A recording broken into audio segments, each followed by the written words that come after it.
ಅವರು ಮಾಧ್ಯಮ ಮತ್ತು ಅದರ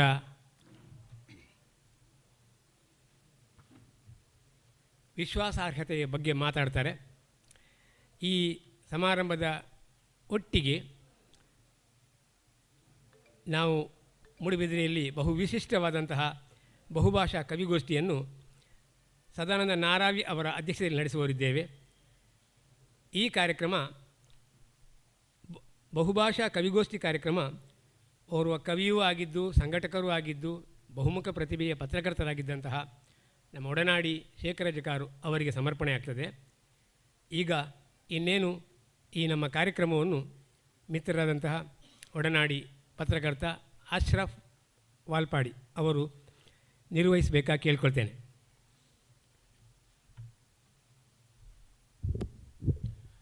ಆತ್ಮೀಯರೇ, ಈಗಾಗಲೇ ಧನಂಜಯ ಮೂಡುಬಿದಿರೆ ಅವರು ಹೇಳಿದ ಹಾಗೆ ನಾವು ಇವತ್ತು ಮೂಡುಬಿದಿರೆ ಕಾರ್ಯನಿರತ ಪತ್ರಕರ್ತರ ಸಂಘ ಮತ್ತು ಸಮಾಜ ಮಂದಿರದ ಸಭಾದ ಸಹಕಾರದಲ್ಲಿ ನಮ್ಮ ಒಡನಾಡಿಗಳಾಗಿದ್ದಂತಹ ವೇಣುಗೋಪಾಲ್ ಮತ್ತು ಶೇಖರ್ ಅಧಿಕಾರ್ ಇವರಿಬ್ಬರ ಸಂಸ್ಮರಣ ಕಾರ್ಯಕ್ರಮವನ್ನು ಇವತ್ತು ಹಮ್ಮಿಕೊಂಡಿದ್ದೇವೆ. ಈಗಾಗಲೇ ನಮ್ಮ ಈ ಒಂದು ಕಾರ್ಯಕ್ರಮದಲ್ಲಿ ಸಮಾಜ ಮಂದಿರ ಸಭಾದ ಅಧ್ಯಕ್ಷರು ಮಾಜಿ ಸಚಿವರು ಆದಂತಹ ಶ್ರೀ ಕೆ ಅಭಯಚಂದ್ರ ಜೈನ್, ಅದೇ ರೀತಿ ವೇಣುಗೋಪಾಲ್ ಅವರ ಬಗ್ಗೆ ಸಂಸ್ಮರಣೆ ಮಾಡಲಿಕ್ಕಿರುವಂತಹ ಮೂಡುಬಿದಿರೆಯ ಹಿರಿಯ ವಕೀಲರು, MCS ಬ್ಯಾಂಕಿನ ಅಧ್ಯಕ್ಷರಾಗಿರುವಂತಹ ಬಾಹುಬಲಿ ಪ್ರಸಾದ್ ಅವರು, ಅದೇ ರೀತಿ ಇವತ್ತು ನಮಗೆ ಮಾಧ್ಯಮ ಮತ್ತು ವಿಶ್ವಾಸಾರ್ಹತೆ ಕುರಿತು ಮಾತನಾಡಿರುವಂತಹ ಮಂಗಳೂರಿನ ಹಿರಿಯ ಪತ್ರಕರ್ತರು ಆತ್ಮೀಯರಾಗಿರುವಂಥ ರವೀಂದ್ರ ಶೆಟ್ಟಿಯವರು ಆಗಮಿಸಿದ್ದಾರೆ. ಇವರೆಲ್ಲರನ್ನು ಇವತ್ತಿನ ಈ ಒಂದು ಸಭಾ ಕಾರ್ಯಕ್ರಮವು ನಮ್ಮ ಸಂಘದ ಅಧ್ಯಕ್ಷರಾದಂಥ ಸಿದ್ದರಾಮಾಚಾರ್ಯ ಅವರ ಅಧ್ಯಕ್ಷತೆ ನಡೆಯಲಿಕ್ಕಿದೆ. ಭಾಗವಹಿಸಿದಂಥ ಎಲ್ಲ ಅತಿಥಿಗಳನ್ನು ಉಪನ್ಯಾಸಕರನ್ನು ಸಿದ್ದರಾಮಾಚಾರ್ಯ ಇವರು ವೇದಿಕೆಗೆ ಕರ್ಕೊಂಡು ಬರಬೇಕಾಗಿ ಕೇಳ್ಕೊಳ್ತೇನೆ.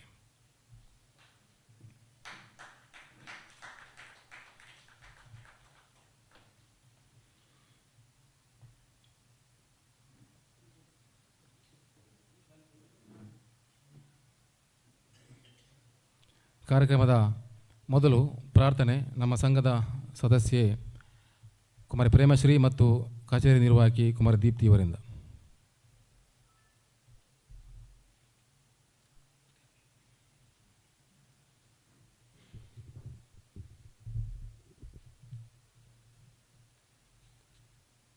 ಫಲದಾಯಕ ನೀನೇ ವಿನಾಯಕ, ಫಲದಾಯಕ ನೀನೇ ವಿನಾಯಕ, ನೀ ಫಲದಾಯಕ ನೀನೇ ವಿನಾಯಕ, ನೀ ಫಲದಾಯಕ ನೀನೇ ವಿನಾಯಕ, ಫಲದಾಯಕ ನೀನೇ ವಿನಾಯಕ.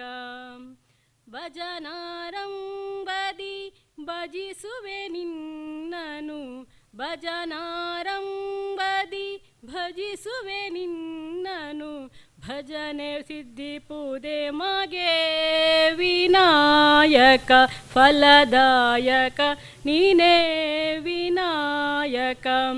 ಕಾರ್ಯಾರಂಭದಿ ಭಜಿಸುವೆ ನಿನ್ನನು, ಕಾರ್ಯಾರಂಭದಿ ಭಜಿಸುವೆ ನಿನ್ನನು, ಕಾರ್ಯ ಸಿದ್ಧಿಪುದೆ ಮಗೆ ವಿನಾಯಕ, ಫಲದಾಯಕ ನೀನೇ ವಿನಾಯಕ. ವಿದ್ಯಾರಂಭದಿ ಭಜಿಸುವೆ ನಿನ್ನನು, ವಿದ್ಯಾರಂಭದಿ ಭಜಿಸುವೆ ನಿನ್ನನು, ವಿದ್ಯಾ ಸಿದ್ಧಿಪುದೆ ಮಗೆ ವಿನಾಯಕ, ವಿದ್ಯೆ ಸುದ್ದಿಪುದೆ ಮಗೆ ವಿನಾಯಕ, ಫಲದಾಯಕ ನೀನೇ ವಿನಾಯಕ, ಫಲದಾಯಕ ನೀನೇ ವಿನಾಯಕ, ನೀ ಫಲದಾಯಕ ನೀನೇ ವಿನಾಯಕ, ನೀ ಫಲದಾಯಕ ನೀನೇ ವಿನಾಯಕ, ಫಲದಾಯಕ ನೀನೇ ವಿನಾಯಕ, ಫಲದಾಯಕ ನೀನೇ ವಿನಾಯಕ. ವಂದನೆಗಳು ಪ್ರೇಮಶ್ರೀ ಅವರಿಗೆ. ಕಾರ್ಯಕ್ರಮದ ಮುಂದೆ ಎಲ್ಲರನ್ನು ಸ್ವಾಗತಿಸಲಿಕ್ಕಿದ್ದಾರೆ ನಮ್ಮ ಪ್ರೆಸ್ ಕ್ಲಬ್ನ ಕಾರ್ಯದರ್ಶಿ ಆಗಿರುವಂಥ ಪ್ರಸನ್ನ ಹೆಗಡೆಯವರು.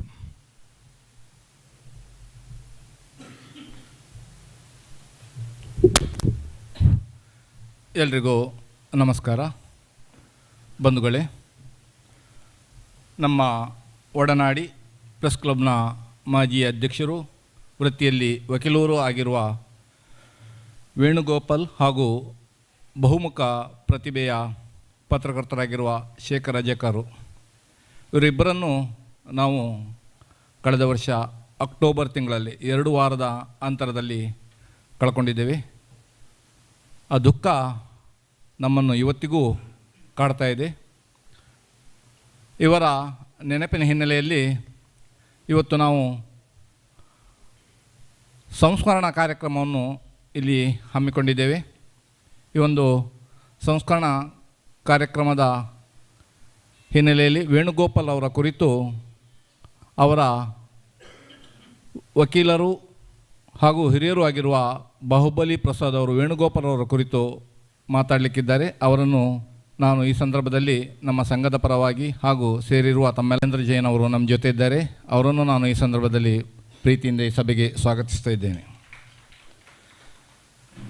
ನಮ್ಮದೇ ಕ್ಷೇತ್ರದವರು, ನನ್ನ ಆತ್ಮೀಯರಾಗಿರುವ ವಿಜಯ ಕರ್ನಾಟಕ ಪತ್ರಿಕೆಯ ಸ್ಥಾನೀಯ ಸಂಪಾದಕರಾಗಿರುವ ರವೀಂದ್ರ ಶೆಟ್ಟಿಯವರು ನಮ್ಮ ಜೊತೆ ಇದ್ದಾರೆ. ಅವರು ಇವತ್ತು ಮಾಧ್ಯಮ ಮತ್ತು ವಿಶ್ವಾಸಾರ್ಹತೆ ಈ ವಿಷಯದ ಕುರಿತು ಮಾತಾಡಲಿಕ್ಕಿದ್ದಾರೆ. ಅವರನ್ನು ನಾನು ಈ ಸಂದರ್ಭದಲ್ಲಿ ಸ್ವಾಗತಿಸ್ತಾ ಇದ್ದೇನೆ.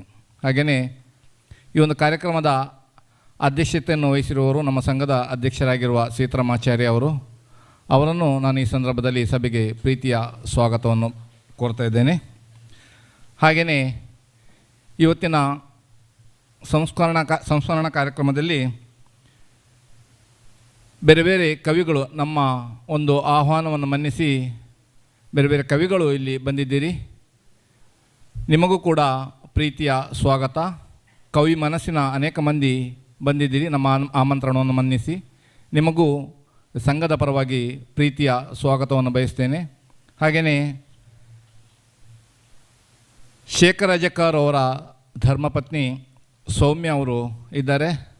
ಅವರ ಮಗ ಸುನಿಧಿ ಇಲ್ಲಿದ್ದಾರೆ, ಮಗಳು ಸುನಿಜ ಇದ್ದಾರೆ. ಈ ಕುಟುಂಬಕ್ಕೂ ಪ್ರೀತಿಯ ಸ್ವಾಗತ. ಹಾಗೆಯೇ ವೇಣುಗೋಪಾಲ್ ಅವರ ತಂದೆಯರಾದ ಆನಂದ್ ಅವರು ನಮ್ಮ ಜೊತೆ ಇದ್ದಾರೆ ಈ ಸಭೆಯಲ್ಲಿ. ಅವರಿಗೂ ಈ ಕಾರ್ಯಕ್ರಮಕ್ಕೆ ಪ್ರೀತಿಯ ಸ್ವಾಗತ ಹಾಗೂ ಸೇರಿರುವ ನಮ್ಮೆಲ್ಲ ಪತ್ರಕರ್ತ ಮಿತ್ರರಿಗೆ ಸ್ವಾಗತಿಸುತ್ತಾ ಬಂದಂಥ ಎಲ್ಲ ಪ್ರೀತಿಯ ಆಹ್ವಾನಿತರಿಗೆ ಮತ್ತೊಮ್ಮೆ ಸ್ವಾಗತವನ್ನು ಬಯಸುತ್ತಾ 2 ಹಂತದ ಕಾರ್ಯಕ್ರಮಗಳು ಇಲ್ಲಿ ನಡೀಲಿಕ್ಕಿದೆ. ಈ 2 ಕಾರ್ಯಕ್ರಮಗಳಿಗೂ ನೀವು ಉಪಸ್ಥಿತರಿದ್ದು ಈ ಕಾರ್ಯಕ್ರಮವನ್ನು ಚೆಂದಗಾಣಿಸಿಕೊಡಬೇಕಾಗಿ ನಿಮ್ಮಲ್ಲಿ ಆಶಿಸುತ್ತಾ ಈ ಸ್ವಾಗತ ಕಾರ್ಯಕ್ರಮ ನಾನು ಇಲ್ಲಿಗೆ ಮುಗಿಸ್ತಾ ಇದ್ದೇನೆ. ನಮಸ್ಕಾರ.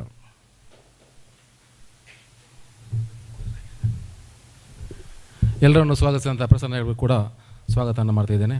ಅದೇ ರೀತಿ ಈ ಒಂದು ಸಮಾರಂಭದಲ್ಲಿ ನಮ್ಮೊಂದಿಗೆ ಉಪಸ್ಥಿತಿರುವಂತಹ ಸಮಾಜ ಮಂದಿರ ಸಭಾದ ಅಧ್ಯಕ್ಷರು, ಮಾಜಿ ಸಚಿವರು ಆಗಿರುವಂತಹ ಅಭಯ್ ಚಂದ್ರ ಜೈನ್ ಇವರನ್ನು ನಮ್ಮ ಸಂಘದ ಸದಸ್ಯರಾಗಿರುವಂತಹ ಜೈಸನ್ ತಾಕೋಡ ಇವರು ಬಂದು ಹೂಗುಚ್ಚ ನೀಡಿ ಸ್ವಾಗತಿಸಬೇಕು ಕೇಳಿಕೊಳ್ತೇನೆ.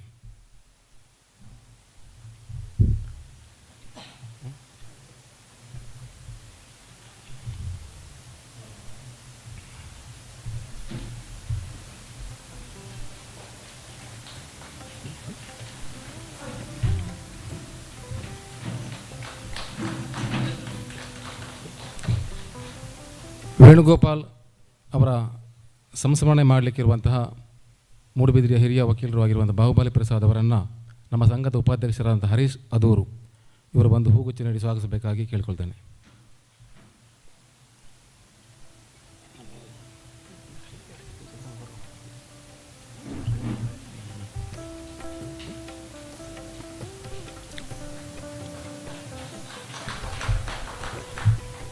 ಮಾಧ್ಯಮ ಮತ್ತು ವಿಶ್ವಾಸಾರ್ಹತೆ ಕುರಿತು ಉಪನ್ಯಾಸ ನೀಡಲಿಕ್ಕಿರುವಂತಹ ವಿಜಯ ಕರ್ನಾಟಕ ಪತ್ರಿಕೆಯ ಸ್ಥಾನೀಯ ಸಂಪಾದಕರಾಗಿರುವಂಥ ರವೀಂದ್ರ ಶೆಟ್ಟಿ ಅವರನ್ನು ನಮ್ಮ ಸಂಘದ ಸದಸ್ಯ ಪುನೀತ್ ಇವರು ಬಂದು ಹೂಗುಚ್ಚ ನೀಡಿ ಸ್ವಾಗತಿಸಬೇಕಾಗಿ ಹೇಳ್ಕೊಳ್ತಾನೆ. ಪುನೀತ್, ಪ್ರೇಮಶ್ರೀ.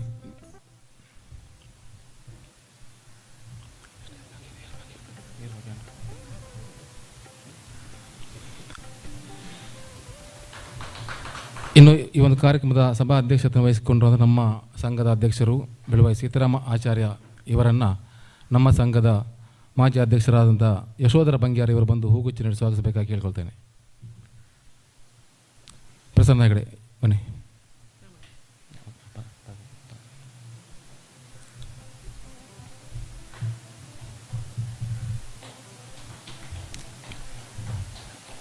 ಕಾರ್ಯಕ್ರಮದ ಮುಂದೆ ಈ ಒಂದು ಭಾಗವಹಿಸಿದಂತಹ ಎಲ್ಲರನ್ನು ಮತ್ತೊಮ್ಮೆ ಭಾಳ ಆತ್ಮೀಯವಾಗಿ ಸ್ವಾಗತಿಸ್ತಾ ಕಾರ್ಯಕ್ರಮದ ಮುಂದಕ್ಕೆ ದೀಪ ಪ್ರಜ್ವಲನೆ ಎಲ್ಲ ಅತಿಥಿಗಳು ಸೇರಿ ಒಂದು ದೀಪ ಪ್ರಜ್ವಲನೆ ಮಾಡಬೇಕಾಗಿ ಕೇಳ್ಕೊಳ್ತೇನೆ.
ಧನ್ಯವಾದಗಳು ಎಲ್ಲ ಅತಿಥಿಗಳಿಗೆ.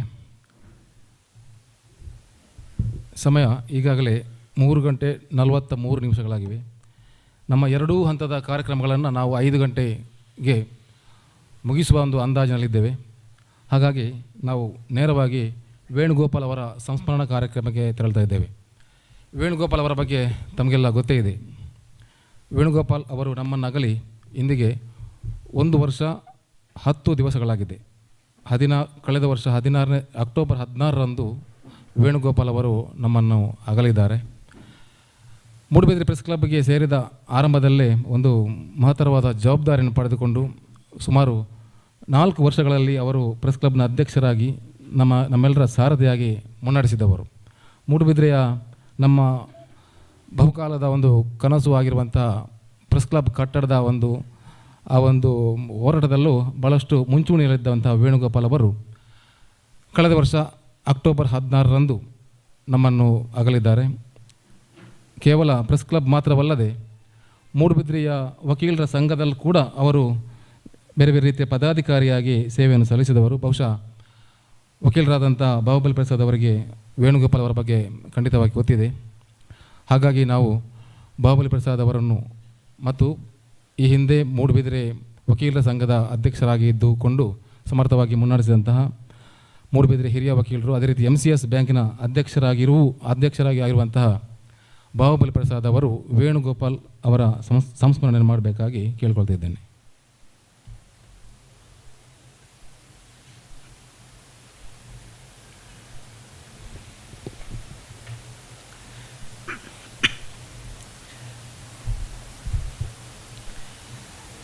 ತಾಲೂಕು ಕಾರ್ಯನಿರತರ ಪತ್ರಕರ್ತರ ಸಂಘ Moodbidri, press club registered Moodbidri ಇದರ ಜಂಟಿ ಆಶ್ರಯದಲ್ಲಿ ನಡೆಯುವ ಶ್ರೀ ವೇಣುಗೋಪಾಲ್ ಅವರ ಸಂಸ್ಮರಣ ಕಾರ್ಯಕ್ರಮದಲ್ಲಿ ನಾವು ಇವತ್ತು ಪಾಲ್ಗೊಂಡಿದ್ದೇವೆ. ಹಾಗೆ ನಮ್ಮೆಲ್ಲರ ಆತ್ಮೀಯರಾದ ಭಾಳಷ್ಟು ಹತ್ತಿರದಲ್ಲಿದ್ದ ಶೇಖರ ಜಕಾರ್ ಅವರ ಕಾರ್ಯಕ್ರಮದಲ್ಲಿ ಸಹ ನಾವು ಇವತ್ತು ಭಾಗವಹಿಸಿದ್ದೇವೆ. ಈ ಕಾರ್ಯಕ್ರಮದಲ್ಲಿ ಭಾಗವಹಿಸುವ ನಮ್ಮ ಆತ್ಮೀಯರು ಮೂಡಬಿದಿರೆಯ ಶಾಸಕರಾಗಿ ಕರ್ನಾಟಕ ಸರ್ಕಾರದ ಮಾಜಿ ಸಚಿವರಾದ ಶ್ರೀ ಕೆ ಅಭಯಚಂದ್ರ ಜೈನ್ ಅವರೇ, ಈ ಕಾರ್ಯಕ್ರಮದ ಅಧ್ಯಕ್ಷತೆ ವಹಿಸಿಕೊಂಡ ಪತ್ರಕರ್ತ ಸಂಘದ ಅಧ್ಯಕ್ಷರಾದ ಸೀತಾರಾಮಾಚಾರ್ಯ ಅವರೇ, ವಿಶೇಷವಾಗಿ ಇವತ್ತಿನ ಕಾರ್ಯಕ್ರಮದಲ್ಲಿ ಭಾಗವಹಿಸಿ ನಮಗೆಲ್ಲರಿಗೂ ಒಳ್ಳೆಯ ರೀತಿಯಲ್ಲಿ ಮಾಹಿತಿ ಕೊಡುವಂತಹ ವಿಜಯ ಕರ್ನಾಟಕದ ಸಂಪಾದಕರಾದ ರವೀಂದ್ರ ಶೆಟ್ಟಿಯವರೇ, ನೆರೆದಿರುವ ಎಲ್ಲ ಆತ್ಮೀಯ ಪತ್ರಕರ್ತ, ನನ್ನ ಆತ್ಮೀಯ ಬಂಧುಗಳೇ,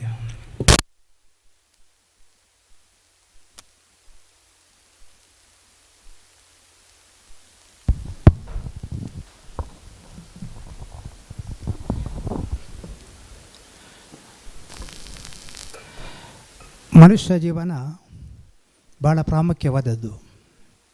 ಎಲ್ಲರಿಗೂ ಈ ಜೀವನ ಸಿಗುವುದಿಲ್ಲ. ಅದರಲ್ಲಿ ಸಹ ಹಿಂದಿನವರೊಂದು ಹೇಳೋದುಂಟು, ಪುರುಷರಾಗಿ ಹುಟ್ಟಿದವರು ಭಾಳ ಪುಣ್ಯವಂತರು ಅಂತ. ಇವತ್ತು ಪುರುಷರು ಮಾತ್ರ ಅಲ್ಲ, ಮಹಿಳೆಯರಿಗೂ ಸಹ ಅದುವೇ ನಮಗಿಂತ ಹೆಚ್ಚು ಪುಣ್ಯವಂತರು. ಯಾಕಂದರೆ ಮಹಿಳೆಯರು ಭಾಳಷ್ಟು ಕಷ್ಟಪಡ್ತಾರೆ, ಪುರುಷರಿಗೆ ಅಷ್ಟು ಕಷ್ಟ ಇರುವುದಿಲ್ಲ ಅಂತ ನಾವು ಕಾಣ್ತಾ ಇದ್ದೇವೆ. ಜೀವನ ಒಂದು ಉಲ್ಲೇಖ ಮಾಡಿದರು, ಯಾವ ರೀತಿಯಲ್ಲಿ ಇವತ್ತು ಒಂದು ಕಾರ್ಯಕ್ರಮ ನಡೀತದೆ. ಇವತ್ತು ಪ್ರಥಮವಾಗಿ ಸ್ವಾಗತ ಮಾಡ್ತಾರೆ, ಕಡೆದಾಗಿ ಧನ್ಯವಾದ ಮಾಡ್ತಾರೆ.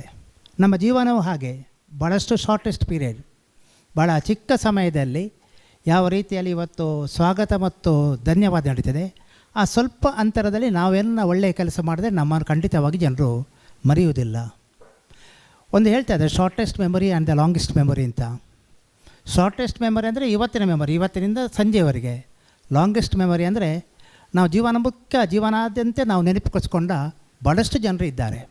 ಅದರಲ್ಲಿ ಇವತ್ತು ನನ್ನ ಆತ್ಮೀಯರು ವಕೀಲರಾದ ನಮ್ಮ ವೇಣುಗೋಪಾಲ್ ಅವರು ಭಾಳ ಆರ್ಥಿಕವಾಗಿ ಸಂಕಷ್ಟದಲ್ಲಿ ಹುಟ್ಟಿದವರು, ಕುಟುಂಬದವರು. ಮೂಡಬಿದಿರೆ ವಕೀಲರ ಸಂಘದಲ್ಲಿ ಸಕ್ರಿಯ ಸದಸ್ಯ, ಭಾಳ ಅಪರೂಪದ ವ್ಯಕ್ತಿಗಳು. ಒಂದು ವಕೀಲರಾಗಿ, ಒಂದು ಪತ್ರಕರ್ತರ ಸಂಘದ ಅಧ್ಯಕ್ಷರಾಗಿರುವವರು ಬಹುಶಃ ಏಕೈಕ ವಕೀಲರಂದರೆ ನಮ್ಮ ವಕೀಲ ಸಂಘದ ಸದಸ್ಯರಾದ ವೇಣುಗೋಪಾಲ್ ಅವರು.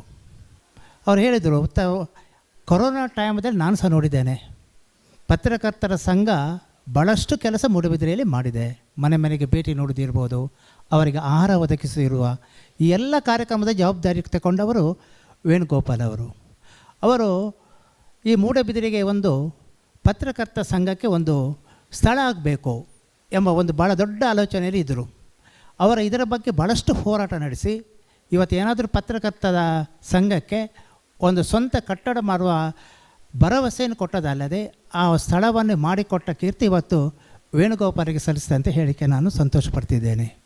ಇವತ್ತು ಕೇವಲ ಮೂಡಬಿದಿರೆಯಲ್ಲಿ ಮಾತ್ರ ಅವರು ಸ್ಥಳವನ್ನು ಪತ್ರಕರ್ತ ಸಂಘಕ್ಕೆ ಕೊಡಲಿಲ್ಲ, ಅವರ ಊರಿನಲ್ಲಿ ಬಿಲ್ಲವ ಸಂಘದ ಒಬ್ಬ ಪದಾಧಿಕಾರಿಗಳಾಗಿ ಅಲ್ಲಿಯೂ ಒಂದು ಕಟ್ಟಡ ರಚನೆಗೆ ಭಾಳಷ್ಟು ಪ್ರಾಮುಖ್ಯತೆಯನ್ನು ವಹಿಸಿಕೊಂಡವರು ವೇಣುಗೋಪಾಲ್ ಅವರು. ಅತ್ಯಂತ ಸರಳ ವ್ಯಕ್ತಿ. ಅವರು ಯಾವಾಗಲೂ ಪತ್ರಿಕೆಯಲ್ಲಿ ಬರಿತಾಯಿದ್ರು, ನಿಷ್ಠುರವಾಗಿ ಬರಿತಿದ್ರು.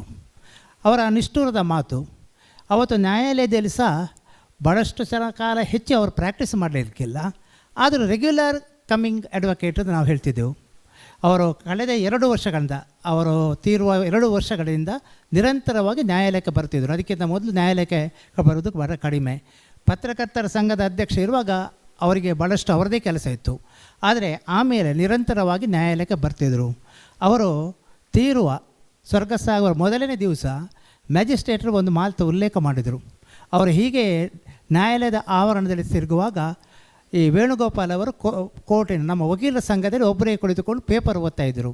ಆವಾಗ ಅವರು ಉಲ್ಲೇಖ ಮಾಡಿದರು, ಅವರ ಸಂಸ್ಮರಣ ದಿನ ದಿವಸ ನಾನು ಅವರನ್ನು ಕಡೆಯದಾಗಿ ಭೇಟಿ ಮಾಡಿದೆ, ಭಾಳ ಒಳ್ಳೆಯ ರೀತಿಯಲ್ಲಿ ಅವರು ಮಾತನಾಡಿದರು. ಆದರೆ ಪ್ರಮುಖವಾಗಿ ಅವರ ಸರಳತೆಯ ಬಗ್ಗೆ ಭಾಳ ಉಲ್ಲೇಖ ಮಾಡಿದರು. ಇವತ್ತು ವೇಣುಗೋಪಾಲ್ ಅವರು ನಮ್ಮ ಮೂಡಬಿದಿರೆ ವಕೀಲ ಸಂಘಕ್ಕೆ ಭಾಳಷ್ಟು ಸಹಾಯವನ್ನು ಮಾಡಿದ್ದಾರೆ. ಭಾಳ ಆ್ಯಕ್ಟಿವ್ ಆಗಿ ಪಾರ್ಟಿಸಿಪೇಷನ್ ಮಾಡ್ತಾಯಿದ್ರು, ಒಳ್ಳೆಯ ಸಜೆಷನ್ಸ್ ಸಹ ಕೊಡ್ತಾಯಿದ್ದರು. ಅವರು ನ್ಯಾಯಾಲಯದ ತೀರ್ಪಿನ ಬಗ್ಗೆ ಭಾಳಷ್ಟು ಗಮನವನ್ನು ಕೊಡ್ತಾಯಿದ್ರು. ಕೆಲವು ನ್ಯಾಯಾಲಯದ ತೀರ್ಪು, ಮೂಡಬಿದಿರೆ ನ್ಯಾಯಾಲಯದ ತೀರ್ಪುಗಳನ್ನು ಅವರು ವಿಮರ್ಶೆ ಮಾಡ್ತಾಯಿದ್ರು. ಇತರ ಜೂನಿಯರ್ ವಕೀಲರಿಗೆ ಹೇಳ್ತಾಯಿದ್ರು ಈ ರೀತಿ ತೀರ್ಪು ಬಂದಿದೆ. ಯಾಕಂದರೆ ವೆಬ್ಸೈಟ್ನಲ್ಲಿ ಪ್ರತಿ ದಿವಸ ಮೂಡಬಿದಿರೆ ನ್ಯಾಯಾಲಯ ತೀರ್ಪು ಪ್ರಕಟ ಆಗ್ತದೆ ಸಂಜೆ ಅಥವಾ ಮಾರನೇ ದಿವಸ. ಇದರ ಬಗ್ಗೆ ಸಹ ಭಾಳಷ್ಟು ಅವರು ಅರಿವು ಮೂಡಿಸೋದ್ರಲ್ಲಿ ಯಶಸ್ವಿಯಾಗಿದ್ದಾರೆ. ವಿಶೇಷವಾಗಿ ಹೆಚ್ಚಿನ ಅವರ ಸಹಕಾರ ಇರ್ಬೋದು, ಅವರ ಕಾರ್ಯನಿರತೆ ಇರ್ಬೋದು ಅಥವಾ ಕಾರ್ಯಚಟುವಟಿಕೆ ಪ್ರೆಸ್ ಕ್ಲಬ್ಬಿಗೆ ಸೀಮಿತ ಆಗಿತ್ತು. ಇವತ್ತು ಪ್ರೆಸ್ ಕ್ಲಬ್ಬಿನ ಎಲ್ಲ ಪ್ರೆಸ್ ಕ್ಲಬ್ಬಿನ ಸದಸ್ಯರು ಅವರಿಗೆ ಭಾಳಷ್ಟು ಒಡನಾಟ ಆಗಿದ್ದರು. ಯಾವುದೇ ಒಂದು ಅಹಂಕಾರ ಇರಲಿಲ್ಲ, ಯಾವುದೇ ಒಂದು ದುರಹಂಕಾರ ಆಗಲಿ, ಯಾವುದೇ ಸರಳತೆಗೆ ಅವರ ಹೆಸರು ವಕೀಲ ವೇಣುಗೋಪಾಲ್ ಅಂತ ಹೆಸರಾಗಿದ್ದರು. ವಿಶೇಷವಾಗಿ ಅವರು ಎಲ್ಲರಿಗೂ ಅತ್ಯಂತ ಪ್ರೀತಿಯ ವೇಣುಗೋಪಾಲ್ ಆಗಿದ್ದರು. ಅವರು ನಮ್ಮ ವಕೀಲ ಸಂಘಕ್ಕೆ ಮತ್ತು ಮೂಡಬಿದಿರೆಯ ಪ್ರೆಸ್ ಕ್ಲಬ್ಗೆ ಭಾಳಷ್ಟು ದೊಡ್ಡ ಕೊಡುಗೆಯನ್ನು ಕೊಟ್ಟಿದ್ದಾರೆ. ಅದಲ್ಲದೆ ಅವರ ಬಿಲ್ಲವ ಸಂಘಕ್ಕೆ ಸಹ ಭಾಳಷ್ಟು ಕೊಡುಗೆ ಕೊಟ್ಟಿದ್ದಾರೆ. ಅವರನ್ನು ನೆನೆಸುವಂಥ ಕಾರ್ಯಕ್ರಮ ಇವತ್ತು ವಿಶೇಷವಾಗಿ ಪ್ರೆಸ್ ಕ್ಲಬ್ಬಿನವರು ಇಟ್ಟುಕೊಂಡಿದ್ದಾರೆ. ನಾವು ಭಾಳಷ್ಟು ಜನರು ಜೀವನದಲ್ಲಿ ಬದುಕುತ್ತಾರೆ, ಮೃತರಾಗ್ತಾರೆ, ಸಾಯ್ತಾರೆ. ಆದರೆ ಬೆರಳಿಕೆಯಷ್ಟು ಜನರನ್ನು ಮಾತ್ರ ನಾವು ನೆನೆಸಿಕೊಳ್ತಿದ್ದೇವೆ. ಬಹುಶಃ ಇವತ್ತು ವೇಣುಗೋಪಾಲರನ್ನು ಯಾಕೆ ನೆನೆಸಿಕೊಂಡ್ರು? ಇವತ್ತು ನಮ್ಮ ಅಜಕಾರವನ್ನು ಯಾಕೆ ನೆನೆಸಿಕೊಂಡೆ ಅಂದರೆ ಅವರು ಮಾಡಿದಂಥ ಕೆಲಸಕ್ಕೆ, ಅವತ್ತು ಪ್ರೆಸ್ ಕ್ಲಬ್ಬಿಗೆ ಮತ್ತು ಅವರಿಗಿರೋ ಒಡನಾಟಕ್ಕೆ, ಅವರ ಒಳ್ಳೆಯ ಕೆಲಸದಿಂದ ನಾವು ಇವತ್ತು ನೆನೆಸಿಕೊಳ್ತಿದ್ದೇವೆ. ನಾನು ಅಜಕಾರನ್ನು ಜೀವಮಾನದಲ್ಲಿ ಮರೀಲಿಕ್ಕೆ ಸಾಧ್ಯವೇ ಇಲ್ಲ. ನನಗೆ ಎಷ್ಟು ಸಾರಿ ಸನ್ಮಾನ ಮಾಡಿದ್ದಾರೆ, ಅವರು ಎಷ್ಟು ಎಲ್ಲ ಕಾರ್ಯಕ್ರಮಗಳಿಗೆ ನಾನು ಹೋಗಿದ್ದೇನೆ. ಅಜಕಾರಿ ಇರ್ಬೋದು, ಕಿನ್ನಿಗೋಳಿ ಇರ್ಬೋದು, ಮೂಡಬಿದಿರೆ ಇರುವುದು, ಬೇರೆ ಬೇರೆ ಭಾಗದ ಎಲ್ಲ ಕಾರ್ಯಕ್ರಮಗಳು ಸಹ ನಾನು ಅವರ ಜೊತೆಯಲ್ಲಿ ಅತ್ಯಂತ ಹತ್ತಿರದ ಸಂಪರ್ಕವನ್ನು ಇಟ್ಟುಕೊಂಡಿದ್ದೇನೆ. ನಾವು ಇಬ್ಬರನ್ನು ಕಳೆದುಕೊಂಡಿದ್ದೇವೆ. ಇವತ್ತು ಅವರನ್ನು ಸ್ಮರಣೆ ಮಾಡ್ತೀವಿ, ಅದು ಬಹಳ ಪ್ರಾಮುಖ್ಯವಾದದ್ದು. ಹೆಚ್ಚಿನವರನ್ನು ಸ್ಮರಣೆ ಮಾಡೋದಿಲ್ಲ, ತೀರದ ನಂತರ ಮರ್ತೇ ಬಿಡ್ತೇವೆ. ಆದರೆ ಈ ಇಬ್ಬರು ಮಹನೀಯರನ್ನು ಪತ್ರಕರ್ತ ಸಂಘದವರು ನೆನಪು ಮಾಡಿಕೊಳ್ತಿದ್ದಾರಲ್ಲ, ಯಾಕಂದರೆ ಅವರ ಗುಣಗಳನ್ನು, ಅವರ ನಡೆದು ಬಂದ ದಾರಿಯನ್ನು ನಮ್ಮ ಜೀವನದಲ್ಲಿ ಅಳವಡಿಸಿಕೊಳ್ಳಲು ನೆನಪಿಸಿಕೊಳ್ಳುವಂಥ ಒಂದು ಕಾರ್ಯಕ್ರಮ. ಇಂತಹ ಕಾರ್ಯಕ್ರಮ ನಿರಂತರವಾಗಿ ನೀಡಲಿ. ವಿಶೇಷವಾಗಿ ನಾನು ವೇಣುಗೋಪಾಲಕರ ಅವರಿಗೆ ಅವರ ಆತ್ಮಕ್ಕೆ ಚಿರಶಾಂತಿಯನ್ನು ಕೋರ್ತೇನೆ. ಇನ್ನು ಮುಂದೆಯೂ ಅವರು ಒಳ್ಳೆಯ ರೀತಿಯಲ್ಲಿ ಮುಂದಿನ ಜನ್ಮದಲ್ಲಿ ಸಹ, ಈಗಾಗಲೇ ಅವರು ಹುಟ್ಟಿರ್ಬೋದು, ಒಳ್ಳೆಯ ರೀತಿಯಲ್ಲಿ ಅವರು ಕೆಲಸ ಕಾರ್ಯಕ್ರಮವನ್ನು ನಡೆಸಿಕೊಂಡು ಬರಲಿ ಅಂತ ಆಶಿಸಿ ನನ್ನ ಮಾತುಗಳಿಗೆ ವಿರಾಮವನ್ನು ಕೊಡ್ತಾ ಇದೆ.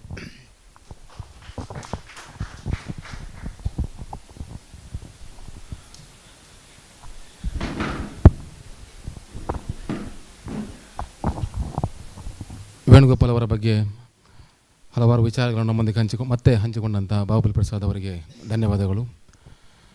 ವೇಣುಗೋಪಾಲ್ ಅವರು ನಮ್ಮ ನಡುವಿನ ಹೇಗೆ ಒಬ್ಬ ಚುರುಕಿನ ಪತ್ರಕರ್ತರಾಗಿದ್ದರು, ಅದೇ ರೀತಿಯ ಒಬ್ಬ ಚುರುಕಿನ ಯುವ ವಕೀಲರಾಗಿ ಕೂಡ ಮೂಡುಬಿದಿರೆಯಲ್ಲಿ ಮಿಂಚಿದವರು. ತಾನೊಬ್ಬ ಕ್ರಿಮಿನಲ್ ವಿಭಾಗದ ವಕೀಲನಾಗಬೇಕು, ತನ್ನದೇ ಆದಂಥ ಒಂದು ಕಚೇರಿಯನ್ನು ಮೂಡುಬಿದಿರೆಯಲ್ಲಿ ಹೊಂದಬೇಕು ಅಂತ ಕನಸ್ಕೊಂಡಿದ್ದರು. ಅಲ್ಲದೆ ಆ ಕನಸು ನನಸಾಗುವ ಮುನ್ನೆ ಅವರು ನಮ್ಮನ್ನು ಅಗಲಿದ್ದಾರೆ. ಅದರೊಟ್ಟಿಗೆ ಅವರು ಮಾಡಿದ ಸೇವಾ ಅವಧಿಯಲ್ಲಿ ಕೆಲವೊಂದು ಕೇಸುಗಳನ್ನು ಕೂಡ ಗೆದ್ದಿದ್ದರು. ಆ ಕೇಸ್ ಗೆದ್ದಂತಹ ದಿನಗಳಲ್ಲಿ ಪ್ರೆಸ್ ಕ್ಲಬ್ಗೆ ಬಂದು ನಮ್ಮೊಂದಿಗೆ ಒಂದು ಸಂತಸವನ್ನು ಹಂಚಿಕೊಂಡ ಕ್ಷಣಗಳನ್ನು ಕೂಡ ನಾವು ಮರೆಯಲು ಖಂಡಿತವಾಗಿಯೂ ಸಾಧ್ಯವಿಲ್ಲ. ಬಾಹುಬಲಿ ಪ್ರಸಾದ್ ಅವರು ಹೇಳಿದ ಹಾಗೆ ಶೇಖರ್ ಅಜಕಾರ್ ಮತ್ತು ವೇಣುಗೋಪಾಲ್ ಇವರಿಬ್ಬರನ್ನು ಕೂಡ ನಾವು ಶಾಶ್ವತವಾಗಿ ಮರೆಯಲು ಸಾಧ್ಯ. ಯಾವತ್ತೂ ಕೂಡ ಅವರು ನಮ್ಮ ನೆನಪಿನಲ್ಲಿ ಉಳಿಯುವಂಥವರು. ಪ್ರತಿ ವರ್ಷ ಕೂಡ ನಾವು ಇಂಥದೇ ದಿನಾಂಕದಲ್ಲಿ ಇದೇ ಒಂದು ವೇದಿಕೆಯಲ್ಲಿ ಅವರ ಸಂಸ್ಮರಣಾ ಕಾರ್ಯಕ್ರಮವನ್ನು ನಿರಂತರವಾಗಿ ನಾವು ಮಾಡಲಿಕ್ಕಿದ್ದೇವೆ ಎನ್ನುವ ಮಾತನ್ನು ಈ ಸಂದರ್ಭದಲ್ಲಿ ಹೇಳಿಕೊಳ್ಳುತ್ತಾ ಕಾರ್ಯಕ್ರಮದ ಮುಂದಕ್ಕೆ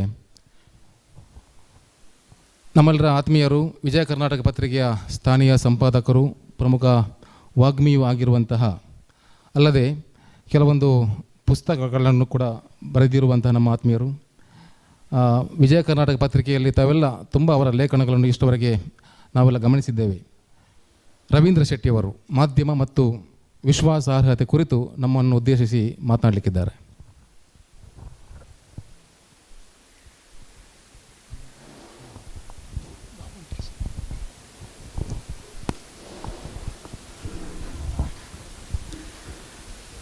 ವೇದಿಕೆಯಲ್ಲಿರುವ ರಾಜಕೀಯ ಮುತ್ಸದ್ದಿ, ಅವರು ರಾಜಕಾರಣಿ ಅಲ್ಲ,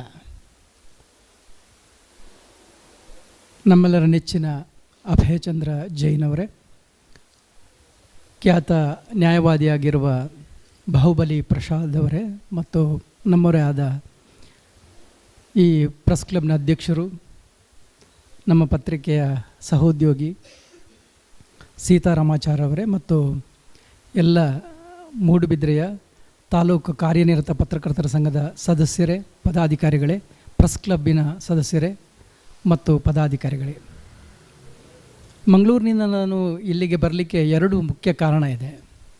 ಒಂದು, ಶೇಖರ್ ಅಜಕಾರ್ ಮತ್ತು ನಾನು ಜೊತೆಯಾಗಿ ಕೆಲಸ ಮಾಡಿದವರು ಜನವಾಹಿನಿಯಲ್ಲಿ, ಅವರ ಸಂಸ್ಮರಣೆ ಮತ್ತು ವೇಣುಗೋಪಾಲ್ ಅವರ ಸಂಸ್ಮರಣೆ. ವೇಣುಗೋಪಾಲ್ ಅವರನ್ನು ನಾನು ಕಳೆದ ಸಲ ಈ ಕಾರ್ಯಕ್ರಮಕ್ಕೆ, ಬೇರೊಂದು ಕಾರ್ಯಕ್ರಮಕ್ಕೆ ಇಲ್ಲಿಗೆ ಬಂದಾಗ ನಾವು ತುಂಬ ಹೊತ್ತು ಮಾತಾಡಿದ್ದೇವೆ. ಅದಕ್ಕೊಂದು ಕಾರಣ ಇದೆ. ನಾನು ವಕೀಲನಾಗಿ ಪ್ರಾಕ್ಟೀಸ್ ಮಾಡಿ ಪತ್ರಿಕೋದ್ಯಮಕ್ಕೆ ಬಂದವ. ಅದಕ್ಕೆ ಅವರು ಆವಾಗ ಪ್ರಾಕ್ಟೀಸ್ ಮಾಡ್ತಾಯಿದ್ರು. ಅದಕ್ಕೆ ನಾವು ಸ್ವಲ್ಪ ಹೊತ್ತು ಅದರ ವಿಷಯ ಮಾತಾಡಿದೆವು. ಮತ್ತು ಅತ್ಯಂತ ಆತ್ಮೀಯವಾಗಿ ಅವರು ಮಾತಾಡಿದರು. ಈ 2 ಕಾರಣಕ್ಕಾಗಿ ನಾನು ಈ ಕಾರ್ಯಕ್ರಮಕ್ಕೆ ಒಪ್ಪಿಕೊಂಡು ಬಂದಿದ್ದೇನೆ. ಬೇರೊಂದು ಕಾರ್ಯಕ್ರಮ ಕೂಡ ಇದೆ, ಇದು ಮುಗಿದ ತಕ್ಷಣ ನಾನು ನಿಮ್ಮಲ್ಲಿ ಕ್ಷಮೆ ಕೇಳಿ ನಾನು ಹೊರಡ್ತೇನೆ. ಇನ್ನೂ ಒಂದು ಕಾರಣ ಏನು ಅಂದರೆ, ನಮ್ಮ ಸೀತಾರಾಮಾಚಾರ್ಯ ಮತ್ತು ಎಲ್ಲ ಪದಾಧಿಕಾರಿಗಳ ಪ್ರೀತಿ. ಪ್ರತಿ ವರ್ಷ ಯಾವುದಾದ್ರೂ ಒಂದು ಕಾರ್ಯಕ್ರಮಕ್ಕೆ ನನ್ನನ್ನು ಆಹ್ವಾನಿಸಿ ಇಲ್ಲಿಗೆ ಬರಮಾಡ್ಕೊಳ್ತಾರೆ. ಅದಕ್ಕೆ ಅವರಿಗೆ ಆ ಪ್ರೀತಿಗೆ ನಾವು ಬೆಲೆ ಕೊಡಲಿಕ್ಕೆ ಸಾಧ್ಯ ಇಲ್ಲ. ಅದಕ್ಕೋಸ್ಕರ ನಾನು ಬಂದೆ. ಇನ್ನು ಮಾಧ್ಯಮ ಮತ್ತು ವಿಶ್ವಾಸಾರ್ಹತೆ ಈಗ ದೊಡ್ಡ ಪ್ರಶ್ನೆ. ಅದು ಈಗಿನ ಪ್ರಸಕ್ತ ಸನ್ನಿವೇಶದಲ್ಲಿ ಒಂದು ಉದಾಹರಣೆಯೊಂದಿಗೆ ನಾನು ಮಾತನ್ನು ಆರಂಭಿಸ್ತೇನೆ. ಒಂದು ಊರಿನಲ್ಲಿ ಬರಗಾಲ, ತುಂಬ ನೀರೇ ಇಲ್ಲ. ಅದಕ್ಕೆ ಪ್ರಾರ್ಥನೆ ಮಾಡಲಿಕ್ಕೆ ಎಲ್ಲರೂ ಅಲ್ಲಿ ಸೇರ್ತಾರೆ ಒಂದು ಕಡೆ. ಆಗ ಒಂದು ಪುಟ್ಟ ಬಾಲಕ ಕೈಯಲ್ಲಿ ಕೊಡೆ ಹಿಡ್ಕೊಂಡು ಅಲ್ಲಿ ಬರ್ತಾನೆ. ಅದು ಅವನ ವಿಶ್ವಾಸ, ಮಳೆ ಬರಬಹುದು ಅನ್ನುವ ವಿಶ್ವಾಸ. ಒಬ್ಬ ಅಪ್ಪ ತನ್ನ ಸಣ್ಣ ಮಗು ಅವನನ್ನು ಚಿಮ್ಮಿ ಹಿಡಿತಾರೆ. ಆ ಮಗುವಿಗೆ ಏನು ಭಯ ಆಗೋದಿಲ್ಲ. ಯಾಕೆಂದರೆ ಆ ಮಗುವಿಗೆ ಒಂದು ನಂಬಿಕೆ, ನನ್ನ ಅಪ್ಪ ನನ್ನನ್ನು ಹಿಡ್ಕೊಳ್ತಾರೆ ಅಂತ. ನಾವೆಲ್ಲರೂ ರಾತ್ರಿ ನಿದ್ದೆ ಮಾಡ್ತೀವಿ, ಹೌದಲ್ಲ? ನಿದ್ದೆ ಮಾಡಿ ನಾಳೆ ಎದ್ದೇಳ್ತೀವಿ ಅಂತ ನಮ್ಗೆ ಗೊತ್ತಿಲ್ಲ. ಆದರೆ ನಾವೆಲ್ಲರೂ ಮಲಗುವಾಗ ಅಲಾರಂ ಇಡ್ತೇವೆ. ಯಾಕೆ? ಅದು ಭರವಸೆ. ಈ ವಿಶ್ವಾಸ, ಈ ನಂಬಿಕೆ, ಈ ಭರವಸೆ, ಇದು 3 ಕೂಡ ಪತ್ರಕರ್ತರಲ್ಲಿ ಮತ್ತು ಮಾಧ್ಯಮ ಕ್ಷೇತ್ರದಲ್ಲಿ ಶಿಥಿಲ ಆಗ್ತಾ ಇದೆ ಅನ್ನುವುದು ನನ್ನ ಅಭಿಪ್ರಾಯ. ಇದನ್ನು ಗಟ್ಟಿಗೊಳಿಸಿದರೆ ನಮ್ಮಲ್ಲಿರತಕ್ಕಂಥ ವಿಶ್ವಾಸಾರ್ಹತೆ ಇನ್ನೂ ಕೂಡ ಗಟ್ಟಿಯಾಗ್ತದೆ ಅನ್ನೋದು ನನ್ನ ವೈಯಕ್ತಿಕವಾದ ಒಂದು ಅಭಿಪ್ರಾಯ. ನಿಮ್ಗೆ ಗೊತ್ತಿರ್ಬೋದು, ಪತ್ರಿಕೋದ್ಯಮ ಆರಂಭ ಆದದ್ದು ಹೇಗೆ ಅಂತ ನಿಮಗೆಲ್ಲರಿಗೂ ಗೊತ್ತಿರ್ಬೋದು. ಬಹುಶಃ ಎಲ್ಲ ಪತ್ರಕರ್ತರೇ ಇದ್ದೀರಿ. ಆದರೂ ಕೂಡ ಒಂದು ಕುತೂಹಲದ ವಿಷಯ ಆದ ಕಾರಣ ಮತ್ತೊಮ್ಮೆ ನಿಮಗೆ ನೆನಪಿಸಲಿಕ್ಕೆ ಹೇಳ್ತೀನಿ. 1566ರಲ್ಲಿ ಇಟಲಿಯ ವೆನಿಸ್ ನಗರದಲ್ಲಿ ಈ ಪತ್ರಿಕೋದ್ಯಮದ ಪ್ರಥಮ ನಡೆ ಆರಂಭ ಆಯಿತು. ಅದು ಹೇಗೆ ಅಂದರೆ, ಒಂದು ಗೋಡೆಯಲ್ಲಿ ಬರೀತಾ ಇದ್ದರು ಮಾಹಿತಿಯನ್ನು, ಅದನ್ನು ಓದುವುದು, ಅದು ಪತ್ರಿಕೋದ್ಯಮ. ಆ ಸಂದರ್ಭದ ಪತ್ರಿಕಾ ರಂಗ, ಅದನ್ನು ಓದುವುದು. ಅದಕ್ಕೆ ನೋಟಿಸ್ ಕ್ರಿಸ್ಟೆ ಅಂತ ಹೇಳ್ತಾಯಿದ್ರು ಆವಾಗ. ಆ ಪತ್ರಿಕೆಯನ್ನು ಓದಬೇಕಾದ್ರೆ ಕ್ರಮೇಣ ಏನಾಯಿತು ಅಂದರೆ, ಅದಕ್ಕೊಂದು ಸಣ್ಣ ನಾಣ್ಯ ಕೊಡಬೇಕಿತ್ತು. ಅದಕ್ಕೆ ಗಜೆಟ್ ಅಂತ ಹೇಳ್ತಾಯಿದ್ರು. ಅದಕ್ಕೆ ಈಗೆಲ್ಲ ಗಜೆಟ್ ಪಬ್ಲಿಕೇಶನ್ ಅಂತ ಹೇಳ್ತೇವಲ್ಲ, ಹಾಗೆ ಗಜೆಟ್ ಅನ್ನುವ ವರ್ಡ್ ಬಂತು. ಆ ನಾಣ್ಯವನ್ನು ಕೊಟ್ಟು ಓದ್ತಾಯಿದ್ರು. ಹಾಗೆ ಈ ಪತ್ರಿಕೋದ್ಯಮದ ಪ್ರಥಮ ನಡೆ ಆರಂಭ ಆದ್ದು ಆ ರೀತಿಯಲ್ಲಿ. 1780ರಲ್ಲಿ ಭಾರತದಲ್ಲಿ ಮೊದಲ ಪತ್ರಿಕೋದ್ಯಮ ಆರಂಭ ಮಾಡಿದ್ದು ಜೇಮ್ಸ್ ಅಗಸ್ಟಿಸ್ ಹೆಕ್ಕಿ ಅನ್ನುವರು, ಬೆಂಗಾಲ್ ಗಜೆಟ್ ಅಂತ. ಅವರು ಮೊದಲ ಪತ್ರಿಕೆ ಮಾಡ್ತಾಯಿದ್ರು. ಆವಾಗ ಕೂಡ ಹೇಗಿತ್ತು ಅಂದರೆ, ಪ್ರಭುತ್ವದ ವಿರುದ್ಧ ಬರೀತಾಯಿದ್ರು. ಯಾರು ಆಡಳಿತ ಮಾಡ್ತಾಯಿದ್ರು ಅವರು ತಪ್ಪು ಮಾಡಿದಾಗ ಅದನ್ನು ಬರೀತಾಯಿದ್ರು, ಟೀಕೆ ಮಾಡ್ತಾಯಿದ್ರು, ಅದನ್ನು ಸರಿಪಡಿಸುವಂತಹ ಕೆಲಸ ಮಾಡ್ತಾಯಿದ್ರು. ಆಗ ವಿಶ್ವಾಸಾರ್ಹತೆ ಪತ್ರಿಕೆಯಲ್ಲಿ ಇತ್ತು. ಆ ಸಂದರ್ಭಗಳಲ್ಲಿ ಏನಾದರೂ ಪ್ರಭುತ್ವದ ವಿರುದ್ಧ ಬರೆದರೆ ಪ್ರಭುತ್ವದವರು ದಬ್ಬಾಳಿಕೆ ಮಾಡಬೇಕು ಅಂತ ಇದ್ದರೆ ಅವ್ರು ಏನು ಮಾಡ್ತಾಯಿದ್ರು ಅಂದರೆ ಅಂಥವ್ರನ್ನ ಗಡೀಪಾರು ಮಾಡ್ತಾಯಿದ್ರು. ಅವರು ವಿದೇಶದವರಲ್ಲ, ಅವ್ರನ್ನ ಅಲ್ಲಿಗೆ ಕಳಿಸ್ತಾಯಿದ್ರು. ಆ ರೀತಿಯ ವ್ಯವಸ್ಥೆ ಆವಾಗಲೂ ಇತ್ತು, ಈಗಲೂ ಇದೆ. ಈಗ ಗಡೀಪಾರು ಮಾಡ್ತಾಯಿಲ್ಲ, ಬೇರೆ ಬೇರೆ ರೀತಿಯಲ್ಲಿ ಅದನ್ನು ನಿಯಂತ್ರಣ ಮಾಡ್ತಾರೆ. ನಮ್ಮ ಕನ್ನಡದ ಪತ್ರಿಕೋದ್ಯಮ ಅದು ನೋಡಬೇಕಾದ್ರೆ 1843 ಜುಲೈ 1 ನಾವು ಪತ್ರಿಕಾ ದಿನಾಚರಣೆ ಅಂತ ಎಲ್ಲರೂ ಕಡೆಯಲ್ಲಿ ಸಂಭ್ರಮದಿಂದ ಆಚರಿಸುವಂಥದ್ದು. ಮಂಗಳೂರಿನಲ್ಲಿ ಇಡೀ ಕನ್ನಡ ಪತ್ರಿಕೋದ್ಯಮದ ಮೊದಲ ನಡೆ ಆರಂಭ ಆದದ್ದು ಮಂಗಳೂರಿನಲ್ಲಿ. ಫಾದರ್ ಹರ್ಮನ್ ಮೊಗ್ಲಿಂಗ್ ಅವರು ಮೊದಲ ಪತ್ರಿಕೆಯನ್ನು ಮಂಗಳೂರ ಸಮಾಚಾರ ಅನ್ನುವ ಪತ್ರಿಕೆಯನ್ನು ಆರಂಭಿಸಿದರು. ಅದು ಇಡೀ ಪತ್ರಿಕೋದ್ಯಮದ ಕನ್ನಡ ಪತ್ರಿಕೋದ್ಯಮದ ಮೊದಲ ನಡೆ. ಅದು ಇಡೀ ಪತ್ರಿಕೋದ್ಯಮ ಅವರ ನೆಲೆಯಲ್ಲಿ ಇತ್ತು. ಆವಾಗ ಅವರೊಂದು ಮಾತು ಹೇಳಿದರು, ಸತ್ಯವಾದ ಮಾಹಿತಿಯನ್ನು ತಿಳಿಸುವುದಕ್ಕೋಸ್ಕರ ನಾವು ಈ ಪತ್ರಿಕೆಯನ್ನು ಮಾಡ್ತಾ ಇದ್ದೇವೆ ಅಂತ ಹೇಳಿದ್ದಾರೆ. ಅಲ್ಲಿ ವಿಶ್ವಾಸಾರ್ಹತೆ ಇತ್ತು. ಹೀಗೆ ಪತ್ರಿಕೋದ್ಯಮ ನಡೆದು ಬಂದ ದಾರಿಯನ್ನು ನಾವು ನೋಡಿದಾಗ ಎಲ್ಲಿ ಶಿಥಿಲಗೊಳ್ಳಲಿಕ್ಕೆ ಸ್ಟಾರ್ಟ್ ಆಯಿತು ಅಂದರೆ, ಪತ್ರಿಕೆ ಯಾವಾಗ ಪತ್ರಿಕೋದ್ಯಮ ಆಯಿತು, ಯಾವಾಗಲೂ ಕೂಡ ಉದ್ಯಮ ಆದಾಗ ಅದೇನಾಗುತ್ತೆ ಅಂದರೆ ಲಾಭ ನಷ್ಟದ ಪ್ರಶ್ನೆ ಬರುತ್ತೆ. ಅಲ್ಲಿ ಆ ಉದ್ಯಮಗಳು ಯಾವಾಗಲೂ ಅದೇ ರೀತಿಯ ಲೆಕ್ಕಾಚಾರಗಳಿರ್ತವೆ, ಕಾರ್ಪೊರೇಟ್ ವ್ಯವಸ್ಥೆಗಳಿಗೆ ಬರ್ತಾರೆ. ಆವಾಗ ಲಾಭ ನಷ್ಟದ ಲೆಕ್ಕಾಚಾರಗಳು ಬರ್ತವೆ. ಆಗ ಸ್ವಲ್ಪ ಶಿಥಿಲಗೊಂಡಿತು. ನಿಮಗೆ ಟಿ ವಿ ಬಂದಾಗ ಪತ್ರಿಕೋದ್ಯಮ ಎಲ್ಲ ಮಾಯ ಆಗುತ್ತೆ, ಅಥವಾ ದೃಶ್ಯಗಳನ್ನು ನೋಡ್ತಾರೆ, ಇನ್ನೇನು ಓದ್ತಾರೆ ಅಂತ ಒಂದು ಆತಂಕ ಇತ್ತು. ಅದು ಸುಳ್ಳಾಯಿತು. ದೃಶ್ಯಗಳನ್ನು ತುಂಬ ನೋಡಲಿಕ್ಕೆ ಆಗಲ್ಲ. ಆದರೆ ಪತ್ರಿಕೆ ಉಳಿದುಕೊಂಡಿತು, ಅದರ ಪ್ರಸರಣವನ್ನೂ ಹೆಚ್ಚಿಸಿಕೊಂಡಿತು. ಅದರ ನಂತರ ನಮಗೆ ಸವಾಲಾಗಿ ಬಂದದ್ದೇ ನವಮಾಧ್ಯಮಗಳು ಅಂತ ಹೇಳ್ತೀವಿ. ಸೋಷಲ್ ಮೀಡಿಯಾ ಈ ಪತ್ರಿಕೋದ್ಯಮ, ಲಾಭ ನಷ್ಟದ ಲೆಕ್ಕಾಚಾರ ಇದೆಲ್ಲ ಇದ್ದಾಗ ಈ ಪತ್ರಿಕೋದ್ಯಮದ ಒಂದು ನೆಲೆಗೆ ಹೊಸ ಒಂದು ಆಯಾಮ ಬಂತು. ಅದೇ ಸೋಷಿಯಲ್ ಮೀಡಿಯಾ. ಪತ್ರಿಕೋದ್ಯಮದಲ್ಲಿ ಮೊದಲೆಲ್ಲ ನಿಮಗೆ ಗೊತ್ತಿರ್ಬೋದು, ನೀವೇನು ಮಾಡ್ತಾಯಿದ್ರಿ ಅಂದರೆ ಪತ್ರಕರ್ತರು ಅಂತ ಹೇಳ್ತಾಯಿದ್ರು. ಪತ್ರಕರ್ತರಾದರೆ ಊಟ ಮಾಡಲಿಕ್ಕೆ ಏನು ಮಾಡ್ತಾಯಿದ್ರಿ ಅಂತ ಕೇಳ್ತಾಯಿದ್ರು ಹಿಂದಿನ ಸಂದರ್ಭದಲ್ಲಿ. ಅದರ ನಂತರ ಪತ್ರಿಕೋದ್ಯಮ ಯಾವ ರೀತಿ ಬೆಳೆಯಿತು ಅಂದರೆ ITBTಯ ಸಂಬಳವನ್ನು ಪತ್ರಿಕೆ ಪಡೆಯುವಷ್ಟರ ಮಟ್ಟಿಗೆ ಬೆಳೆಯಿತು. ಹೊಸ ತಂತ್ರಜ್ಞಾನ ಅಳವಡಿಕೆ ಆಯಿತು. ಅದೇ ಸಂದರ್ಭದಲ್ಲಿ ಈ ಸೋಷಿಯಲ್ ಮೀಡಿಯಾ ಕೂಡ ಬಂತು. ಈಗ ಸುಳ್ಳು ಮತ್ತು ಸತ್ಯದ ಸಂತೆಯ ದೊಡ್ಡ ಒಂದು ನಮ್ಮ ಸುದ್ದಿಯ ಸಂತೆಯಲ್ಲಿ ಸತ್ಯವನ್ನು ಹುಡುಕುವುದು ದೊಡ್ಡ ಸವಾಲು. ಅದು ನಮ್ಮ ಸವಾಲಾಗಿದೆ. ಪತ್ರಿಕೋದ್ಯಮ ಅಥವಾ ಮಾಧ್ಯಮಕ್ಕೆ ಇರುವಂಥ ದೊಡ್ಡ ಸವಾಲದು. ಯಾವುದನ್ನು ಕೊಡಬೇಕು, ಯಾವುದು ಸತ್ಯ, ಯಾವುದು ಸುಳ್ಳು. ಮೊದಲೆಲ್ಲ ನಿಮಗೆ ಗೊತ್ತಿರ್ಬೋದು, ಶಾಲೆಗೆ ರಜೆ ಅಂತ ಪತ್ರಿಕೆಯಲ್ಲಿ ಬಂದರೆ ಅದು ರಜೆ, ಬೇರೇನು ಕೇಳಲಿಕ್ಕಿಲ್ಲ. ಈಗ ಏನಾದರೂ ನಾವು ಶಾಲೆಗೆ ರಜೆ ಅಂತ ಹೇಳಿದರೆ ಏನು ಹೇಳ್ತಾರೆ ಗೊತ್ತಾ, ಪತ್ರಿಕೆಯವ್ರಿಗೆ ತಲೆ ಸರಿ ಇಲ್ಲ ಮರೆ, ಟೀಚರಿಗೆ ಕೇಳು ಅಥವಾ ಶಾಲೆಗೆ ಕೇಳು ಅಂತ ಹೇಳ್ತಾರೆ. ಯಾಕಾಯಿತು ಹೀಗೆ? ಈ ವಿಶ್ವಾಸಾರ್ಹತೆಯಲ್ಲಿ ಎಲ್ಲಿ ಕೊರತೆ ಆಯಿತು? ಯಾಕೆ ಕೊರತೆ ಆಯಿತು? ಈ ಸಿಟಿಸನ್ ಜರ್ನಲಿಸಮ್ ಅಂತ ನಿಮ್ಗೆ ಗೊತ್ತಿರ್ಬೋದು. ಸಿಟಿಸನ್ ಜರ್ನಲಿಸಮ್ ಅಂದರೆ ಎಲ್ಲರೂ ಪತ್ರಕರ್ತರೆ. ನಿಮಗೊಂದು ಗೊತ್ತಿರ್ಬೋದು, ಪತ್ರಕರ್ತರಿಗೆ ಯಾವುದು ಕ್ವಾಲಿಫಿಕೇಷನ್ ಬೇಕಂತಿಲ್ಲ. ಅದು ರಾಜಕೀಯದಾಗೆ, ರಾಜಕೀಯಕ್ಕೆ ಕ್ವಾಲಿಫಿಕೇಷನ್ ಬೇಕಲ್ಲ, ಯಾವುದೇ ಕ್ವಾಲಿಫಿಕೇಷನ್ ಬೇಡ ಅದಕ್ಕೆ. ಹಾಗೆಯೇ ಪತ್ರಕರ್ತರಿಗೆ ಅರ್ಹತೆ ಅಂದರೆ ಅವರಿಗೆ ಇಷ್ಟೇ ಈಗೀಗ ಕ್ವಾಲಿಫಿಕೇಷನ್ ಬೇಕಾಗಿದೆ. ಮೊದಲೆಲ್ಲ ಕ್ವಾಲಿಫಿಕೇಷನ್ ಇರಲಿಲ್ಲ. ಎಲ್ಲ ಜನರು ಕೂಡ ಪತ್ರಕರ್ತರೆ. ಈ ಸೋಷಿಯಲ್ ಮೀಡಿಯಾ ಬಂದ ನಂತರ ಪ್ರತಿಯೊಬ್ಬರು ಪತ್ರಕರ್ತರೆ. ಇದನ್ನು ಯಾವ ರೀತಿ ನಾವು ವಿಶ್ವಾಸಾರ್ಹತೆಯನ್ನು ಮಾಧ್ಯಮದಲ್ಲಿ ಉಳಿಸಿಕೊಳ್ಳಬೇಕು ಅನ್ನುವ ನಿಟ್ಟಿನಲ್ಲಿ ಪತ್ರಕರ್ತರೇ ಚರ್ಚೆ ಮಾಡಬೇಕು. ಇದು ಇಲ್ಲಿ ಮೂಡುಬಿದ್ರೆಯಲ್ಲಿ ಒಂದು ಚರ್ಚೆಗೆ ಮುನ್ನುಡಿಯಾಗಿದೆ ಅಂತ ನಾನು ಅಂದುಕೊಂಡಿದ್ದೇನೆ. ನಾನು ದಾವಣಗೆರೆಯಲ್ಲಿ ರಾಜ್ಯ ಮಟ್ಟದ ಪತ್ರಕರ್ತರ ಸಂಘದ ಕಾರ್ಯಕ್ರಮ ಆದಾಗ ಇದೇ ಸಬ್ಜೆಕ್ಟನ್ನು ಅಲ್ಲಿ ಮಾತಾಡಿದ್ದೆ. ನಾವು ಚರ್ಚೆ ಮಾಡಬೇಕು. ಈ ವಿಶ್ವಾಸಾರ್ಹತೆಯನ್ನು ಉಳಿಸಿಕೊಳ್ಬೇಕಾದ್ರೆ ನಾವು ಚರ್ಚೆ ಮಾಡಬೇಕಾಗಿದೆ. ಹೊರಗಿನವರು ಚರ್ಚೆ ಮಾಡಲಿಕ್ಕೆ ಆಗೋದಿಲ್ಲ. ಪತ್ರಕರ್ತರೇ ಚರ್ಚೆ ಮಾಡಿ ಯಾವ ರೀತಿ ಇದನ್ನು ಗಟ್ಟಿತನಗೊಳಿಸ್ಬೋದು ಅನ್ನೋದನ್ನು ದೊಡ್ಡ ರೀತಿಯ ಚರ್ಚೆ ಆಗಬೇಕಾಗಿದೆ. ಪತ್ರಿಕೆಯಲ್ಲಿ ಬಂದದ್ದು ಸತ್ಯ ಅಂತ ಇವತ್ತು ಕೂಡ ನಂಬ್ತಾರೆ ಮತ್ತು ಬಹುತೇಕ ಸತ್ಯನೇ ಇರ್ತದೆ. ಆದರೆ ಸುಳ್ಳುಗಳು ಕೂಡ ಬರ್ತವೆ. ಅದು ಹೇಗೆ? ನಾನೊಂದು ಉದಾಹರಣೆ ಕೊಡ್ತೇನೆ ನಿಮಗೆ. ಒಬ್ಬ ಮಗ ತನ್ನ ತಂದೆ ಸತ್ತಿದ್ದಾನೆ ಅಂತ ಒಂದು ನ್ಯೂಸನ್ನು ನಮಗೆ ತಂದು ಕೊಡ್ತಾರೆ. ಅದನ್ನು ನಾವು ಅಚೀವ್ ಮಾಡ್ತೇವೆ.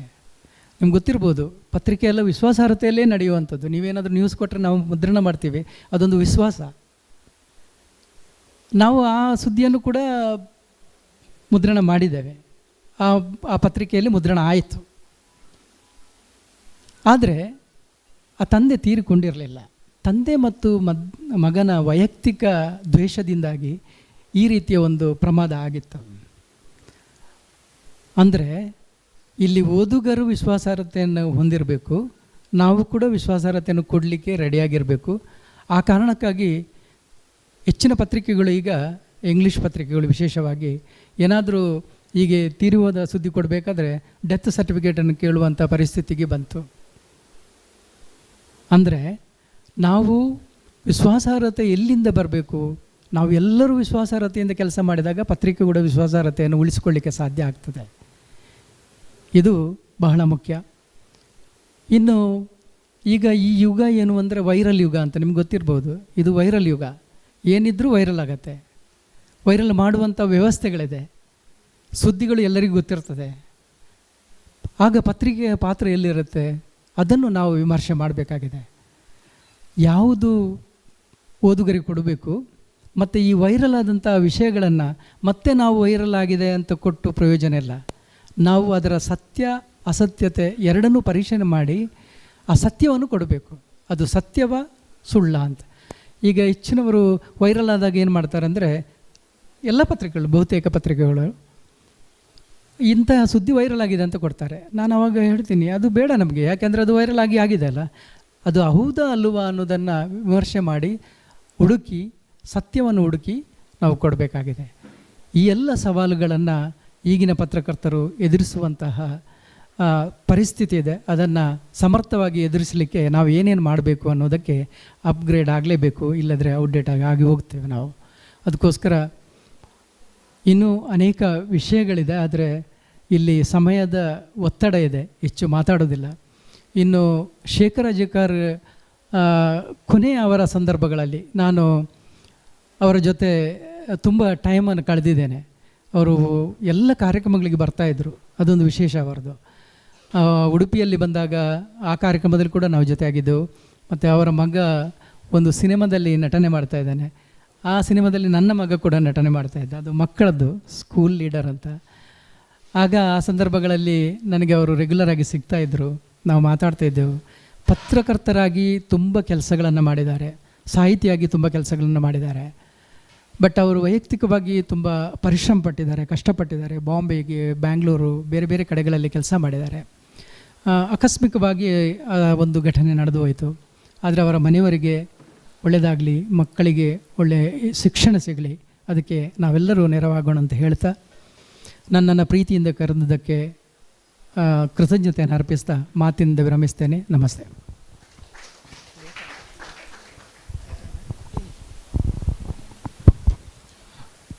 ಮಾಧ್ಯಮ ಮತ್ತು ವಿಶ್ವಾಸಾರ್ಹತೆ ಕುರಿತು ಕೆಲವೊಂದು ವಿಚಾರಗಳನ್ನು ನಮ್ಮೊಂದಿಗೆ ಹಂಚಿಕೊಂಡಂತಹ ರವೀಂದ್ರ ಶೆಟ್ಟಿ ಅವರಿಗೆ ಧನ್ಯವಾದವನ್ನು ಸಲ್ಲಿಸ್ತಿದ್ದೇವೆ.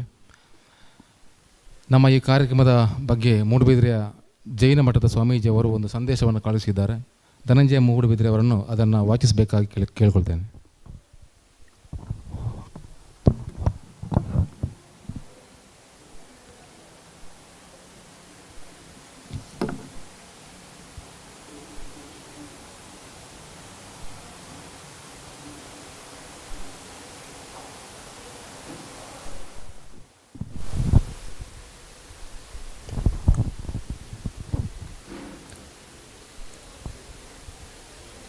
ನಮ್ಮ ಕಾರ್ಯಕ್ರಮದ ಬಗ್ಗೆ ನಿನ್ನೆಯಷ್ಟೇ ಮಾಹಿತಿ ಪಡೆದುಕೊಂಡಂತಹ ಮೂಡುಬಿದಿರೆಯ ಪರಮಪೂಜ್ಯ ಭಟ್ಟಾರಕ ಸ್ವಾಮೀಜಿಯವರು ಹೀಗೆ ಬರೀತಾರೆ ರಾತ್ರೋರಾತ್ರಿ.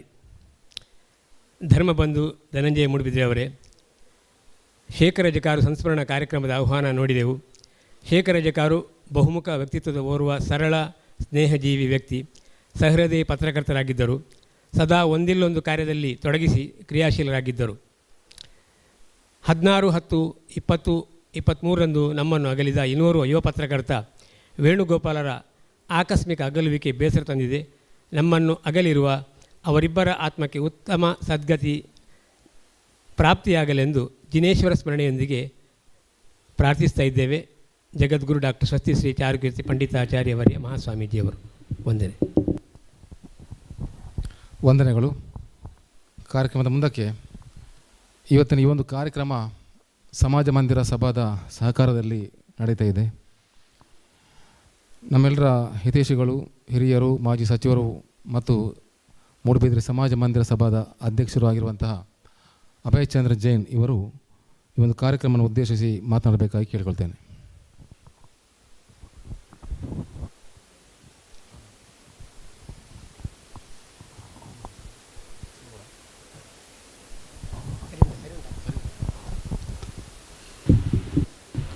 ತಾಲೂಕು ಕಾರ್ಯನಿರತ ಪತ್ರಕರ್ತರ ಸಂಘ ಮೂಡುಬಿದಿರೆ ಇದರ ವತಿಯಿಂದ ವಕೀಲರಾಗಿ ನಮ್ಮ ಕ್ಲಬ್ಬಿನ ಅಧ್ಯಕ್ಷರಾಗಿ ಸ್ಮರಣೀಯ ಸೇವೆ ಸಲ್ಲಿಸಿದ ವಕೀಲ ವೇಣುಗೋಪಾಲ್ರವರೇ ಅವರ ಮತ್ತು ಬಹುಮುಖ ಪ್ರತಿಭೆಯ ಪತ್ರಕರ್ತ ಮಿತ್ರ ಶೇಖರ್ ಅಜಕಾರ್ರವರ ಸಂಸ್ಕರಣಾ ಕಾರ್ಯಕ್ರಮ. ಈ ವಿಶೇಷ ಕಾರ್ಯಕ್ರಮದಲ್ಲಿ ಭಾಗವಹಿಸಿರುವಂಥ ವಿಜಯ ಕರ್ನಾಟಕ ಪತ್ರಿಕೆಯ ರವೀಂದ್ರ ಶೆಟ್ಟಿಯವರೇ, ಮೂಡುಬಿದಿರೆಯ ವಕೀಲರ ಸಂಘದ ಅಧ್ಯಕ್ಷರು, MCC ಬ್ಯಾಂಕಿನ ಅಧ್ಯಕ್ಷರು ಆಗಿರುವಂಥ ಬಾಹುಬಲಿ ಪ್ರಸಾದ್ರವರೇ, ಮೂಡುಬಿದಿರೆಯ ಪತ್ರಕರ್ತರ ಸಂಘದ ಅಧ್ಯಕ್ಷರು ಆಗಿರುವಂಥ ಸೀತಾರಾಮ್ ಆಚಾರ್ಯರವರೇ, ಇವತ್ತು 2 ಜನ ನಮ್ಮನ್ನಗಲಿದಂಥ ಪತ್ರಕರ್ತರ ಸ್ಮರಣೆಯ ಒಂದು ಕಾರ್ಯಕ್ರಮ. ಒಂದು ನಮ್ಮ ವಕೀಲರಾಗಿ ನಮ್ಮ ಪತ್ರಕರ್ತರ ಸಂಘದ ಹೊಸ ನಮ್ಮದೇ ಆದಂಥ ಒಂದು ಭವನ ಆಗಬೇಕೆಂಬ ಹೋರಾಟವನ್ನು ಮಾಡಿದಂಥ ವೇಣುಗೋಪಾಲ್ರವರು, ಅದೇ ರೀತಿ ಶೇಖರ್ ಅಜಕಾರ್ರವರು ಬಹುಮುಖ ಪ್ರತಿಭೆಯ ಓರ್ವ ಪತ್ರಿಕೋದ್ಯಮಿ. ಇವರು ಇಬ್ಬರು ಕೂಡ ಸ್ಮರಣೆ ಮಾಡುವಂಥ ಕೆಲಸ. ಇದರೊಡನೆ ಇರುವರು ಕೂಡ ಕಾರ್ಕಳ ತಾಲೂಕಿನವರು. ಕಾರ್ಕಳ ತಾಲೂಕಿನಿಂದ ತಮ್ಮ ಬದುಕಿಗಾಗಿ ಮೂಡುಬಿದಿರೆಗೆ ಬಂದು ವೇಣುಗೋಪಾಲ್ರವರು ಲಾ ಪ್ರಾಕ್ಟೀಸ್ ಮಾಡ್ತಾರೆ. ಅದೇ ರೀತಿ ಶೇಖರ್ ಅಜಕಾರರು ಪತ್ರಕರ್ತನಾಗಿ ಮೂಡುಬಿದಿರೆಯಲ್ಲಿ ಸೇವೆ ಸಲ್ಲಿಸ್ತಾರೆ. ಅಂತಹ ಇರುವರು ಇವತ್ತು ನಮ್ಮನ್ನು ಅಗಲಿದ್ದಾರೆ. ಅವರನ್ನು ಸ್ಮರಿಸುವಂಥ ಕಾರ್ಯಕ್ರಮ ಇವತ್ತು ಅವಿಭಾಜ್ಯ ದಕ್ಷಿಣ ಕನ್ನಡ ಜಿಲ್ಲೆಯಲ್ಲಿ ಮಂಗಳೂರಿನಲ್ಲಿ ಪ್ರೆಸ್ ಕ್ಲಬ್ ಇದೆ, ಉಡುಪಿಯಲ್ಲಿಯೂ ಪ್ರೆಸ್ ಕ್ಲಬ್ ಇದೆ. ಆದರೆ ಸ್ವಂತ ಇವತ್ತು ಕಚೇರಿಗಳಿರುವುದು ಆ 2 ಪ್ರೆಸ್ ಕ್ಲಬ್ಗಳನ್ನು ಬಿಟ್ಟರೆ ಮೂಡುಬಿದಿರೆಯಲ್ಲಿ ಮಾತ್ರ ಎಂಬುದನ್ನು ಅಭಿಮಾನಪೂರ್ವಕವಾಗಿ ಇಲ್ಲಿ ಹೇಳಲಿಕ್ಕೆ ಇಚ್ಛಿಸ್ತೇನೆ. ಮೂಡುಬಿದಿರೆ ಪುರಸಭೆ ಮೂಡುಬಿದಿರೆ ಪ್ರೆಸ್ ಕ್ಲಬ್ಬಿಗೆ ಕಚೇರಿಗೆ ಅವಕಾಶವನ್ನು 15 ವರ್ಷಗಳ ಹಿಂದೆ ಮಾಡಿಕೊಟ್ಟಿತ್ತು ಎಂಬುದನ್ನು ಕೂಡ ಈ ಸಂದರ್ಭದಲ್ಲಿ ನೆನಪಿಸಿ, ಸ್ವಂತ ಕಟ್ಟಡ ಆಗಬೇಕು ಎಂಬ ಪ್ರಯತ್ನ ಮೂಡುಬಿದಿರೆಯ ಪ್ರೆಸ್ ಕ್ಲಬ್ನವರದ್ದು ಭಾಳ ಹಿಂದಿನಿಂದಲೂ ಕೂಡ ಇತ್ತು. ಕಾರಣಾಂತರದಿಂದ ಅದು ಆ ಸಂದರ್ಭದಲ್ಲಿ ಆಗಲಿಲ್ಲ. ಆದರೆ ಪ್ರಸ್ತುತ ಶಾಸಕರು ಉಮಾನಾಥ್ ಕೋಟ್ಯಾನರು ಇದಕ್ಕಾಗಿ ಜಾಗವನ್ನು ಒದಗಿಸಿಕೊಡುವಂಥ ಕೆಲಸ ಮಾಡಿದ್ದಾರೆ ಎಂಬುದನ್ನು ಕೂಡ ಇಲ್ಲಿ ನಾನು ನೆನಪಿಸಲಿಸ್ತೇನೆ. ಅದಕ್ಕಾಗಿ ಭಾಳ ದೊಡ್ಡ ಪ್ರಯತ್ನ ಮಾಡಿದವರು ವೇಣುಗೋಪಾಲ್ರವರು. ಅಂತಹ ಒಬ್ಬ ವಕೀಲನಾಗಿ ಪ್ರೆಸ್ ಕ್ಲಬ್ನ ಸದಸ್ಯನಾಗಿ ಇವತ್ತು ಮಾಧ್ಯಮದ ವಿಷಯವನ್ನು ಮಾಧ್ಯಮದ ಮುಖಾಂತರ ಜನರಿಗೆ ಮುಟ್ಟಿಸುವಂಥ ಕೆಲಸ ವೇಣುಗೋಪಾಲ್ ಮಾಡಿದ್ದಾರೆ. ಶೇಖರ್ ಅಜಕಾರರು ಕೂಡ ಅದೇ ರೀತಿ ಒಬ್ಬ ಸರಳ ವ್ಯಕ್ತಿಯಾಗಿ ಬಹಳ ಕಷ್ಟದ ಬದುಕು ಆದರೂ ಕೂಡ ತಮ್ಮ ಪತ್ರಕರ್ತರ ಜೀವನವನ್ನು ನಿಲ್ಲಿಸದೆ ಅವರು ಬೇರೆ ಬೇರೆ ರೀತಿಯಲ್ಲಿ ತನ್ನ ಬದುಕನ್ನು ನಡೆಸಿದವರು. ಇರುವರು ಕೂಡ ನಮ್ಮನ್ನು ಅಗಲಿದ್ದಾರೆ. ಒಂದು ಕಾಲಘಟ್ಟ ಇತ್ತು, ಭಾರತ ದೇಶದಲ್ಲಿ ಶಿಕ್ಷಣ ಪಡೆದವರು ಭಾಳ ವಿರಳ, ಭಾಳ ಬೆಳವಣಿಗೆಯಲ್ಲಿ ವಿದ್ಯಾಭ್ಯಾಸವುಳ್ಳ ಪತ್ರಿಕೆ ಇದ್ದರೂ ಪತ್ರಿಕೆಯನ್ನು ಓದುವಂಥ ಸ್ಥಿತಿಯಲ್ಲಿ ನಮ್ಮ ದೇಶದ ಜನ ಇರಲಿಲ್ಲ. ನಾನು ಬಾಲಕನಾಗಿದ್ದಾಗ ನನಗೆ ನೆನಪಿದೆ, ಇಲ್ಲಿಂದ ಮುಂಬೈಗೆ ಬದುಕಿಗಾಗಿ ಜನ ಹೋಗ್ತಾಯಿದ್ರು. ಆ ಮಗ ಮುಂಬೈಗೆ ಹೋಗಿ ಅವರ ತಂದೆ ತಾಯಿಗಳಿಗೆ ಪತ್ರ ಬರೀತಾ ಇದೆ, ನನಗೆ ಇಲ್ಲಿ ಕೆಲಸ ಸಿಕ್ಕಿದೆ, ಹೋಟೆಲ್ನಲ್ಲಿ ಕೆಲಸ ಮಾಡ್ತೇನೆ, ನಿಮಗೆ ಕಷ್ಟ ಇದೆ ಗೊತ್ತಿದೆ, ಬರುವ ತಿಂಗಳು ನನಗೆ ಸಂಬಳ ಆಗ್ತದೆ, ಸಂಬಳ ಆದಾಗ 10 ರೂಪಾಯಿ ನಿಮಗೆ ಮನಿ ಆರ್ಡರ್ ಮಾಡ್ತೇನೆ ಎಂಬ ಪತ್ರವನ್ನು 10 ಪೈಸೆ ಏನು ಪೋಸ್ಟ್ ಕಾರ್ಡ್, ಆ ಪೋಸ್ಟ್ ಕಾರ್ಡ್ನ ಮುಖಾಂತರ ಬರೀತು.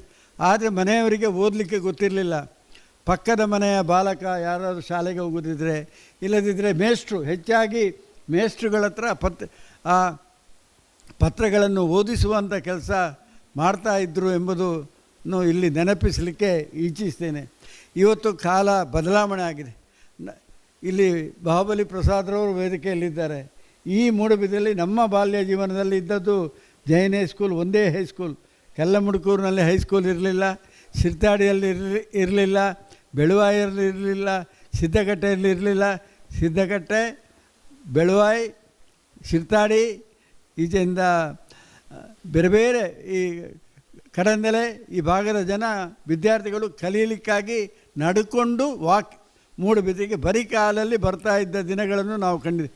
ಕೈಯಲ್ಲಿ ಒಂದು ಬುತ್ತಿ, ಅಲ್ಯೂಮಿನಿಯಂ ಬುತ್ತಿ ಒಂದು ಕೈಯಲ್ಲಿ, ಮತ್ತೊಂದು ಕೈಯಲ್ಲಿ ಪುಸ್ತಕ, ಅದನ್ನು ಹಿಡ್ಕೊಂಡು ಶಾಲೆಗೆ ಬಂದು ಕಲಿತು ವಿದ್ಯಾವಂತರಾಗಿ ಇವತ್ತಿಗೂ ನನಗೆ ನೆನಪಿದೆ. ಜಾರಪ್ಪ ಅಂತ ಒಬ್ಬ ವಿದ್ಯಾರ್ಥಿ ನಮ್ಮ ಶಿರ್ತಾಡಿಯಿಂದ ದಿನ ನಡ್ಕೊಂಡು ಬರ್ತಾಯಿದ್ರು, ನನಗಿಂತ ಸೀನಿಯರ್. ಆದರೆ ಅವರು ಜನರಲ್ ಮ್ಯಾನೇಜರ್ ಆದರು, ವಿಜಯ ಬ್ಯಾಂಕಿನಲ್ಲಿ ಜನರಲ್ ಮ್ಯಾನೇಜರ್ ಆಗಿ ರಿಟೈರ್ ಆದರು. ಕಷ್ಟಪಟ್ಟು ಓದಿದವ, ಯಾರು ಶಿಕ್ಷಣವನ್ನು ಪಡ್ಕೊಳ್ತಾನೆ ಅವನ ಬದುಕು ಬಂಗಾರವಾಗ್ತದೆ, ಯಾರು ಉದಾಸೀನ ಮಾಡ್ತಾನೆ ಅವನ ಬದುಕು ನರಕ ಯಾತನೆ ಆಗ್ತದೆ. ಇವತ್ತು ನಾವು ಯಾವಾಗಲೂ ಶಿಕ್ಷಕರು ಇಲ್ಲಿ ಪುಣ್ಯಕಾಯಿಯವರು ಇರೋದ್ರಿಂದ ಅವರವರ ವಿದ್ಯಾರ್ಥಿಗಳಿಗೆ ಯಾವಾಗಲೂ ಬೋಧನೆ ಮಾಡುವುದು ಏನಂದರೆ, ನೀವು ಸುಶಿಕ್ಷಿತರಾಗಬೇಕು, ಶಿಕ್ಷಣವನ್ನು ಪಡೆದರೆ ಪ್ರಪಂಚದ ಯಾವುದೇ ಭಾಗದಲ್ಲಿ ಹೋಗಿ ತಾವು ಬದುಕಲಿಕ್ಕೆ ಅವಕಾಶ ಇದೆ, ಆದ್ದರಿಂದ ತಾವು ವಿದ್ಯಾವಂತರಾಗಬೇಕೆಂಬ ಬೋಧನೆಯನ್ನು ಮಾಡ್ತಾರೆ. ಆದ್ದರಿಂದ ಇವತ್ತು ಶಿಕ್ಷಣದಲ್ಲಿ ಕೂಡ ನಾವು ದೊಡ್ಡ ಸಾಧನೆಯನ್ನು ಭಾರತ ದೇಶ ಮಾಡಿದ್ದೇವೆ. ಪತ್ರಕರ್ತ ವ್ಯವಸ್ಥೆಯಲ್ಲಿ ಕೂಡ ಇವತ್ತು TV ಚಾನೆಲ್ ಬಂದಿದೆ, ಬೇರೆ ಬೇರೆ ರೀತಿಯಲ್ಲಿ ಭಾಳ ದೊಡ್ಡ ರೀತಿಯಲ್ಲಿ ಪತ್ರಿಕೋದ್ಯಮ ಬೆಳೆದಿದೆ. ನಮ್ಮ ಬಾಲ್ಯ ಜೀವನದಲ್ಲಿ ನವಭಾರತ ಪತ್ರಿಕೆಯನ್ನು ನಾವು ಓದ್ತಾ ಇದ್ವಿ. ಆ ನವಭಾರತ ಪತ್ರಿಕೆ ಮೂಡುಬಿದಿರೆಗೆ ಬರುವಾಗ 11 ಗಂಟೆ, ಅದು ಮಂಗಳೂರಿನಲ್ಲಿ ಪ್ರಿಂಟಾಗಿ ಬೆಳಗ್ಗಿನ ಬಸ್ಸಿನಲ್ಲಿ ಬರಬೇಕು. ಮೂಡುಬಿದಿರೆಗೆ ಬರುವಾಗ 10 ಗಂಟೆ 11 ಗಂಟೆ ಆಗ್ತಾಯಿತ್ತು. ಇಂಗ್ಲೀಷ್ ಪೇಪರ್ ಓದಬೇಕಾಗಿದ್ದರೆ ಮೆಡ್ರಾಸಿನಿಂದ ರೈಲ್ನಲ್ಲಿ ಬರೋದು. ಈ ಟೈಮ್ಸ್ ಆಫ್ ಇಂಡಿಯಾ, ಆಮೇಲೆ ಹೆಚ್ಚಾಗಿ ಹಿಂದೂ ಪೇಪರ್ ಮೆಡ್ರಾಸಿನಲ್ಲಿ ಪ್ರಿಂಟ್ ಆಗೋದು. ಹಿಂದೂ ಪೇಪರ್ ಮೆಡ್ರಾಸಿನಿಂದ ರೈಲ್ನಲ್ಲಿ ಬರ್ತಾಯಿತ್ತು, ಇಲ್ಲಿ ಬರುವಾಗ ಮರುದಿವಸ ಮಧ್ಯಾಹ್ನ ಆಗ್ತಾಯಿತ್ತು. ಆ ರೀತಿ ಪೇಪರನ್ನು ಓದುವಂಥ ಕಾಲ ಇತ್ತು. ಇವತ್ತು ಹಾಗೆಲ್ಲ, ಇಂಗ್ಲೀಷ್ ಪೇಪರ್ ಮಂಗಳೂರಿನಲ್ಲೇ ಪ್ರಿಂಟ್ ಆಗ್ತದೆ. ಆದ್ದರಿಂದ ಕನ್ನಡ ಪತ್ರಿಕೆಗಳು ಎಲ್ಲ ಮಂಗಳೂರಿನಲ್ಲಿ ಮಣಿಪಾಲದಲ್ಲಿ ಪ್ರಿಂಟ್ ಆಗೋದ್ರಿಂದ ನಮಗೆ ಬೆಳಗ್ಗೆ 5 ಗಂಟೆಗೆ ಮೂಡುಬಿದಿರೆಯ ಜನತೆಗೆ ಎಲ್ಲ ಪತ್ರಿಕೆಗಳು ಲಭ್ಯ ಆಗ್ತದೆ. ಆದ್ದರಿಂದ ಎಷ್ಟೇ ನಾವು ಲೋಪಗಳನ್ನು ಹೇಳ್ಬೋದು, ಪತ್ರಿಕಾ ರಂಗದಲ್ಲಿರುವಂಥ ಲೋಪವನ್ನು ನಾವು ಭಾಳ ಸುಲಭವಾಗಿ ಹೇಳ್ಬೋದು. ಆದರೆ ಇವತ್ತು ಮೊಬೈಲ್ನಲ್ಲಿ ಬರುವಂಥ ಎಲ್ಲ ನ್ಯೂಸನ್ನು ಜನ ನಂಬುವುದಿಲ್ಲ. ಪತ್ರಿಕೆಯಲ್ಲಿ ಬಂದದನ್ನು ಮಾತ್ರ 90% ಜನ ನಂಬ್ತಾರೆ. 10% ಅದನ್ನು ನಂಬದೇ ಇರ್ಬೋದು. ಆದರೆ 90% ಪೇಪರ್ನಲ್ಲಿ ಬರುವಂಥ ನ್ಯೂಸನ್ನೇ ಜನ ನಂಬುತ್ತಾರೆ ಎಂಬುದನ್ನು ಕೂಡ ಇಲ್ಲಿ ಹೇಳಲಿಕ್ಕೆ ಇಚ್ಛಿಸ್ತೇನೆ. ಆದ್ದರಿಂದ ಇವತ್ತು ಮೂಡುಬಿದಿರೆಯ ಪ್ರೆಸ್ ಕ್ಲಬ್ಬಿನವರಿಗೆ ಅವರ 2 ಸಹಪಾಠಿಗಳನ್ನು ನೆನಪಿಸುವಂಥ ಕೆಲಸ ಮಾಡಿದ್ದಕ್ಕಾಗಿ ಅಭಿನಂದನೆಗಳನ್ನು ಸಲ್ಲಿಸ್ತೇನೆ. ತಮ್ಮ ಒಂದು ದೊಡ್ಡ ಮಹತ್ವದ ಕಾರ್ಯಕ್ರಮ ಇದೆ, ಪ್ರೆಸ್ ಕ್ಲಬ್ ಮೂಡುಬಿದಿರೆ ಸ್ವಂತ ಕಟ್ಟಡ ಆಗಬೇಕಂತ ಹೇಳಿ ಮೊನ್ನೆ ಕೂಡ ಅದರ ಸಭೆಯಲ್ಲೇ ಹೇಳಿದ್ದೇನೆ. ಅದಕ್ಕೆ ಎಲ್ಲ ರೀತಿಯ ಸಹಾಯವನ್ನು ಕೂಡ ನಾವು ಮಾಡ್ತೇವೆ. ಸಮಾಜ ಮಂದಿರ ಸಭಾದಿಂದ ಕೂಡ ಅದಕ್ಕೆ ಸಹಾಯ ಮಾಡುವಂಥ ಕೆಲಸ ಖಂಡಿತವಾಗಿ ವೈಯಕ್ತಿಕವಾಗಿ ಮಾಡ್ತೇನೆ, ಸಮಾಜ ಮಂದಿರದಿಂದಲೂ ಮಾಡಿಸುವಂಥ ಕೆಲಸ ಮಾಡ್ತೇವೆ ಎಂಬ ಮಾತನ್ನು ಇಲ್ಲಿ ಹೇಳಿಕೊಂಡು ಭಾಳ ಒಂದು ಒಳ್ಳೆಯ ರೀತಿಯಲ್ಲಿ ಈವರು ಪತ್ರಿಕಾ ರಂಗದಲ್ಲಿ ಸೇವೆ ಮಾಡಿದವರನ್ನು ನೆನಪಿಸುವಂಥ ಕೆಲಸ ತಾವು ಮಾಡಿದ್ದೀರಿ. ಅದಕ್ಕಾಗಿ ಮೂಡುಬಿದಿರೆಯ ಪ್ರೆಸ್ ಕ್ಲಬ್ಗೆ ಅಭಿನಂದನೆಗಳನ್ನು ಸಲ್ಲಿಸಿ ನನ್ನ ಮಾತಿಗೆ ವಿರಾಮ ಹಾಡ್ತೇನೆ. ಜೈ ಹಿಂದ್.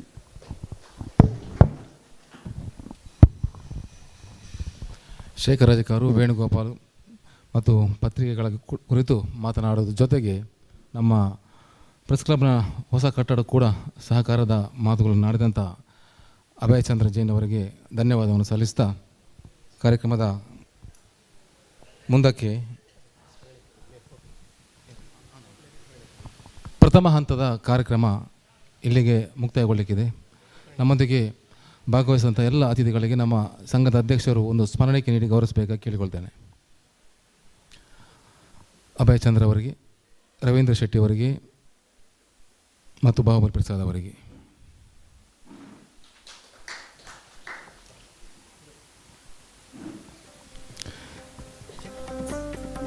ಈ ಒಂದು ಕಾರ್ಯಕ್ರಮದಲ್ಲಿ ಭಾಗವಹಿಸಿ ವೇಣುಗೋಪಾಲ್ ಅವರ ಸಂಸ್ಮರಣೆ ಮಾಡಿದಂತಹ ಹಿರಿಯ ವಕೀಲರಾದಂಥ ಬಾಹುಬಲಿ ಪ್ರಸಾದ್ ಅವರಿಗೆ, ಮಾಧ್ಯಮ ಮತ್ತು ವಿಶ್ವಾಸಾರ್ಹತೆ ಕುರಿತು ಉಪನ್ಯಾಸ ನೀಡಿದಂತಹ ರವೀಂದ್ರ ಶೆಟ್ಟಿ ಅವರಿಗೆ ಮತ್ತು ನಮ್ಮೆಲ್ಲರನ್ನು ಉದ್ದೇಶಿಸಿ ಮಾತನಾಡಿದಂಥ ನಮ್ಮ ಅಭಯ್ ಚಂದ್ರ ಜೈನ್ ಅವರಿಗೆ ಒಂದೇ ವಾಕ್ಯದಲ್ಲಿ ಧನ್ಯವಾದವನ್ನು ಸಲ್ಲಿಸ್ತಿದ್ದೇವೆ. ಕಾರ್ಯಕ್ರಮದ ಮುಂದೆ ಶೇಖರ್ ಅಜಕಾರ್ ಇವರ ಸಂಸ್ಮರಣೆ ಜೊತೆಗೆ ಅವರ ನೆನಪಿನಲ್ಲಿ ಒಂದು ಬಹುಭಾಷಾ ಕವಿಗೋಷ್ಠಿ ಇಲ್ಲಿ ನಡೆಯಲಿಕ್ಕಿದೆ.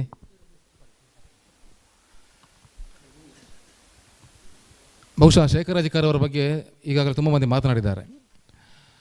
ಬಹಳಷ್ಟು ಸಾಹಿತ್ಯದ ಕೆಲಸಗಳನ್ನು ಮಾಡಿದಂಥ ಒಬ್ಬ ಪತ್ರಕರ್ತವರು.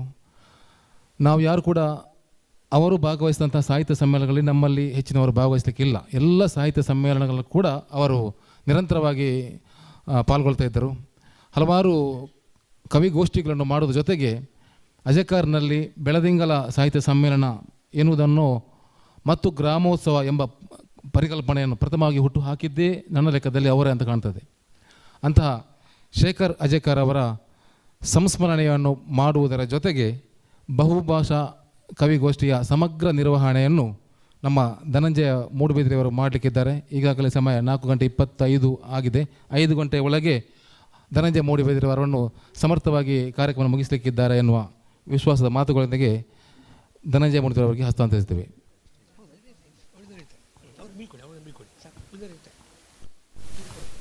ಭಾಗವಹಿಸಿ ಮಾತನಾಡಿದ ರವೀಂದ್ರ ಶೆಟ್ಟಿ ಅವರಿಗೆ ಎಲ್ಲರ ಪರವಾಗಿ ನಮ್ಮ ಪ್ರೆಸ್ ಕ್ಲಬ್ ಪರವಾಗಿ ತುಂಬ ಹೃದಯ ಧನ್ಯವಾದ ಸಲ್ಲಿಸಿದ್ದೇವೆ. ಧನಂಜಯ ಮೂಡುಬಿದ್ರೆಯವರು. ಆತ್ಮೀಯರೇ, ಸರಿಯಾಗಿ 44 ನಿಮಿಷದಲ್ಲಿ ಮೊದಲ ಭಾಗ ಮುಗಿದಿದೆ. ಅದಕ್ಕಾಗಿ ನಾನು ಸಂತೋಷ ಪಡ್ತೇನೆ. ಉಳಿದಂತೆ ಇನ್ನೊಂದು 44 ನಿಮಿಷದಲ್ಲಿ ಕಾರ್ಯಕ್ರಮ ಮುಗಿಸುವ ಇರಾದೆ ಇದೆ. ಕವಿಗೋಷ್ಠಿ ಸಮರ್ಪಣೆ ಆಗ್ತಾ ಇರೋದು ಶೇಖರ್ ಅಜಕಾರ್ ಅವರ ನೆನಪಿಗೆ. ನನಗೆ ಶೇಖರ್ ಅಜಕಾರ್ ಅವರ ಬಗ್ಗೆ ನಿಮಗೆಲ್ಲ ಗೊತ್ತಿದೆ ಅಂತ ಗೊತ್ತಿದೆ. ಆದರೆ ಮತ್ತೆ ನೆನಪಿಸುವುದರಿಂದ ಒಂದು ದೇಹ ಇಲ್ಲ, ಆದರೆ ಭಾವವಿದೆ. ಭಾವ ಬಿಂಬವನ್ನು ಕಟ್ಟಿಕೊಡುವ ಒಂದು ಸಣ್ಣ ಕೆಲಸ ಮಾತ್ರ ನಾನು ಮಾಡಲಿಕ್ಕೆ ಸಾಧ್ಯ ಇದೆ. ಒಬ್ಬರು ಹೇಳ್ತಾರೆ, ಗಾಂಧೀಜಿಯನ್ನು ವರ್ಣಿಸುವುದಂತ ಹೇಳಿದರೆ ಆನೆಯನ್ನು ವರ್ಣಿಸಿದ ಹಾಗೆ ಅಂತ. ನಮಗೆ ಅದು ಎಷ್ಟು ಹೇಗೆ ಅಂತ ಗೊತ್ತಾಗಬೇಕಾದ್ರೆ ಶೇಖರ್ ಅಜಕಾರ್ ಅಂತ ಒಂದು ವ್ಯಕ್ತಿತ್ವವನ್ನು ಪರಿಚಯಿಸಬೇಕು.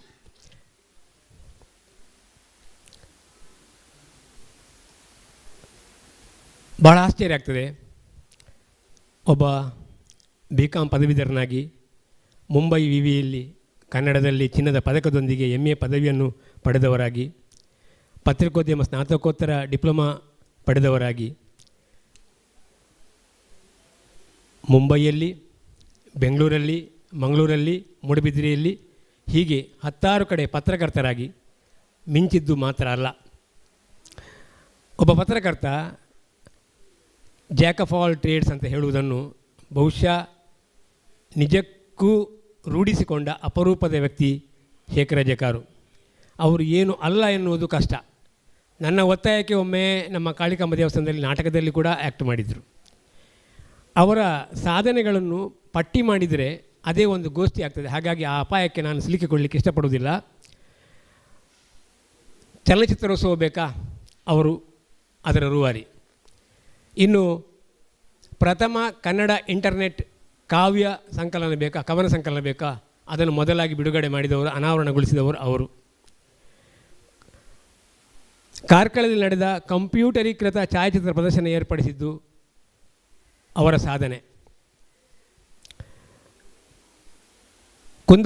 ಕುಂದಾಪುರದಲ್ಲಿ ಕರ್ನಾಟಕ ಮಲ್ಲ ಮುಂಬೈಯಲ್ಲಿ, ಜನವಾಹಿನಿ ಮುಂಬೈ, ಮಂಗಳೂರು ಮತ್ತು ಬೆಂಗಳೂರಿನಲ್ಲಿ, Kannadaprabha, Ushakirana, daijiworld.com, Daiji world weekly ಪತ್ರಿಕೆಗಳಲ್ಲಿ, ಹೀಗೆ ಅವರು ಕೆಲಸ ಮಾಡದ ಪತ್ರಿಕೆಗಳೇ ಇಲ್ಲ ಅಂತ ಹೇಳಬಹುದು. ತಾನು ಕೆಲಸ ಮಾಡುವ ಜೊತೆಗೆ ಯುವ ಪ್ರತಿಭೆಗಳನ್ನು ಬೆಳೆಸಿದವರು, ಅವರಿಗೆ ದಾರಿ ತೋರಿದವರು, ಅವರ ಶಿಷ್ಯರಾದ ಬೋರ್ಗಲ್ಗುಡ್ಡೆ ಮಂಜುನಾಥ ಅವರಂಥವರನ್ನು ಅವರು ಬೆಳೆಸಿದವರಿದ್ದಾರೆ. ಕನ್ನಡದ ಮೊದಲ ಇಂಟರ್ನೆಟ್ ಕವನ ಸಂಕಲನ ಸೂರ್ಯ ಶಿಕಾರಿಗೆ ಮುನ್ನ ಇದನ್ನು ಪ್ರಕಟಿಸಿದ ಇಲ್ಲೇ ಮೂಡಬಿದಿರೆಯಲ್ಲಿ ಅರವಿಂದ್ ಚೊಕ್ಕಾಡಿಯವರ ಮೂಲಕ.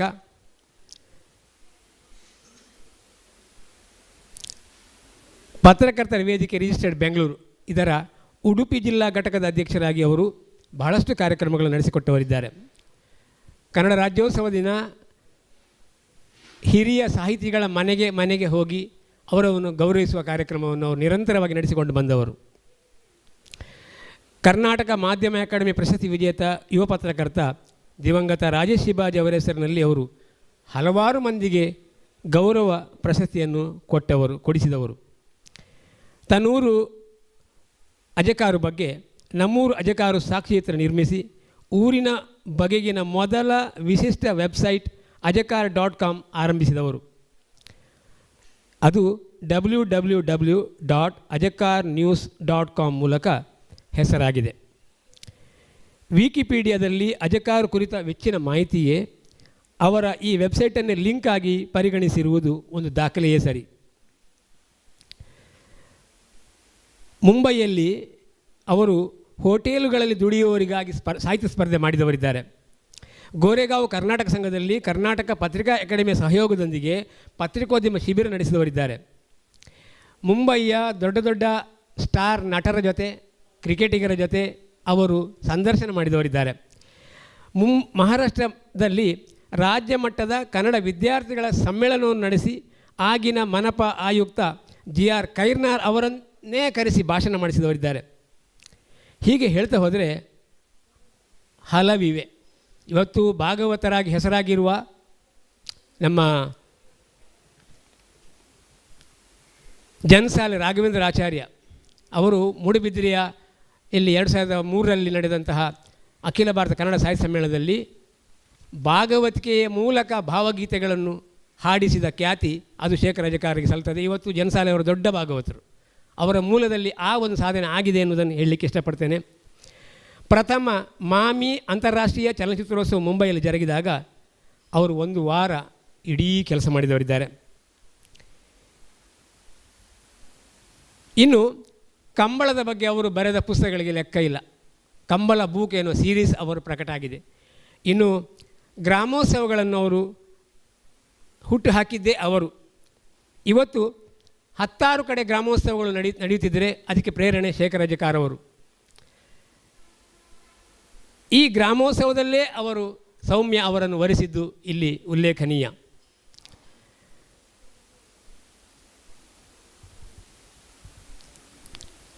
ಅವರ ಶಿಷ್ಯೆಯರಲ್ಲಿ ಓರ್ವರಾದ ನಾಗಶ್ರೀ ನಾಗರಗಟ್ಟೆ ಅವರ ಈ ಪುಸ್ತಕ ಇಂಟರ್ನೆಟ್ ಆವೃತ್ತಿಯನ್ನು ಹೊರಗೆ ತಂದವರು ಅವರು. ನಮ್ಮ ಮಿಜಾರುಗುತ್ತು ಆನಂದಾಳುವರ ಜೀವನ ಚರಿತ್ರೆ, ಆನಂದದ ಅಧಿಪತಿ ಮತ್ತು ಕಂಬಳ ಬುಕ್ 1 ಇಂಟರ್ನೆಟ್ ಮಾಧ್ಯಮದ ಮೂಲಕ ಬಿಡುಗಡೆ ಮಾಡಿದವರು. ಇವರ ajakarblogspot.comನಲ್ಲಿ 40ಕ್ಕೂ ಹೆಚ್ಚು ಕನ್ನಡ, ಆಂಗ್ಲ ಪುಸ್ತಕಗಳು ಲಭ್ಯ ಇವೆ. ಮೂಡುಬಿದಿರೆಯಲ್ಲಿ 2003ರಲ್ಲಿ ಅಖಿಲ ಭಾರತ ಸಾಹಿತ್ಯ ಸಮ್ಮೇಳನ ನಡೆದಾಗ ಚೆಲುವ ಮೂಡುಬಿದಿರೆ ಕೃತಿಯನ್ನು ಡಾಕ್ಟರ್ ವೀರೇಂದ್ರ ಹೆಗಡೆಯವರ ಮೂಲಕ ಅವರು ಬಿಡುಗಡೆ ಮಾಡಿದವರಿದ್ದಾರೆ. 4ನೇ ಆವೃತ್ತಿ ಕೂಡ ಹೊರಗೆ ಬಂದಿದೆ. ಕಾರ್ಕಳ ಮಸ್ತಕಾಭಿಷೇಕ ಸಂದರ್ಭದಲ್ಲಿ ಕಾರ್ಲಾ ಗೈಡ್ ಬುಕ್ 1, ಮಾಯಕದ ಮಾಣಿಬಾಲೆ ಮಾಯಿಂದಲಮ್ಮ, ಕೊಲ್ಲೂರು ಸಾಹಿತ್ಯ ಸಮ್ಮೇಳನದಲ್ಲಿ ಕೊಲ್ಲೂರು ಗೈಡ್, ಕಟೀಲು ಜಿಲ್ಲಾ ಸಾಹಿತ್ಯ ಸಮ್ಮೇಳನದಲ್ಲಿ ಗಿಡಿಗೆರೆ ರಾಮಕ್ಕ ಅವರ ಮನೆಯಲ್ಲಿ ನಮ್ಮ ಕಟೀಲು ಕೃತಿ ಬಿಡುಗಡೆ, ಭಾವೈಕ್ಯದ ಕ್ಷೇತ್ರ ಹತ್ತೂರು ಕುರಿತ ಕನ್ನಡ ಮೊದಲ ಕೃತಿಯನ್ನು ಹೊರಗೆ ತಂದವರಿದ್ದಾರೆ. ವಿಶ್ವ ತುಳು ಸಮ್ಮೇಳನದ ಕ್ಷಣಗಳಲ್ಲಿ ಪಾಡ್ದನ ಪೂಮಾಲೆಯನ್ನು ಅವರು ಬಿಡುಗಡೆ ಮಾಡಿದ್ದಾರೆ. ಅಡ್ಯಾರು ತುಳು ಸಾಹಿತ್ಯ ಸಮ್ಮೇಳನದಲ್ಲಿ ಅವರ ತುಳುಟೆ ಕತೆ ಕೇನ್ಲೆ ಸುದ್ದಿ ಮಾಡಿತ್ತು. ಅವರು ಅಜಕಾರು ಹೋಬಳಿ ಕನ್ನಡ ಸಾಹಿತ್ಯ ಪರಿಷತ್ನ ಅಧ್ಯಕ್ಷರಾಗಿ ಕೂಡ ಸೇವೆ ಸಲ್ಲಿಸುವರಿದ್ದಾರೆ. ನಮ್ಮ ಸಭೆಯಲ್ಲಿದ್ದಾರೆ ಜಯಂತಿ ಬಂಗೇರವರು. ಅವರ ಕುರಿತ ವ್ಯಕ್ತಿಚಿತ್ರ ಪುಸ್ತಕವನ್ನು ಹೊರತಂದಿದ್ದಾರೆ. ಅದೇ ಸಾಹಿತ್ಯ ಸಿರಿ. ಡಾಕ್ಟರ್ ಎಲ್ ಸಿ ಸೋನ್ಸ್ ಅವರ ಬಗ್ಗೆ ಕೃಷಿ ಸಿರಿ ಪುಸ್ತಕವನ್ನು ಹೊರತಂದಿದ್ದಾರೆ. ಕೋಟಿ ಚೆನ್ನೈಯ ಕಲಾಕೃತಿಗಳನ್ನು ನೀಡಿರುವ ಹಿರಿಯ ಕಲಾವಿದ ಪಿ ಎನ್ ಆಚಾರ್ಯರ ಜೀವನ ಚಿತ್ರ ತುಳುವ ಕಲಾ ತಿಲಕ ಪುಸ್ತಕ ಅವರೇ ಹೊರತಂದದ್ದು. ಬರವದ ಬಂಡಸಾಲೆ ಎಂಬ ಚಲನಚಿತ್ರಕ್ಕೆ PRO ಆಗಿ ಅವರು ಕೆಲಸ ಮಾಡಿದವರಿದ್ದಾರೆ. 8 ಕರ್ನಾಟಕ ಮಿನಿ ಚಲನಚಿತ್ರೋತ್ಸವ, 16 ಆದಿಗ್ರಾಮೋತ್ಸವ, 8 ಅಖಿಲ ಕರ್ನಾಟಕ ಬೆಳದಿಂಗಲ ಸಾಹಿತ್ಯ ಸಮ್ಮೇಳನ, ಇನ್ನು ಅವರು ನಡೆಸಿಕೊಂಡು ಬಂದಿದ್ದಂಥ ಶ್ರೀ ವಿದ್ಯಾ ಸಂಸ್ಥೆಯ ಮೂಲಕ ಸಾವಿರಾರು ಮಂದಿಗೆ ಮಾರ್ಗದರ್ಶನ. ಹೀಗೆ ಅವರು ಮಾಡಿದ ಬಹುಮುಖ ಪ್ರತಿಭೆಯ, ಪರಿಶ್ರಮದ, ಶ್ರದ್ಧೆಯ ಕೆಲಸದ ಮುಂದೆ ನಮ್ಮಂಥ ಪತ್ರಕರ್ತರು ನಿಜಕ್ಕೂ ಏನು ಅಲ್ಲ. ಅವರು ಎಷ್ಟರ ಮಟ್ಟಿಗೆ 1,000 ಮಂದಿಗೆ ಪ್ರಶಸ್ತಿ ಕೊಡ್ತಾ ಬಂದರು ಅಂತ ಹೇಳಿದರೆ, ಇವತ್ತು ಮನೆಗಳಲ್ಲಿ ಆ ಪ್ರಶಸ್ತಿಗಳನ್ನು ಜೋಪಾನವಾಗಿರಿಸಿಕೊಂಡವರಿದ್ದಾರೆ. ಆ ಫಲಾನುಭವಿಗಳಲ್ಲಿ ಹಲವಾರು ಮಂದಿ ಇಲ್ಲಿಯೂ ಇದ್ದಾರೆ, ನಾನು ಇದ್ದೇನೆ. ನನಗೆ 2006ರಲ್ಲಿ ಹೂಗಾರ್ ಮಾಧ್ಯಮ ಪ್ರಶಸ್ತಿ ಬರಬೇಕಿದ್ದರೆ ಅದರ ಪ್ರಯತ್ನ ಅವರದ್ದು ಅಂತ ಹೇಳಲಿಕ್ಕೆ ನಾನು ಈ ಸಭೆಯಲ್ಲಿ ಇಷ್ಟಪಡ್ತೇನೆ ಮತ್ತು ಅವರಿಗೆ ವಂದನೆಗಳನ್ನು ಸಲ್ಲಿಸ್ತೇನೆ. ಇಷ್ಟು ಮಾತುಗಳೊಂದಿಗೆ ನಾವು ಈ ಮಧ್ಯಂತರವನ್ನು ಮುಂದಿನ ಕಾರ್ಯಕ್ರಮಕ್ಕೆ ಅನುವು ಮಾಡಿಕೊಡ್ತಾ ಇದ್ದೇವೆ. ಮುಂದೆ ನಮ್ಮ ಸದಾನಂದ ನಾರಾವಿ ಹಿರಿಯ ಸಾಹಿತಿಯವರು, ಅವರ ಹಿರಿತನದಲ್ಲಿ ಇಲ್ಲಿ ಕವಿಗೋಷ್ಠಿ ನಡೀತದೆ. ನಮ್ಮ ಸಂಘದ ಅಧ್ಯಕ್ಷರು ಸದಾನಂದ ನಾರಾವಿಯವರು ಮತ್ತು ಸಂಯೋಜಕರು ಈ ವೇದಿಕೆಯಲ್ಲಿ ಮುಂದಿನ ಕಾರ್ಯಕ್ರಮ ನಡೆಸಿಕೊಡುವರಿದ್ದಾರೆ. ಈಗ ನಮ್ಮ ಅತಿಥಿಗಳಾಗಿ ನಮ್ಮೊಂದಿಗಿರುವ ಬಾಹುಬಲಿ ಪ್ರಸಾದ್ ಮತ್ತು ಅಭಯಚಂದ್ರ ಅವರಿಗೆ ವಂದನೆಗಳನ್ನು ಸಲ್ಲಿಸಿ ಮುಂದಿನ ಭಾಗಕ್ಕೆ ಅನುವು ಮಾಡಿಕೊಡ್ಬೇಕು ಕೇಳ್ಕೊಳ್ತೇವೆ. ಇರ್ತಾರಾ? ಸರಿ ಸರಿ, ದಯಮಾಡಿ ಸದಾನಂದ ನಾರಾವಿ ಅವರು ವೇದಿಕೆಗೆ ಬನ್ನಿ.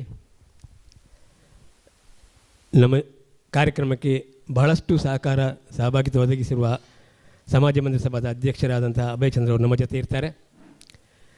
ಈಗ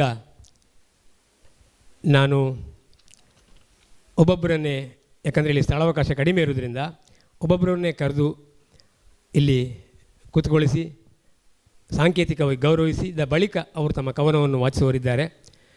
ಮೊದಲಾಗಿ ಡಾಕ್ಟರ್ ಸುರೇಶ್ ನೆಗಳಗುಳಿ ಅವರು ವೇದಿಕೆಗೆ ಬಂದು ನಮ್ಮ ಆಸನವನ್ನು ಸ್ವೀಕರಿಸಬೇಕು ಹೇಳ್ಕೊಳ್ತೇನೆ.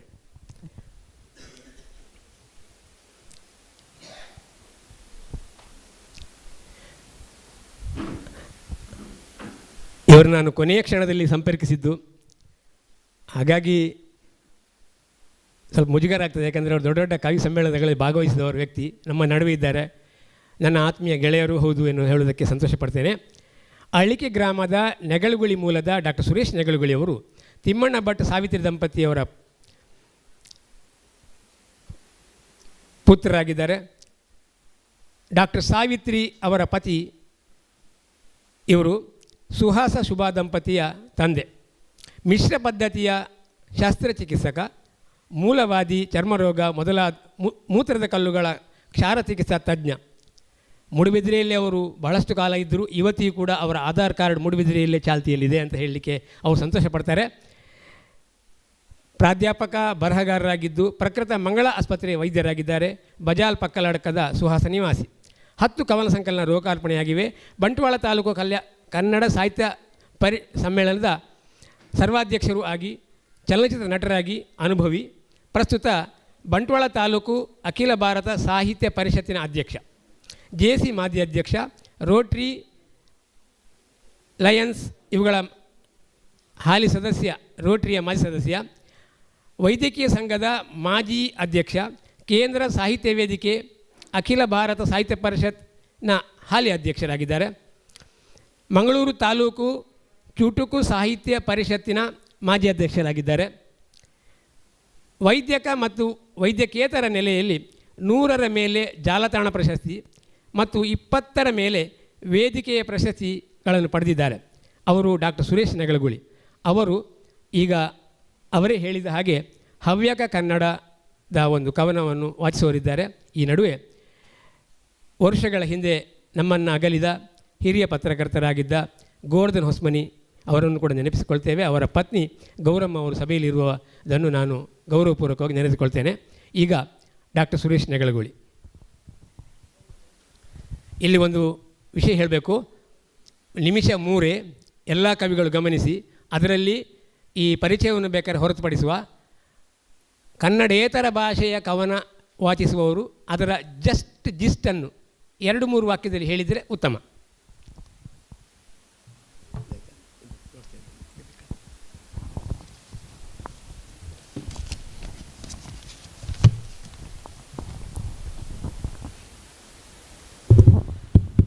ಮೊದಲಾಗಿ ಎಲ್ಲರಿಗೂ ನಮಸ್ಕಾರಗಳು.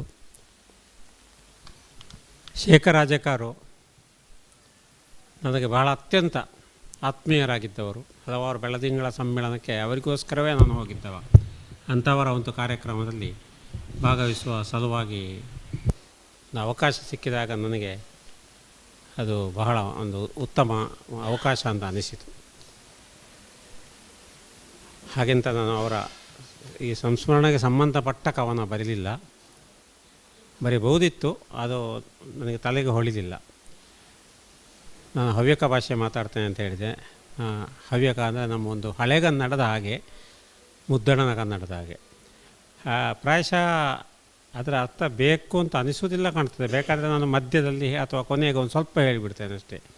ಒಂದು ಸ್ವಲ್ಪ ತಮಾಷೆಯದ್ದಾದಿತ್ತು ಅಂತ ಧನಂಜಯ ಹೇಳಿದರು ಅಂತೇಳಿ ನಾನು ನಿರ್ಣಯ ಮಾಡಿದ ಕವನವನ್ನು ಬಿಟ್ಟು ಈಗ ಬೇರೊಂದು ಗಜಲನ್ನು ವಾಚಿಸ್ತೇನೆ. ಗಜಲ್ ಹವ್ಯಕದ್ದು, ಹಾಗಾಗಿ ಅದಕ್ಕೆ ಹೆಡ್ಡಿಂಗ್ ಅಂತ ಇರುವುದಿಲ್ಲ, ಗಜಲ್ ಅಂತ ಹೇಳೋದು. ಇದೊಂದು ತಮಾಷೆಯದ್ದು. ಗಂಡ ಹೆಂಡತಿ ಅಥವಾ ಪ್ರೇಮಿಗಳು ಪರಸ್ಪರ ಹೇಳಿಕೊಳ್ಳುವ ತರಹ ಉಂಟು, ಅರ್ಥ ಮಾಡಿಕೊಳ್ಳಿ. ಬೇಕಾದರೆ ಕೊನೆಗೆ ಜಿಸ್ಟ್ ಹೇಳ್ತೇನೆ. ಅಂದರೆ ಒಂದು ತನ್ನ ಪ್ರಿಯತಮೆ ಅಥವಾ ಹೆಂಡತಿ ಅಂತ ಹೇಳಬೇಕಿಲ್ಲ. ಈಗ ಈ ಗಜಲ್ ವಿಶೇಷವಾಗಿ ಹೆಂಡತಿ ಉಂಟು. ಹೆಂಡತಿಯನ್ನು ನಾವು ಕರೆಯುವುದು ಮಿನಿಯಾ ಅಂತೇಳಿ, ಇಂದ ಮಲ್ಲ ಅಂತ ಹೇಳ್ತಾರಲ್ಲ ತುಳುವಿನಲ್ಲಿ, ಹಾಗೆ ಮಿನಿಯಾ ಅಂತೇಳಿ ನಮ್ಮ ಹವ್ಯಕ ಭಾಷೆಯಲ್ಲಿ ಕರೆಯುವ ಕ್ರಮ ಉಂಟು. ಅಥವಾ ಇದಾ ಅಂತೇಳಿ ಅವರು ಹೇಳುವ ಕ್ರಮ ಉಂಟು. ಅಥವಾ ಅಪ್ಪೋ, ಹೀಗೆಲ್ಲ ಇರ್ತದೆ ಹವ್ಯಕ ಭಾಷೆಯಲ್ಲಿ, ಹೆಸರು ಹೇಳಲಿಕ್ಕಿಲ್ಲ ಅಂತೇಳಿ. ಹಾಗೆ ಇಲ್ಲಿ ಮಿನಿಯನನ್ನು ಕರೆಯುವುದು ಮತ್ತು ಹೇಳುವುದು, ಅಲ್ಲಿ ಟಾಂಟು ಕೊಡುವುದು. ಬತ್ತೆ ಹೇಳಿದರೂ ಬಾರದ್ದದೇಕೆ ಮಿನಿಯ, ಬತ್ತೆ ಹೇಳಿದರೂ ಬಾರದ್ದದೇಕೆ ಮಿನಿಯ, ಕತ್ತೆ ಹೇಳಿ ಹಿಂದಂದ ಮೆಟ್ಟಿದ್ದದೇಕೆ ಮಿನಿಯ, ಕತ್ತೆ ಹೇಳಿ ಹಿಂದಂದ ಮೆಟ್ಟಿದ್ದದೇಕೆ ಮಿನಿಯ, ನೋಡಿ ಬಂದಪ್ಪಗಳೇ ಅಂದೇ ಮರಳಿತ್ತು ಗೊಂತಿದ್ದ, ನೋಡಿ ಬಂದಪ್ಪಗಳೇ, ಅದು ಇದಕ್ಕೆ ಹುಡುಗಿಯನ್ನು ನೋಡಲಿಕ್ಕೆ ಹೋದಾಗ ಹೇಳೋದು ಆ ಕತೆ. ಹೆಂಡತಿಯನ್ನು ಹುಡುಗಿಯನ್ನು ನೋಡ್ಲಿಕ್ಕೆ ಹೋಗ್ತಾಯಿಲ್ಲ, ಅದು ನೋಡಿ ಬಂದಪ್ಪಗಳೇ ಅಂದೇ ಮರಳಿತ್ತು ಗೊಂತಿದ್ದ, ಓಡಿ ಹತ್ತರೆ ನಿಲ್ಲದ್ದದೇಕೆ ಮಿನಿಯ, ಓಡಿ ಹತ್ತರೆ ನಿಲ್ಲದ್ದದೇಕೆ ಮಿನಿಯ, ಎಷ್ಟು ಚಂದದ ಚಂದ್ರ ನಿನ್ನತ್ರ ಇದ್ದ ಹೇಳಿ ಪೋರ್ಸೋ, ಎಷ್ಟು ಚಂದದ ಚಂದ್ರ, ಅದು ಉಪಮೆ, ನಿನ್ನತ್ರ ಇದ್ದು ಹೇಳಿ ಪೋರ್ಸೋ, ಇಷ್ಟ ಹೇಳಿ ಕೊಣಿಯದ್ದದೇಕೆ ಮಿನಿಯ, ಇಷ್ಟ ಹೇಳಿ ಕೊಣಿಯದ್ದದೇಕೆ ಮಿನಿಯ, ಬತ್ತೆ ಹೇಳಿದರೂ ಬಾರದ್ದದೇಕೆ ಮಿನಿಯ, ಚಂದದ ತಲೆ ಕಸವು ಮಾಲೆ ಆತಲ್ದ ನಿನಗೀಗ, ಚಂದದ ತಲೆ ಕಸವು, ತಲೆ ಕೂದಲಿಗೆ ತಲೆ ಕಸವು ಅನ್ನೋದು, ತಲೆ ಕಸವು ಮಾಲೆ ಆತಲ್ದ ನಿನಗೆ, ಕೊಣಿಸಿ ತಲೆಯ ಕಾಡಿದ್ದದೇಕೆ ಮಿನಿಯ, ಕೊಣಿಸಿ ತಲೆಯ ಕಾಡಿದ್ದದೇಕೆ ಮಿನಿಯ, ತಲೆ ತಿರುಗಿತ್ತು ನೀನು ನಡವಾಗ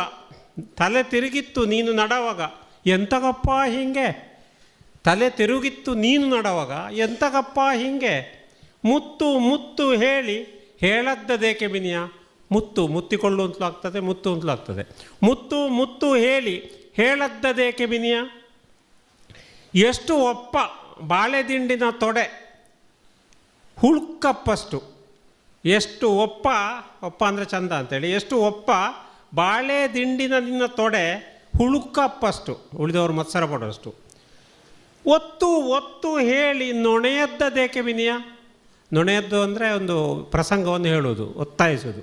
ಒತ್ತು ಒತ್ತು ಹೇಳಿ ನೊಣೆಯದ್ದದೇಕೆ ಮಿನಿಯ, ನಿನ್ನ ನೆಗೆ ದಾಳಿಂಬೆಯ ತೋರಿಸುತ್ತು ಮುಚ್ಚೆಡ ಆತ, ನಿನ್ನ ನೆಗೆ ದಾಳಿಂಬೆಯ ತೋರಿಸುತ್ತು ಮುಚ್ಚೆಡ ಆತ. ಕಚ್ಚು ಕಚ್ಚು ಹೇಳಿ ಎಳೆಯದ್ದದೇಕೆ ಮಿನಿಯ, ಕಚ್ಚು ಕಚ್ಚು ಹೇಳಿ ಎಳೆಯದ್ದದೇಕೆ ಮಿನಿಯ. ಕೆಂಪು ತೊಂಡೆ ಹವಳ ಎಲ್ಲ ನಿನಗೇ ಕೊಟ್ಟದೇಕೆ ಬ್ರಹ್ಮ, ಕೆಂಪು ತೊಂಡೆ ಹವಳ ಎಲ್ಲ ನಿನಗೇ ಕೊಟ್ಟದೇಕೆ ಬ್ರಹ್ಮ. ತಿನ್ನು ತಿನ್ನು ಹೇಳದ್ದೆ ಓಡಿದ್ದದೇಕೆ ಮಿನಿಯ, ತಿನ್ನು ತಿನ್ನು ಹೇಳಿ ಹೇಳದ್ದೆ ಓಡಿದ್ದದೇಕೆ ಮಿನಿಯ. ಬೆಳ್ಳಿಯ ಎದುರುಗೊಂಬಲೆ ಸುರೇಶಂಗೆ ಖುಷಿಯಡ, ಬೆಳ್ಳಿಯ ಎದುರುಗೊಂಬಲೆ ಸ್ವಾಗತಿಸೆ ಸುರೇಶಂಗೆ ಖುಷಿಯಡ. ಬೇಡ ಬೇಡ ಹೇಳಿ ದೂಡಿದ್ದದೇಕೆ ಮಿನಿಯ, ಬೇಡ ಬೇಡ ಹೇಳಿ ದೂಡಿದ್ದದೇಕೆ ಮಿನಿಯ. ಬತ್ತೆ ಬತ್ತೆ ಹೇಳಿ ಹೇಳಿದರೂ ಬಾರದ್ದದೇಕೆ ಮಿನಿಯ, ಕತ್ತೆ ಕತ್ತೆ ಹೇಳಿ ಹಿಂದಂದ ಮೆಟ್ಟಿದ್ದದೇಕೆ ಮಿನಿಯ, ಮೆಟ್ಟಿದ್ದದೇಕೆ ಮಿನಿಯ. ಅವಕಾಶಕ್ಕೆ ಧನ್ಯವಾದಗಳು. ಹಾಗೂ ಈರುವರಿಗೂ ಮೃತರಿಗೆ ಚಿರಶಾಂತಿಯನ್ನು ಬಯಸುತ್ತಾ ವಿರಮಿಸುವೆ.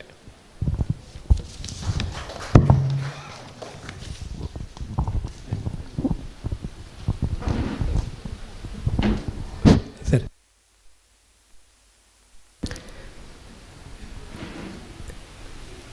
ನಮ್ಮ ನಡುವೆ ಇರುವ ಹಸನಬ್ಬ PM ಅವರು ವೇದಿಕೆಗೆ ಬರಬೇಕು.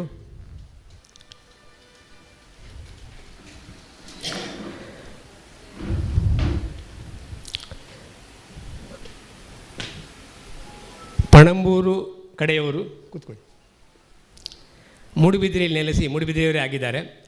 ಆಶಾ ಕಿರಣ್ ಮೆಲೋಡೀಸ್ ಎನ್ನುವಂತಹ ಒಂದು ತಂಡವನ್ನು ನಡೆಸಿದವರು. ಅವರು ಬ್ಯಾರಿ ಕವಿಯಾಗಿ ಗುರುತಿಸಿಕೊಂಡವರು. ಅದಕ್ಕಿಂತ ಮಿಗಿಲಾಗಿ ಒಳ್ಳೆಯ ಹಾಡುಗಾರರು. ಈ ಹಿಂದೆ ಕರ್ನಾಟಕ ರಾಜ್ಯ ಬ್ಯಾರಿ ಸಾಹಿತ್ಯ ಅಕಾಡೆಮಿಯ ಸದಸ್ಯರಾಗಿ ಸೇವೆ ಸಲ್ಲಿಸಿದವರು. ಅವರು 2 ಕವನ ಸಂಕಲನಗಳು CD ರೂಪದಲ್ಲಿ ಹೊರಗೆ ಬಂದಿವೆ, ಪೊಂಚಿರಿಕೆ ಮತ್ತು ಅಪ್ಪಚೂಡು ಪಾತ್ಮ. ಈಗ ಅವರು ಒಂದು ಕವನವನ್ನು ವಾಚಿಸ್ತಾರೆ. ಅದರ ಜಿಸ್ಟನ್ನು ಸರಳವಾಗಿ ಕೆಲವೇ ವಾಕ್ಯಗಳಲ್ಲಿ ಪ್ರಸ್ತುತಪಡಿಸ್ತಾರೆ. ಹಸನಬ್ಬ PM.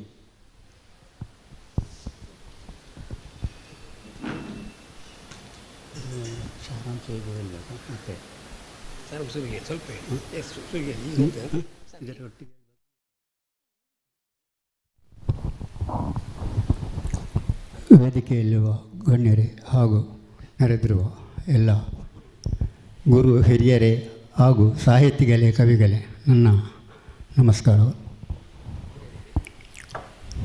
ನನ್ನ ಕವನದ ಹೆಸರು ಚಂದ. ಈ ಚಂದ ಅಂದರೆ ಅದಕ್ಕೆ ಒಂದು ಚುಟುಕಾಗಿ ನಾನೊಂದು ಇದು ಹೇಳ್ತೇನೆ. ಈ ಚಂದ ಎಂಬುದು ಒಂದು ಹೆಣ್ಣು ನೋಡಲು ಹೋಗಿ ಅವನಿಗೆ ಅದು ಇಷ್ಟವಾಗದಿದ್ದರೆ ಅದನ್ನು ಹೀಯಾಲಿಸಿ ಏನೆಲ್ಲ ಮಾಡಿ ಬಂದು ಅದರ ಬಗ್ಗೆ ಒಂದು ಕವನ ಬ್ಯಾರಿಯಲ್ಲಿ ನಾನು ಬರೆದಿದ್ದೇನೆ. ಅದರ ಚುಟುಕಾಗಿ ಸಾರಾಂಶವನ್ನು ಕನ್ನಡದಲ್ಲಿ ಹೇಳಿ. ಚಂದ ಚಂದ ಚೆಂತಿ ಚಂದ ತೇಡಂಡ, ಚಂದ ಚಂದ ಚೆಂತಿ ಚಂದ ತೇಡಂಡ, ಚಂದ ಇಲ್ಲ ಚೆಂತಿ ಪೆಣ್ಣು ನೋಕಿ ಬಿಡಂಡ. ಚಂದ ಚಂದ ಎಂದು ಹುಡುಕಾಡಬೇಡ, ಚಂದ ಇಲ್ಲ ಎಂದು ಹೆಣ್ಣು ನೋಡಿ ಬಿಡಬೇಡ. பெண்ணு மக்கது அல்ல படைச்சது, பெண்ணு மக்கது அல்ல ಪಡೆಚದು, ಅಲ್ಲ ಪಡೆಚ ಪಡಪುರೋ ನೀ ಕೋಂಗೆಟ್ಟಂಡ. ಹೆಣ್ಣು ಮಗುವುದು ದೇವನ ಸೃಷ್ಟಿಯದು, ಅದನ್ನು ನೀನು ವ್ಯಂಗ್ಯ ಮಾಡಬೇಡ. ಹೆಣ್ಣು ಮಗುವುದು ದೇವನ ಸೃಷ್ಟಿಯದು, ಅದನ್ನು ನೀನು ವ್ಯಂಗ್ಯ ಮಾಡಬೇಡ. ಚಂದ ಚಂದ ಚೆಂತಿ ಚಂದ ತೇಡಂಡ, ಚಂದ ಇಲ್ಲ ಚೆಂತಿ ಪೆಣ್ಣು ನೋಕಿ ಬಿಡಂಡ. ಕರ್ಪು ಬೆಲ್ಪು ಅದು ಅಲ್ಲಾಂಡ ಪ್ರಪು, ಕಪ್ಪು ಬೆಳುಪು ಅದು ದೇವನ ಸೃಷ್ಟಿ. ಅವಂಡ ಪಡಪುಲು ಎಲ್ಲ ಇಕ್ಕು ಅವನ ಸೃಷ್ಟಿಯಲ್ಲೂ ಎಲ್ಲವೂ ಇರ್ಬೋದು. ಬೆಲ್ಪೇ ಬೇನುಂಡು ಬೆಲೆತನ ಬೇಡ, ಬಿಲಿಯೇ ಬೇಕಂತ ದೊಡ್ಡ ಸ್ಥಿಕೆ ತೋರಿಸಬೇಡ, ಕರ್ಪೂರ ನೀನು ಕೈ ಬಿಡೋಂಡ, ಕಪ್ಪನ್ನು ನೀನು ಕೈ ಬಿಡಬೇಡ, ಚಂದ ಚಂದ ಚೆಂತಿ ಚಂದ ತೇಡಂಡ, ಚಂದ ಇಲ್ಲ ತಿಂತಿ ಪೆಣ್ಣು ನೋಕಿ ಬಿಡೋಂಡ, ಪೆಣ್ಣು ನೋಕೋಗೂ ನೀನೇ ಫೋನು, ಹೆಣ್ಣನ್ನು ನೋಡಲು ನೀನೇ ಹೋಗಬೇಕು, ನೋಡ್ತೆ ಪೆಂಡ್ರೆ ಪಸಂದ್ ಹಾಕೋನು, ನೋಡಿದ ಹೆಣ್ಣನ್ನು ನೀನು ಪಸಂದ್ ಮಾಡಬೇಕು, ಅವಳು ಓಲು ಎಂದಿಗೆ ನಿಕ್ಕೆ, ಅವಳು ಇವಳು ಯಾತಕ್ಕೆ ನನಗೆ, ಪೆಣ್ಣು ನೋಕಲು ನಿನ್ನ ಹಕ್ಕು, ಹೆಣ್ಣನ್ನು ನೋಡೋದು ನಿನ್ನ ಹಕ್ಕಾಗಿದೆ. ನಾಲ್ಕು ದುನಿಯಾವಲು ಕರ್ಪಾಯಂಗೆಂದು ಬೆಲ್ಪಾಯಂಗೆಂದು 4 ದಿವಸದ ಈ ಲೋಕದಲ್ಲಿ ಅದು ಕಪ್ಪಾದರೇನು ಬಿಲಿಯಾದರೇನು, ಚಂದ ಚಂದ ಚೆಂತಿ ಚಂದ ತೇಡಂಡ, ಚಂದ ಇಲ್ಲ ಚೆಂತಿ ಪೆಣ್ಣು ನೋಕಿ ಬಿಡಂಡ.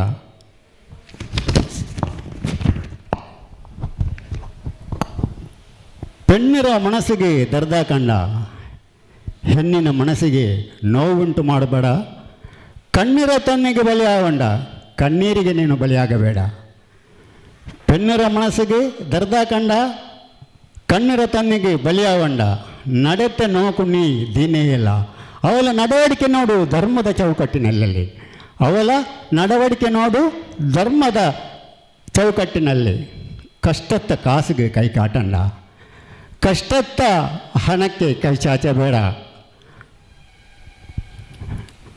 ವರದಕ್ಷಿಣೆ ಬಂಗಾರ ಒಡವೆ ಇದಕ್ಕೆ ನೀನು ಬಯಸಬೇಡ, ಕಾಸಿ ಬಂಗಾರಿಗೆ ನೀನು ಬಯಕಂಡ, ಬಿರಿಯಾನಿ ಕೋಳಿಗೆ ಛಲವಾಕಂಡ, ಬಿರಿಯಾನಿ ಮತ್ತು ಕಬಾಬ್ ಮುಂತಾದ ಇದಕ್ಕೆ ನೀನು ಖರ್ಚು ಮಾಡಬೇಡ, ಆರಾರ ಪೈಸದಲ್ಲಿ ಬೆಲೆಯಾಲವಂಡ, ಯಾರ್ಯಾರ ಹಣದಲ್ಲಿ ನೀನು ದೊಡ್ಡವನಾಗಬೇಡ, ಯಾರ್ಯಾರ ಹಣದಲ್ಲಿ ನೀನು ದೊಡ್ಡವನಾಗಬೇಡ, ಚಂದ ಚಂದ ಚೆಂತಿ ಚಂದ ತೇಡಂಡ, ಚಂದ ಇಲ್ಲ ಚೆಂತಿ ಪೆಣ್ಣೆ ನೋಕಿ ಬಿಡೋಂಡ, ಚಂದ ಚಂದ ಎಂದು ಚಂದವನ್ನು ಹುಡುಕುತ್ತಾ ಹೋಗಬೇಡ, ಚಂದ ಇಲ್ಲ ಅಂತ ಹೆಣ್ಣನ್ನು ನೋಡಿ ಬಿಡಬೇಕ. ಅವಕಾಶಕ್ಕಾಗಿ ವಂದನೆಗಳು. ವಂದನೆ. ಇದೀಗ ಪದ್ಮನಾಭ ಮಿಜಾರು ಅವರು ವೇದಿಕೆಗೆ ಬರಬೇಕು ಕೇಳ್ಕೊಳ್ತೇನೆ. ಮಿಜಾರು ಶಾಂತಿಗಿರಿಯ ಪದ್ಮನಾಭ ಅವರು ಮೂಡುಬಿದಿರೆಯಲ್ಲಿ ಸಹೋದ್ಯೋಗಿ. ಸಾಹಿತ್ಯ ಇವರ ಮೆಚ್ಚಿನ ಹವ್ಯಾಸ. ಕತೆ ಕವನ ಲೇಖನಗಳನ್ನು ತುಳು ಮತ್ತು ಕನ್ನಡ ಎರಡೂ ಭಾಷೆಗಳಲ್ಲಿಯೂ ಬರೀತಾ ಇದ್ದಾರೆ. ವಿವಿಧ ಪ್ರಕಾರಗಳಲ್ಲಿ ಕವನ ರಚನೆ ಮಾಡುತ್ತಿರುವ ಇವರು ಈಗಾಗಲೇ ಇವರಿಂದ 1 ಚುಟುಕಗಳ ಕವನ ಪ್ರಕಟಗೊಂಡಿದೆ. ಸಾಮಾಜಿಕ ಚಟುವಟಿಕೆಗಳಲ್ಲೂ ಅವರು ತೊಡಗಿಸಿಕೊಂಡಿದ್ದಾರೆ. ಮೂಡುಬಿದಿರೆಯ ತುಳುಕೂಟ ಸಹಿತ ಇತರ ಸಂಘ ಸಂಸ್ಥೆಗಳಲ್ಲಿ ಸೇವೆ ಸಲ್ಲಿಸುತ್ತಿದ್ದಾರೆ. ಅವರು ಈಗ ತುಳು ಕವನವನ್ನು ಪ್ರಸ್ತುತಪಡಿಸಲಿದ್ದಾರೆ.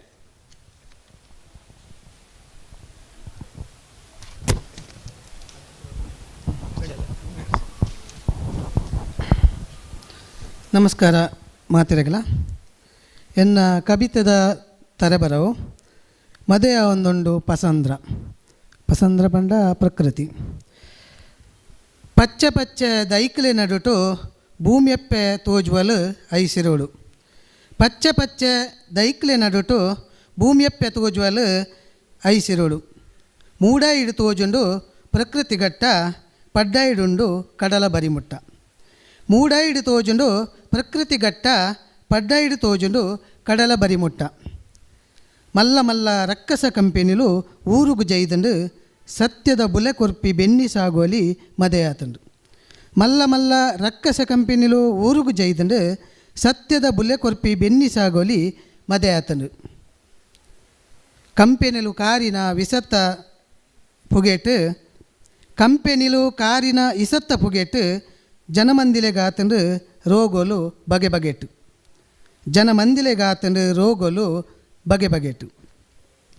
ಅಲ್ಪ ಅಲ್ಪ ಪ್ಲಾಸ್ಟಿಕ್ ಚೀರಾವು ಬಾಟ್ಲಿಲು ಪುಗೆರೆ ಬೀಡಿ ಕುರುಕುರೆತ ತೊಟ್ಟೆಲು. ಅಲ್ಪ ಅಲ್ಪ ಪ್ಲಾಸ್ಟಿಕ್ ಚೀರಾವು ಬಾಟ್ಲಿಲು ಪುಗೆರೆ ಬೀಡಿ ಕುರುಕುರೆತ ತೊಟ್ಟೆಲು.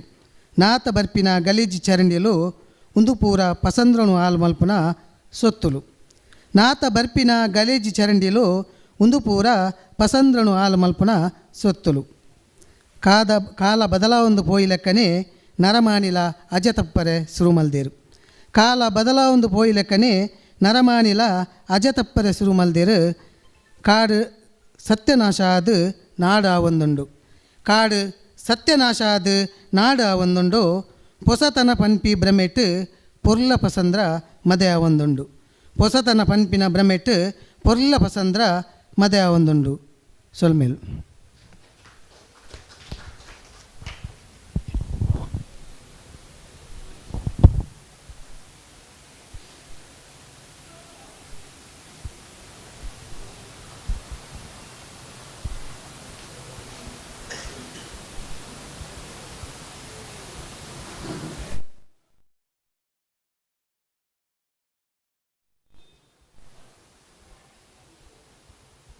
ಈಗ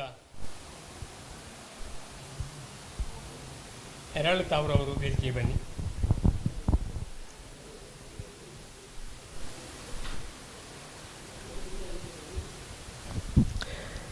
ನಮ್ಮ ಮೂಡುಬಿದಿರೆಯ MC ಸೊಸೈಟಿಯಲ್ಲಿ ಅವರು ಉದ್ಯೋಗಸ್ಥರಾಗಿದ್ದಾರೆ. ಅವರು ಇವತ್ತು ಕೊಂಕಣಿ ಕವನವನ್ನು ಪ್ರಸ್ತುತಪಡಿಸುವರಿದ್ದಾರೆ. ಅವರು ಒಳ್ಳೆಯ ಹಾಡುಗಾರರು ಕೂಡ ಹೌದು. ಅವರ ಪುತ್ರನ ಬಗ್ಗೆ ಕೂಡ ನೀವೆಲ್ಲ ಕೇಳಿದ್ದೀರಿ.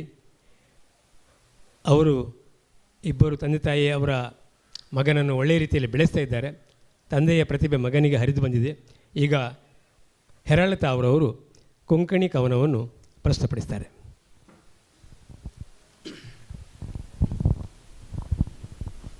ನಮಸ್ಕಾರ ಎಲ್ರಿಗೂ.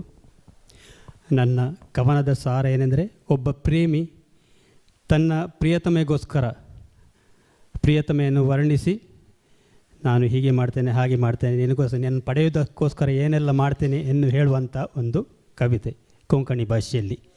ಕವಿತೆಯ ಹೆಸರು ತುಜೆ ಯಾದಿನ್. ತುಜೆ ಯಾದಿನ್ ಕಾಳಿಜ್ ಮೊಜೆ ಫುಲಾ ಬರೀಂ ಫುಲ್ತಾ ಬ್ರಹ್ಮರ ಸಾಲಿಕ್ तें भूलता मोवा घळयता. तुजे यादीन काळीज मोजे फुला बरी बोलता भ्रमरा सालीक तें भूलता मोवा गळयता. तुज्या पायजणांचो आवाज मोगा नाद उठयता. तुज्या पायजणांचो आवाज मोगा नाद उठयता. मोरा सांगडो तुजो नास बोगणा काटस तुटयता. मोरा सांगडो तुजो नास बोगणा काटस तुटयता. तुजे यादीन काळीज म्हजे फुला बरी फुलता. मोगा तीर काळजाक सोडून मोगा तीर काळजाक सोडून वीर हांव जाता. मोगा तीर काळजाक सोडून वीर हांव जाता. तुजे यादींत मोरोन मोगा हांव गो मारतीर जाता. तुजे यादींत मोरोन मोगा हांव गो मारतीर जाता. तुजे यादीन काळीज म्हजें फुला बरी फुलता. संद्र जागो तूं कुपांनी हांव येता. संद्र जागो तूं कुपांनी हांव येता. नाजूक तुज्या पोल्यांक सुरंगारांचो कलाकार जाता. नाजूक तुज्या पोल्यांक सुरंगारांचो कलाकार जाता. तुजे यादीन काळीज म्हजें फुला परी फुलता. देव बरें करूं. ಮಾತೆರೆಗಳ ಸೊಲ್ಮೆಲು ನಮಸ್ಕಾರ. ಅವಕಾಶಕ್ಕೆ ಧನ್ಯವಾದಗಳು.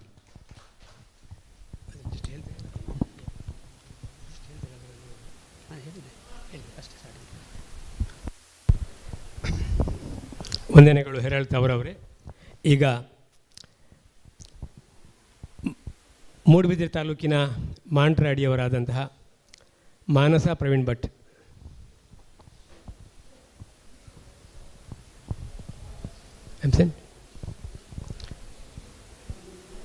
ಮುಂದಕ್ಕೆ ಹೋಗುವ.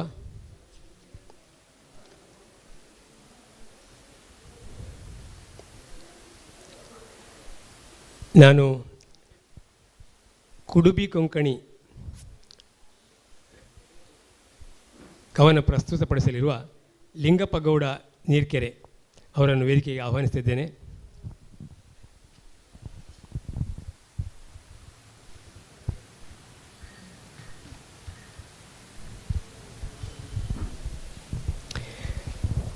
ನಮ್ಮ ಹತ್ತಿರದ ತೆಂಕಮೀಜಾರು ಗ್ರಾಮದ ನೀರ್ಕೆರೆಯವರು ಕುಡುಬಿ ಜ್ಞಾನದೀಪ್ತಿ ಮಾಸಿಕ ಪತ್ರಿಕೆಯ ಸಂಪಾದಕ, ಕೊಂಕಣಿ ಸಾಹಿತ್ಯ ಅಕಾಡೆಮಿಯ ಮಾಜಿ ಸದಸ್ಯ, ಮಾಂಡ್ ಸೋಬಾನ್ ರಿಜಿಸ್ಟರ್ಡ್ ಇದರ ಸದಸ್ಯನಾಗಿ 8 ವರ್ಷಗಳ ಕಾಲ ಕಾರ್ಯನಿರ್ವಹಿಸಿದ್ದಾರೆ. ಕುಡುಬಿ ಜಾನಪದ ಹಾಡುಗಳ ಕನ್ನಡ ಭಾವಾರ್ಥ ವಿವರಣೆಯನ್ನು ಅವರು ಕೊಂಕಣಿಯಲ್ಲಿ ನೀಡ್ತಾರೆ. ವೃತ್ತಿಯಲ್ಲಿ ಇಲೆಕ್ಟ್ರಿಷಿಯನ್ ಮತ್ತು ಕೃಷಿಕ. ನಮ್ಮ ಮಹಾವೀರ ಕಾಲೇಜಿನ ಹತ್ತಿರ ಒಂದು ಬರಡು ಭೂಮಿ, ಹಡಿಲು ಬಿದ್ದ ಭೂಮಿಯಲ್ಲಿ ಅವರು ಬಂಗಾರದ ಭತ್ತದ ಬೆಳೆಯನ್ನು ಬೆಳೆಸಿ ಪತ್ರಿಕೆಗಳಲ್ಲಿ ಸುದ್ದಿಯಾದವರು. ಕೊಂಕಣಿ ಸಾಹಿತ್ಯ ಅಕಾಡೆಮಿಯ ಹಲವು ಕವಿಗೋಷ್ಠಿಗಳಲ್ಲಿ ಭಾಗವಹಿಸಿದ್ದಾರೆ. ಕುಡುಬಿ ಸಮಾಜದ ಅನೇಕ ಸಂಘ ಸಂಸ್ಥೆಗಳಲ್ಲಿ ಅವರು ಪದಾಧಿಕಾರಿಯಾಗಿ ಸೇವೆ ಸಲ್ಲಿಸ್ತಾ ಇದ್ದಾರೆ. ಈಗ ಕೊಂಕಣಿಯಲ್ಲೇ ಒಂದು ಪ್ರಭೇದವಾಗಿರುವ ಕುಡುಬಿ ಕೊಂಕಣಿಯಲ್ಲಿ ಅವರ ಕವನ.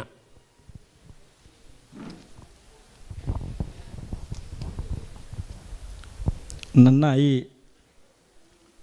ಇದಕ್ಕೆ ಶೇಖರ್ ಅಜಯಕಾರ್ ತುಂಬ ಸಪೋರ್ಟ್ ಮಾಡಿದ್ದಾರೆ. ನಾನೊಂದು ಪತ್ರಿಕೆ ಸ್ಟಾರ್ಟ್ ಮಾಡುವಾಗ ಬೆನ್ನುಲುಬಾಗಿ ಅವರು ಸಹಕಾರ ಮಾಡಿದ್ದಾರೆ. ಅವರಿಗೆ ನಾನು ನೆನೆಸ್ತೇನೆ. ಮತ್ತು ಅವರ ಕಾರ್ಯಕ್ರಮ ಅಂತ ಹೇಳುವಾಗ ನನಗೆ ತುಂಬ ಖುಷಿ ಆಯಿತು. ಮತ್ತು ವೇಣುಗೋಪಾಲ್ ಸರ್ ನಾನು ಕೃಷಿ ಮಾಡುವಲ್ಲಿ ಭಾರಿ ಬಂದು ಅಲ್ಲಿ ಪ್ರೋತ್ಸಾಹ ಮಾಡಿದ್ದಾರೆ ನನಗೆ, ಜೈಸನ್ ಸರ್ ಜೊತೆಗೆ. ನನ್ನ ಕವನದ ಹೆಸರು ದೊಂಗ್ರಾಚ ದೇವ್ ಮಲ್ಕಾಜನ್. ಬೋರು ಬೋಂಡೆಲ ದೊಂಗ್ರಾ ಕಡೆ ಸುರ್ಂಗಿ ಫುಲಾ ಅಬೋಲಿ ಓವುಲಾ ಮಾಂಡೇಲಾರೆ ತೆರ್ನೆ ಚಡೆ ಏಯ ಬೋರಾ ದಿವ್ಲಾ ಕಡೆ ಮಾಂಡಾರ್ ಮಾಂಡೇಲಾ ಸಿಗ್ಮಾಚೋ ಕೇಲ್ಗಡಿಚ ತಲ್ಯಾನ್ ತಲೆ ಇಲಾ ಕಲಾ ಮೇಲ್ रंग रंगाचो फुलांचो मालो मलका जनाक श्रीस्थलार वाजोईला गुमटा डोलाचे राग भोवराच्या सोरोन दिता ताला मेल मलगड्यांच्या सोरोन स्वरा मेल मांडार योगा डोंगराच्या देवा मलका जना सोबान म्हणता तुका संगती कथा देवा. ಇದರ ಭಾವಾರ್ಥ, ಭ್ರಮರವು ಮಕರಂದವನ್ನು ಹೀರಲು ಬೆಟ್ಟದ ಕಡೆಗೆ ಹೋಗಿದೆ. ಆದರೆ ಯುವಕರು ಬೆಟ್ಟದ ಕನಕಾಂಬರ, ರಂಜೆ ಹೂವು ಮುಂತಾದ ಹೂಗಳನ್ನು ಮುಡಿದು ಕಾಲ್ಗೆಜ್ಜೆಯೊಂದಿಗೆ ದೇವಾಲಯದ ಕಡೆಗೆ ಹೆಜ್ಜೆ ಆಗುತ್ತಿದ್ದಾರೆ. ಓ ಭ್ರಮರವೇ, ನೀನು ಕೂಡ ಬಾ ದೇವಾಲಯದ ಕಡೆಗೆ. ದೇವಾಲಯದ ಅಂಗಳದಲ್ಲಿ ಆಯೋಜನೆಗೊಂಡಿದೆ ಹೋಳಿಯ ಸಂಭ್ರಮ. ಕಲಾವಿದರ ಸ್ವರಕಂಠದಿಂದ ಮೂಡಿದೆ ಕಲಾಮೇಳ. ರಂಗು ರಂಗಿನ ಹೂಗಳ ಮಾಲೆ ಅರ್ಪಣೆಗೊಂಡಿದೆ ಮಲ್ಲಿಕಾರ್ಜುನನಿಗೆ. ಶ್ರೀಸ್ಥಳವು ಪಾವನಗೊಂಡಿದೆ ಗುಮ್ಮಟೆ ಡೋಲಿನ ನಾದದೊಂದಿಗೆ. ಭ್ರಮರವೇ, ನಿನ್ನ ಸ್ವರದಲ್ಲಿದೆ ತಾಲಾಮೇಳ. ಹಿರಿಯ ಕಲಾವಿದರು ನಿನ್ನ ಸ್ವರಕ್ಕೆ ತಕ್ಕಂತೆ ಹಾಡುತ್ತಿದ್ದರೆ ಸ್ವರದ ಮೇಳ. ಹೋಳಿಯ ಅಂಗಳಕ್ಕೆ ಬಾ ಬೆಟ್ಟದ ದೇವ, ನಿನ್ನ ಕತೆಗಳ ಶೋಭಾನೆ ಹಾಡುವೆಯೋ ನಮ್ಮಯ ದೇವ ಅಂತ. ಇಲ್ಲಿ ನಮ್ಮ ಕೊಂಕಣಿ ಮೂಲ ಭಾಷೆಯಲ್ಲಿ ದೊಂಗೋರ್ ಅಂದರೆ ಬೆಟ್ಟ, ಮತ್ತು ನಮ್ಮ ಭಾಷೆಯಲ್ಲಿ ಮಲ್ಕಾಜನ, ಮಲ್ಲಿಕಾರ್ಜುನನಿಗೆ ಮಲ್ಕಾಜನ ಅಂತ ನಮ್ಮ ಜನ ಅಂತ ಕರೀತಾರೆ. ಅವಕಾಶಕ್ಕಾಗಿ ಧನ್ಯವಾದಗಳು.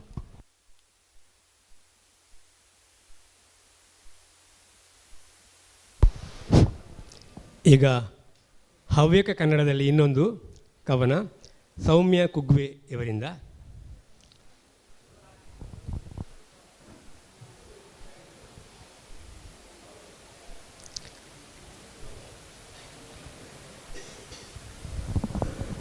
ಸ್ವಾಗತ. ಸೌಮ್ಯ ಕುಗ್ವೆ ಮೂಲತಃ ಸಾಗರದವರು, ಪ್ರಸ್ತುತ ಮೂಡುಬಿದಿರೆ ವಾಸಿ. ಯಶ ಕರ್ನಾಟಕ ಪತ್ರಿಕೆಯ ದೃಷ್ಟಿ ಅಂಕಣ ಬರಹಗಾರರು. ಲೇಖನ, ಕವನ, ಕಥೆ ರಚನೆ ಇವರ ಹವ್ಯಾಸ. ಆಂಗ್ಲ ಭಾಷಾ ಉಪನ್ಯಾಸಕಿಯಾಗಿ ಮೂಡುಬಿದಿರೆಯಲ್ಲಿ ಕೆಲಸ ಮಾಡ್ತಾಯಿದ್ದಾರೆ. ಹಲವು ಕತೆ ಕವನಗಳಿಗೆ ಬಹುಮಾನ ಬಂದಿವೆ. ಹಲವು ಕವಿಗೋಷ್ಠಿಗಳಲ್ಲಿ ಪಾಲ್ಗೊಂಡಿದ್ದಾರೆ. ಅವರು ನಮ್ಮ ಸದಸ್ಯ ಹರೀಶ್ ಆದೂರು ಅವರ ಪತ್ನಿ. ಈಗ ಹವ್ಯಕ ಕನ್ನಡದಲ್ಲಿ ಕವನ ಸೌಮ್ಯ ಕುಗ್ವೆ.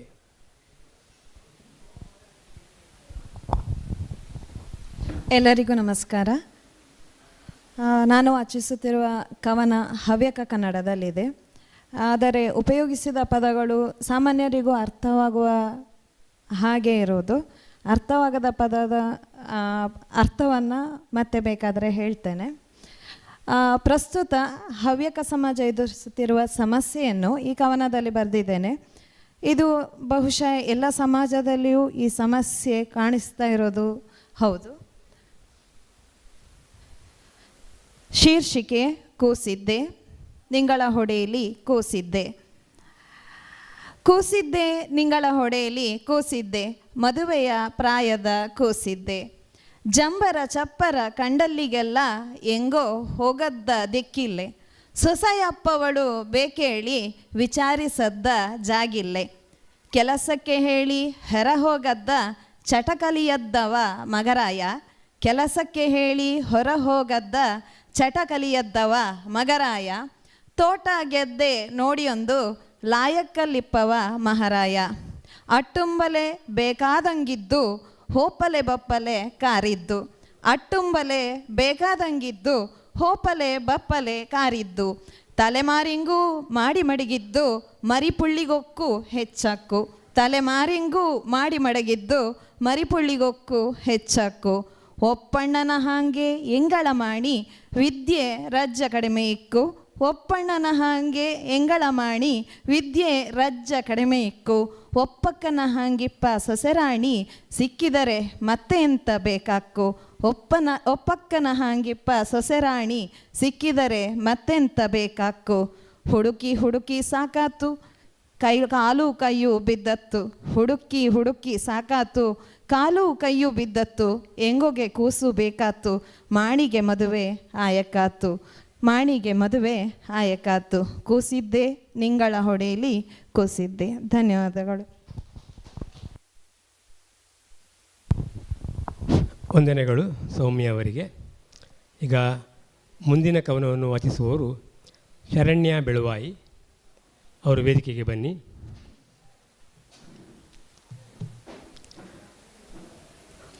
ಅದರ ನಂತರ ರೇಮಂಡ್ ಡಿಕುನ್ನ ಅವರ ಕವನವನ್ನು ಅವರ ಪುತ್ರಿ ರಿಯಾನಾ ಡಿಕುನ್ನ ಓದ್ತಾರೆ. ಅವರು ರೆಡಿಯಾಗಿರಬೇಕು. ಶರಣ್ಯ ಬೆಳುವಾಯಿ ಸ್ನಾತಕೋತ್ತರ ಪದವೀಧರೆ, ಶಿಕ್ಷಕಿ, ಕತೆ, ಕವನ, ಲೇಖನ, ವಿಮರ್ಶೆಗಳು ಇವುಗಳಲ್ಲಿ ಆಸಕ್ತಿಯುಳ್ಳವರು, ಕಾರ್ಯಕ್ರಮ ನಿರೂಪಕಿಯೂ ಹೌದು. ಈಗಾಗಲೇ ಅನೇಕ ಕವಿಗೋಷ್ಠಿಗಳಲ್ಲಿ ಭಾಗವಹಿಸಿದ್ದಾರೆ. ಅಜಕಾರು ಆದಿಗ್ರಾಮೋತ್ಸವದಲ್ಲಿ ಯುವಸಿರಿ ಗೌರವಕ್ಕೆ ಪಾತ್ರರಾಗಿದ್ದಾರೆ. ನವಪರ್ವ ಸಾಹಿತ್ಯ ಕಣ್ಮಣಿ ಮೊದಲಾದ ಪುರಸ್ಕಾರಗಳು ಅವರಿಗೆ ಸಂದಿವೆ. ಶರಣ್ಯ ಬೆಳುವಾಯಿ ಅವರೀಗ ಕನ್ನಡ ಕವನವನ್ನು ಪ್ರಸ್ತುತಪಡಿಸ್ತಾರೆ.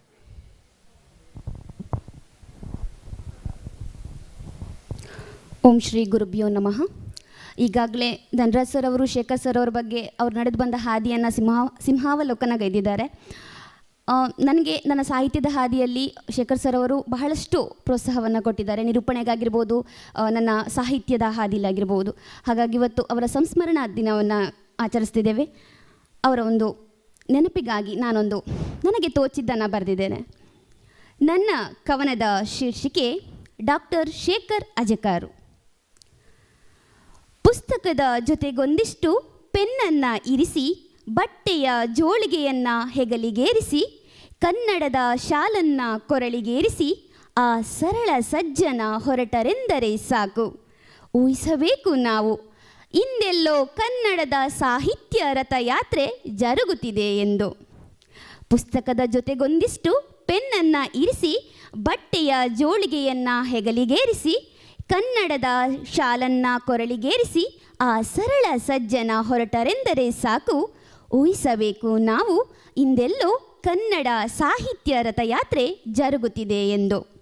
ಕನ್ನಡದ ಕಟ್ಟಾಳು ಉತ್ತಮ ವಾಗ್ಮಿಗಳು ಅರಸಿ ಬಂದಿವೆ ಅನೇಕ ಪ್ರಶಸ್ತಿಗಳು. ಖಡ್ಗಕ್ಕಿಂತ ಹರಿತವಾದ ಲೇಖನಿಯ ಹಿಡಿದು ಸಮಾಜ ತಿದ್ದುವ ಪತ್ರಕರ್ತ. ಕನ್ನಡ ಸಾಹಿತ್ಯದ ಕೊಡುಗೆಗಾಗಿ 28 ಪುಸ್ತಕದ ಸೃಷ್ಟಿಕರ್ತ.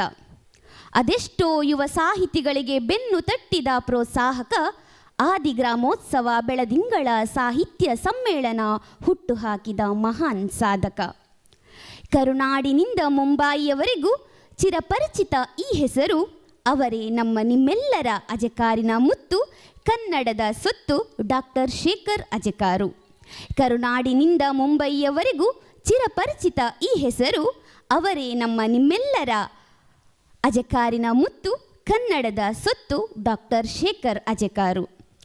ನೆನಪುಗಳ ಹಸಿರಾಗಿಸಿ ಕಾಲನ ಕರೆಗೆ ಓಗೊಟ್ಟು ಹೋಗಿಹರು ನಮ್ಮನ್ನೆಲ್ಲ ಬಿಟ್ಟು. ನೆನಪುಗಳ ಹಸಿರಾಗಿಸಿ ಕಾಲನ ಕರೆಗೆ ಓಗೊಟ್ಟು ಹೋಗಿಹರು ನಮ್ಮನ್ನೆಲ್ಲ ಬಿಟ್ಟು. ಮರೆತರು ಮರೆಯಲಾಗದ ಆ ಅದಮ್ಯ ಚೇತನಕ್ಕೆ ಭಗವಂತ ಕರುಣಿಸಲಿ ಮತ್ತೊಮ್ಮೆ ಮರುಹುಟ್ಟು. ಮರೆತರು ಮರೆಯಲಾಗದ ಆ ಅದಮ್ಯ ಚೇತನಕ್ಕೆ ಭಗವಂತ ಕರುಣಿಸಲಿ ಮತ್ತೊಮ್ಮೆ ಮರುಹುಟ್ಟು, ಮತ್ತೊಮ್ಮೆ ಮರುಹುಟ್ಟು. ಅವಕಾಶಕ್ಕಾಗಿ ಧನ್ಯವಾದಗಳು.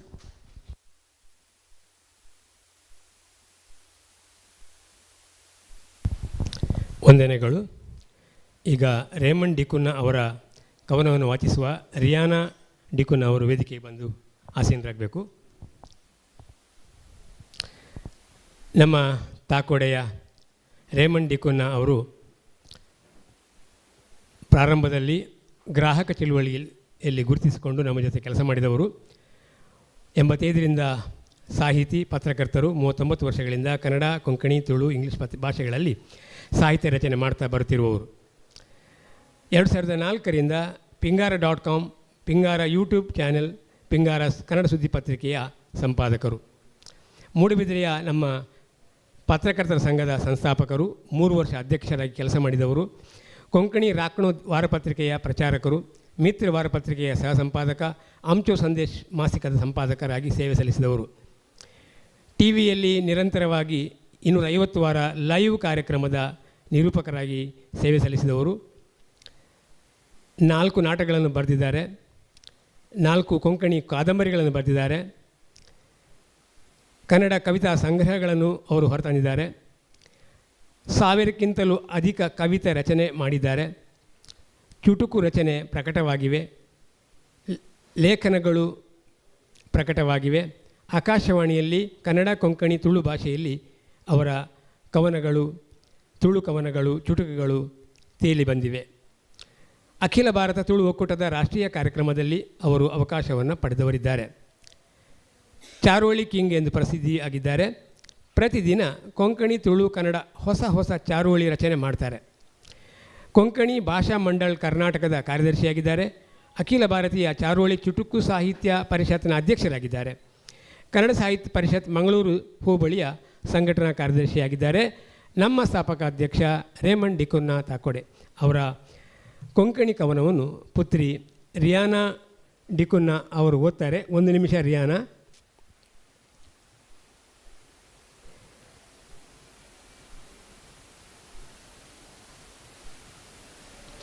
ಇವರು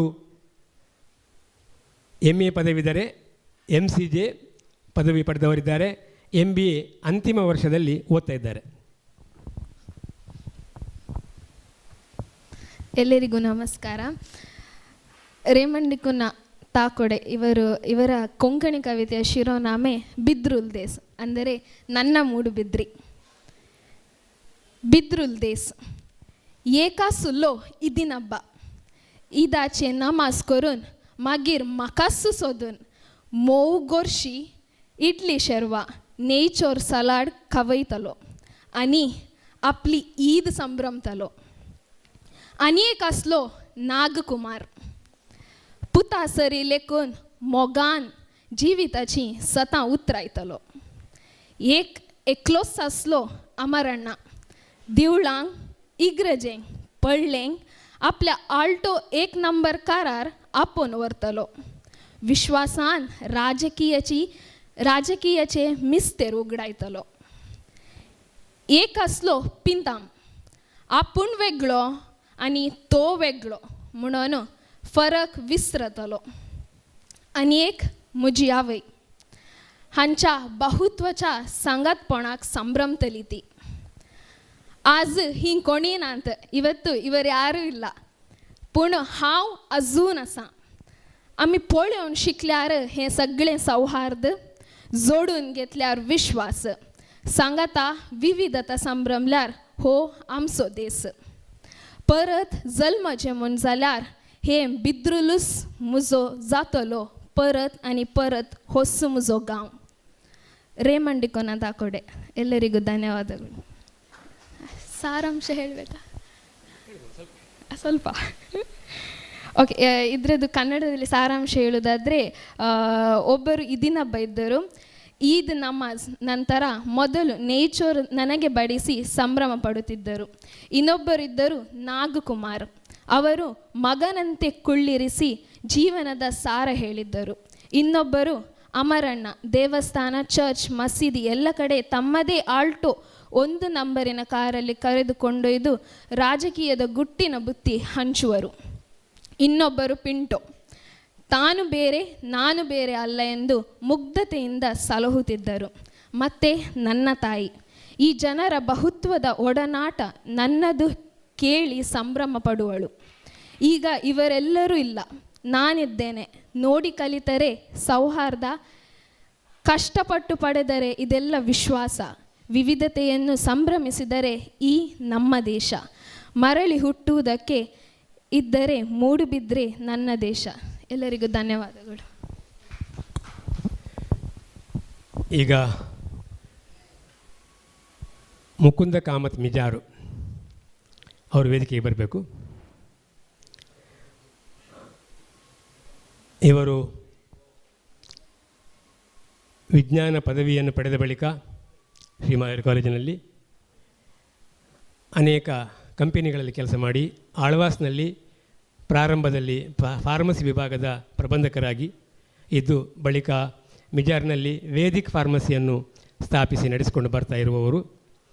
ಬಹಳ ಒತ್ತಾಯಕ್ಕೆ ಅವರು ನನಗೆ ಸಾಧ್ಯವೇ ಇಲ್ಲ ಅಂತ ಹೇಳಿದರೂ ಕೂಡ ನನಗವರ ಕಾವ್ಯದ ಶಕ್ತಿ ಗೊತ್ತಿರೋದ್ರಿಂದ ಅವರನ್ನು ನಾನು ಆಹ್ವಾನಿಸಿದ್ದೇನೆ ನಿಮ್ಮೆಲ್ಲರ ಪರವಾಗಿ.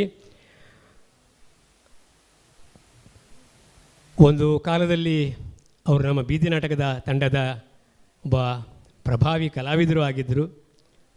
ನಾಟಕದಲ್ಲಿ ಸಹ ಅಭಿನಯಿಸಿದ್ದಾರೆ. ಯಕ್ಷಗಾನ ಕೂಡ ಅವರ ಆಸಕ್ತಿಯ ಕ್ಷೇತ್ರ. ವಿಶೇಷವಾಗಿ ಶೇಣಿಯವರಂತಹ ಕಲಾವಿದರ ಮಿಮಿಕ್ರಿಯನ್ನು ಅವರು ಬಹಳ ಚೆನ್ನಾಗಿ ನಮ್ಮ ಜೊತೆ ಮಾಡ್ತಾಯಿದ್ರು ಖಾಸಗಿಯಾಗಿ. ಈಗ ಮುಕುಂದ ಮಿಜಾರು ಅವರು ತಮ್ಮ ಕವನವನ್ನು ಪ್ರಸ್ತುತಪಡಿಸಬೇಕಾಗಿ ಕೇಳ್ಕೊಳ್ತೇನೆ.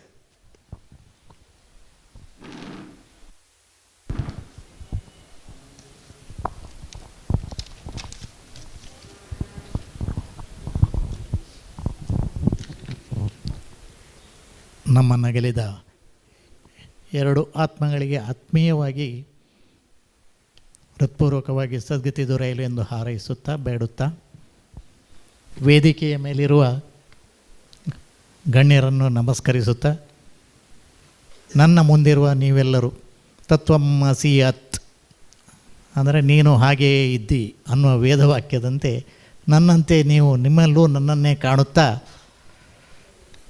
3 ನಿಮಿಷದಲ್ಲಿ ಓದಬೇಕು ಅಂತ ಧನಂಜಯರು ಹೇಳಿದ್ದಾರೆ. ನಾನು 2.5 ನಿಮಿಷದಲ್ಲಿ ಮುಗಿಸಲಿಕ್ಕೆ ಪ್ರಯತ್ನಿಸ್ತೇನೆ. ಕೊಂಕಣಿ ಬಹುಶಃ ಎಲ್ಲರಿಗೂ ಅರ್ಥ ಆಗ್ತದೆ, ಅನುವಾದ ಅಗತ್ಯ ಇಲ್ಲ ಅಂತ ಭಾವಿಸ್ತೇನೆ. ಅನುವಾದ ಬೇಕು ಅಂತ ಹೇಳಿದರೆ ಮತ್ತೆ ಹೇಳ್ತೇನೆ. ಶಿರೋನಾಮೆ ವೃದ್ಧಾಪ್ಯ ಸ್ವಗತ್. ಚಾವಡಿಯಲ್ಲಿ ಕೂತು 76ರ ಮುದುಕ ಅವನ ಸ್ವಗತ ಮಾತಾಡ್ತಾ ಇದ್ದಾನೆ, ದಾರಿಯಲ್ಲಿ ಹೋಗುವ ಯಾವರೋ ಒಬ್ಬ ಸೀನಪ್ಪನನ್ನು ಕರೆದು.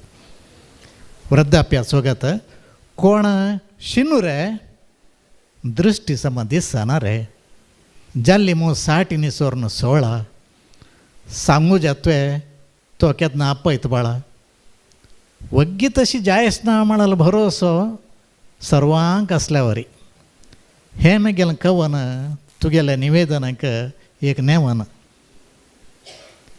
मुखा वयल सोडया मागशीच कितें ताजीतल्या जाता गेलेलें हांवें स्वता केल्लेलें म्हणून भोवनीवें सांगू न्हू सगळ्याले वरी उरलोया Israel Iran Russia Ukraine missile bomb cyber खबर ಕಾಶ್ಮೀರ ಕಾವೇರಿ ಮಾರಾಮಾರಿ ತೇರು ಕಾರ್ತಿ ಪುನ್ನವ ನೋಂಪಿ ದಾಳಿ ಗಶಿ ಆಳ್ವತಿ ಈತ್ಯ ಖರ್ಪಿತ ತಾಳ್ವತಿ ವೆಂಕಟರಮಣ ಹಕ್ಕನ ಅಂತ್ಯ आम्ही हांवें तुवें उलया अंतरंगा विचारो पाप पुण्य जन्म पुनर्जन्म चे नाका म्हळ्यार तुवें कितें करूं हांव मैदारान तूं हितल खाली मुखारे आंगण रिक्तें हांगना उजवाडू जाल्ली नवें 70 सोदिता नांकारे चोडोन कन्नडक एक विचारो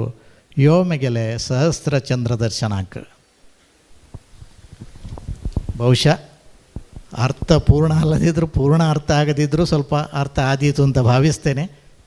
ಅನುವಾದ ಬೇಕು ಅಂತೇಳಿ ಇಲ್ಲ ಅಂದರೆ ತುಳುವಿನಲ್ಲಿ ಹೇಳ್ತೇನೆ. ಬೇಕಾದೀತಾ? ಬೇಡಲ್ಲ, ಟೈಮ್ ಆಗಿದೆ.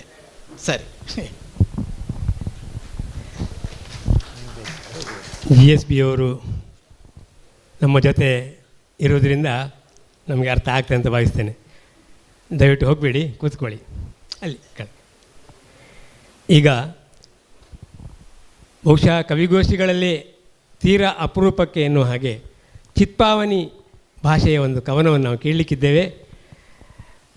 ಇವರು ವನಜಾ ಜೋಶಿ ಉಜಿರೆ, ಮೂಲತಃ ಮೂಡುಬಿದಿರೆಯಲ್ಲಿ ರೋಟರಿ ಶಾಲೆ ಆರಂಭ ಆದಾಗ ಅವರು ಕೆಲವು ವರ್ಷ ಇಲ್ಲಿ ಶಿಕ್ಷಕಿಯಾಗಿ ಕೆಲಸ ಮಾಡಿದವರು. ನನ್ನ ಚಿಕ್ಕಪ್ಪನ ಮಕ್ಕಳ ಶಿಕ್ಷಕಿ ಕೂಡ ಹೌದು. ವನಜಾ ಜೋಶಿಯವರು ಬಹಳ ಸೌಮ್ಯ ಮತ್ತು ಏನು ಹೇಳ್ತಾರೆ, ಒಂದು ಚಿಪ್ಪಿನೊಳಗೆ ಇರುವಂತಹ ಮನಸ್ಸಿನವರು, ಪ್ರತಿಭಾಶಾಲಿ. ಅವರು ಇಲ್ಲಿಂದ ಉಜಿರೆಯ ಅನುಗ್ರಹ ಆಂಗ್ಲ ಮಾಧ್ಯಮ ಶಾಲೆಯಲ್ಲಿ ಶಿಕ್ಷಕಿಯಾಗಿ ಕೆಲಸ ಮಾಡಿ ನಿವೃತ್ತರಾಗಿದ್ದಾರೆ. ಅವರೀಗ ಚಿತ್ಪಾವನಿ ಭಾಷೆಯಲ್ಲಿ ಕವನವನ್ನು ಪ್ರಸ್ತುತಪಡಿಸ್ತಾರೆ. ಮುಂದೆ ಅನಿತಾ ಶೆಟ್ಟಿಯವರು ತಯಾರಾಗಿ.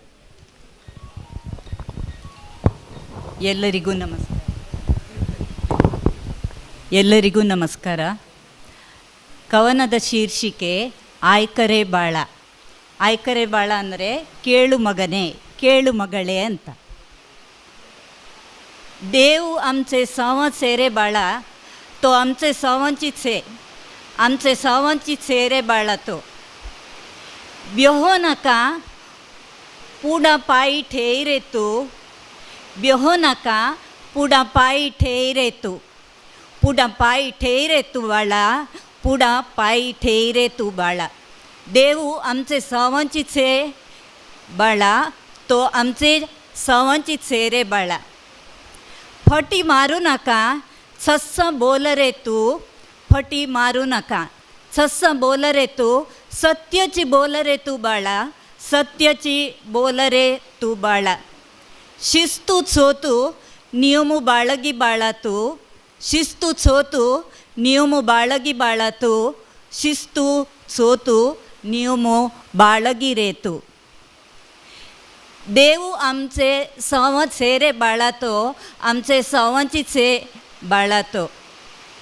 शहाणो हैववशी रे बाळा तू, शहाणो हैववशी रे तू, शहाणो हैववशी रे तू, शहाणो हैववशी. देव आमचे संवत सेरे बाळा, तो आमचे संवंचित से. साधन करविशी बाळा तू, साधना करवी रे, साधना करवी बाळा तू, साधना करवी. 10 जणांसाठी अव्वल कामाला, 10 जणांसाठी अव्वल कामाला समाजांतो नाव पळा तुला, समाजांतो नाव पळा तुला. अनमानू थोडोही नाका तुला, अनमानू थोडोही नाका तुला. देव आमचे संवंचित सेरे बाळा, तो आमचे संवंचित ಸೇರೆ ಬಾಳ. ಬಹುಶಃ ನಮ್ಮ ಭಾಷೆ ಹೆಚ್ಚಿನವರಿಗೆ ಅಪರೂಪ ಇರ್ಬೋದು, ಆದ್ದರಿಂದ ಸ್ವಲ್ಪದರಲ್ಲಿ ಅರ್ಥವನ್ನು ಹೇಳಲಿಕ್ಕೆ ಪ್ರಯತ್ನ ಮಾಡ್ತೇನೆ. ದೇವರು ನಮ್ಮ ಜೊತೆಗಿದ್ದಾನೆ ಅಂದರೆ ಇದು ಹಿರಿಯರು, ತಾಯಿ ತಂದೆ ಹಿರಿಯರು ತಮ್ಮ ಮಕ್ಕಳಿಗೆ ಒಂದು ಹಾರೈಸುವಂಥದ್ದು ಅಥವಾ ಮಾರ್ಗದರ್ಶನ ನೀಡುವಂತಹ ರೀತಿಯ ರಚನೆಯಾಗಿದೆ. ದೇವರು ನಮ್ಮ ಜೊತೆಗೇ ಇದ್ದಾರೆ, ಸದಾಕಾಲ ಅವರು ನಮ್ಮ ಜೊತೆಯಲ್ಲೇ ಇದ್ದಾರೆ. ಆದ್ದರಿಂದ ಭಯ ಪಡಬೇಡ, ಮುಂದಕ್ಕೆ ಹೆಜ್ಜೆ ಇಡು. ಯಾವುದೇ ಕೆಲಸ ಇದ್ದರೂ ದೇವರನ್ನು ನಂಬಿ ಮುಂದಕ್ಕೆ ಹೆಜ್ಜೆ ಇಡು. ಸುಳ್ಳು ಹೇಳಬೇಡ, ಯಾವಾಗಲೂ ಸತ್ಯವನ್ನೇ, ಇದ್ದುದನ್ನು ಇದ್ದ ಹಾಗೆ ಮಾತಾಡು, ಸತ್ಯವನ್ನು ಬಿಟ್ಟು ಕೊಡಬೇಡ. ಶಿಸ್ತು ನಿಯಮವನ್ನು ಪಾಲಿಸು, ಮತ್ತು ಜಾಣನಾಗು, ಬದುಕಿನಲ್ಲಿ ಯಶಸ್ಸನ್ನು ಕಾಣಬೇಕು ಅಂತ. ಆಮೇಲೆ ಸಾಧನೆಯನ್ನು ಮಾಡು, ಸಾಧನೆ ಮಾಡು. 10 ಜನರಿಗೆ ಉಪಯೋಗವಾಗುವಂಥ ಕೆಲಸವನ್ನು ಮಾಡಿದಾಗ ಸಮಾಜ ನಿನ್ನನ್ನು ಗುರುತಿಸ್ತದೆ, ಅದರಲ್ಲಿ ಸಂಶಯ ಪಡಬೇಡ ಮಗುವೆ ಎಂಬುದು ಇದರ ತಾತ್ಪರ್ಯ. ಅವಕಾಶಕ್ಕಾಗಿ ಧನ್ಯವಾದಗಳು.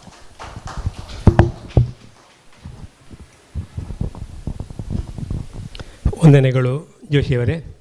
ಈಗ ಅನಿತಾ ಶೆಟ್ಟಿ ಮೂಡುಬಿದಿರೆ ಅವರು, ಇವರು ಮಾಯಾನಗರಿ ಅನ್ನುವಂತಹ ಶೀರ್ಷಿಕೆಯ ಕವನವನ್ನು ವಾಚಿಸುವರಿದ್ದಾರೆ. ಅವರು ಶಿಕ್ಷಕಿಯಾಗಿ ಸ್ನಾತಕೋತ್ತರ ಪದವೀಧರೆ ಕೂಡ ಹೌದು. ಸಾಹಿತ್ಯ ಕ್ಷೇತ್ರದಲ್ಲಿ ಬಹಳಷ್ಟು ಪ್ರವರ್ಧಮಾನ ಸ್ಥಿತಿಗೆ ಬರುತ್ತಿರುವ ಸಾಹಿತ್ಯ ಪ್ರೇಮಿ, ಕಥೆಗಾರ್ತಿ ಎಲ್ಲವೂ ಆಗಿದ್ದಾರೆ. ಅವರೀಗ ಕನ್ನಡ ಕವನವನ್ನು ಪ್ರಸ್ತುತಪಡಿಸ್ತಾರೆ.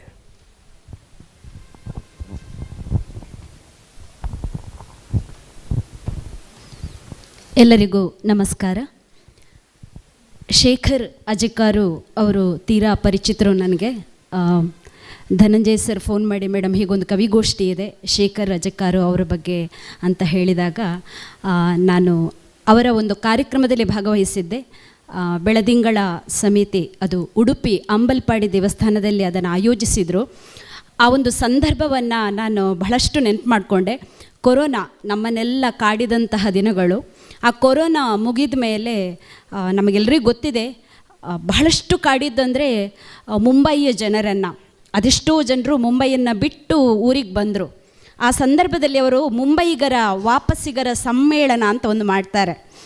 2019 ನನಗೆ ನೆನಪಿದೆ, ಮಾಸ್ಕ್ ಹಾಕ್ಕೊಂಡೇ ಎಲ್ಲರೂ ಕೂತಿದ್ವಿ. ಅದು ಆ ಸಂದರ್ಭದಲ್ಲಿ ಮಾಡಿದಂತಹ ಒಂದು ಕವನದ ಸ್ಪರ್ಧೆಯನ್ನು ಮಾಡ್ತಾರೆ ಅವರು. ಸುಮಾರು 108 ಕವನಗಳು ಬಂದಿರ್ತದೆ.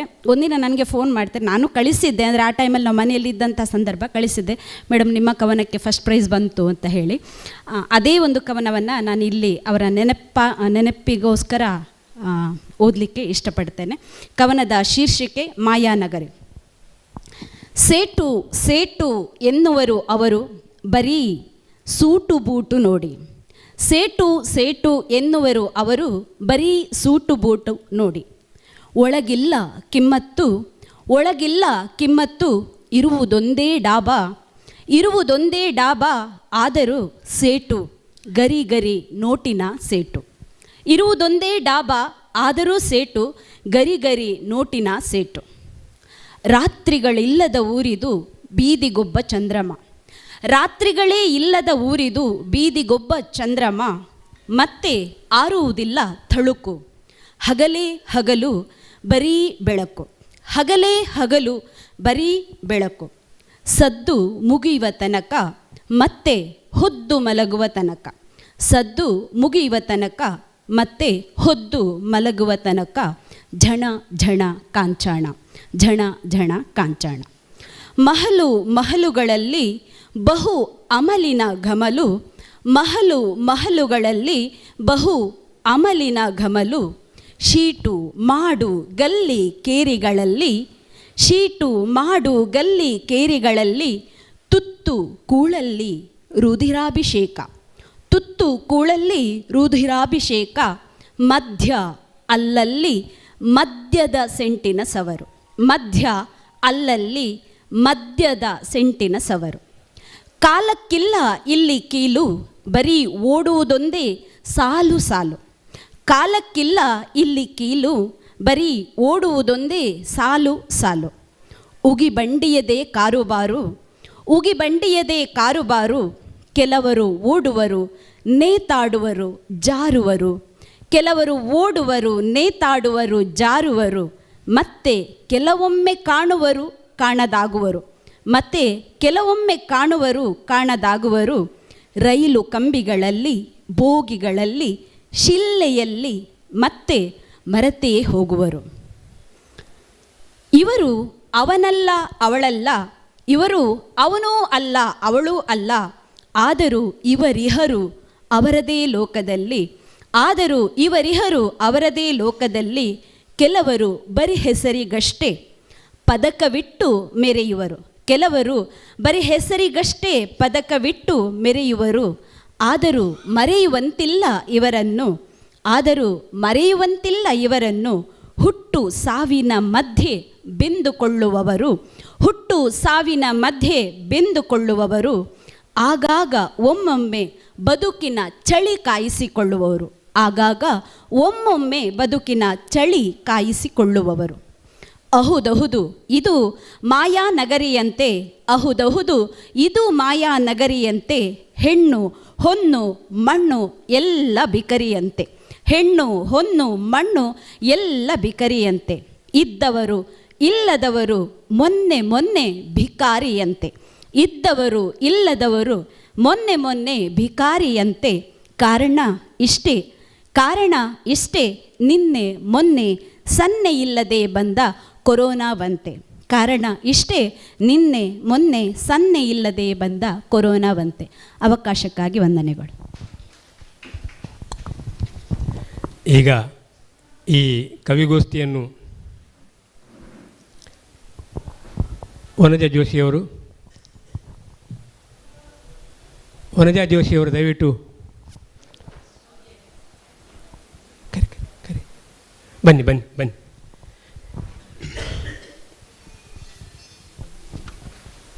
ಇಲ್ಲಿ.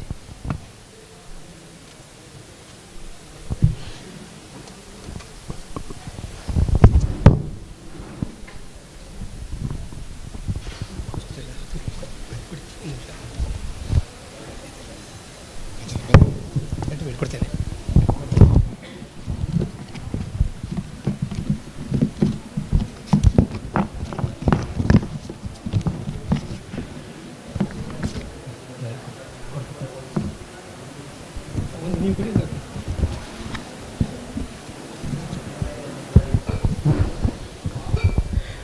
ಕವಿಗಳು ಯಾರು ಹೇಳದೆ ಹೋಗಬೇಡಿ ದಯಮಾಡಿ.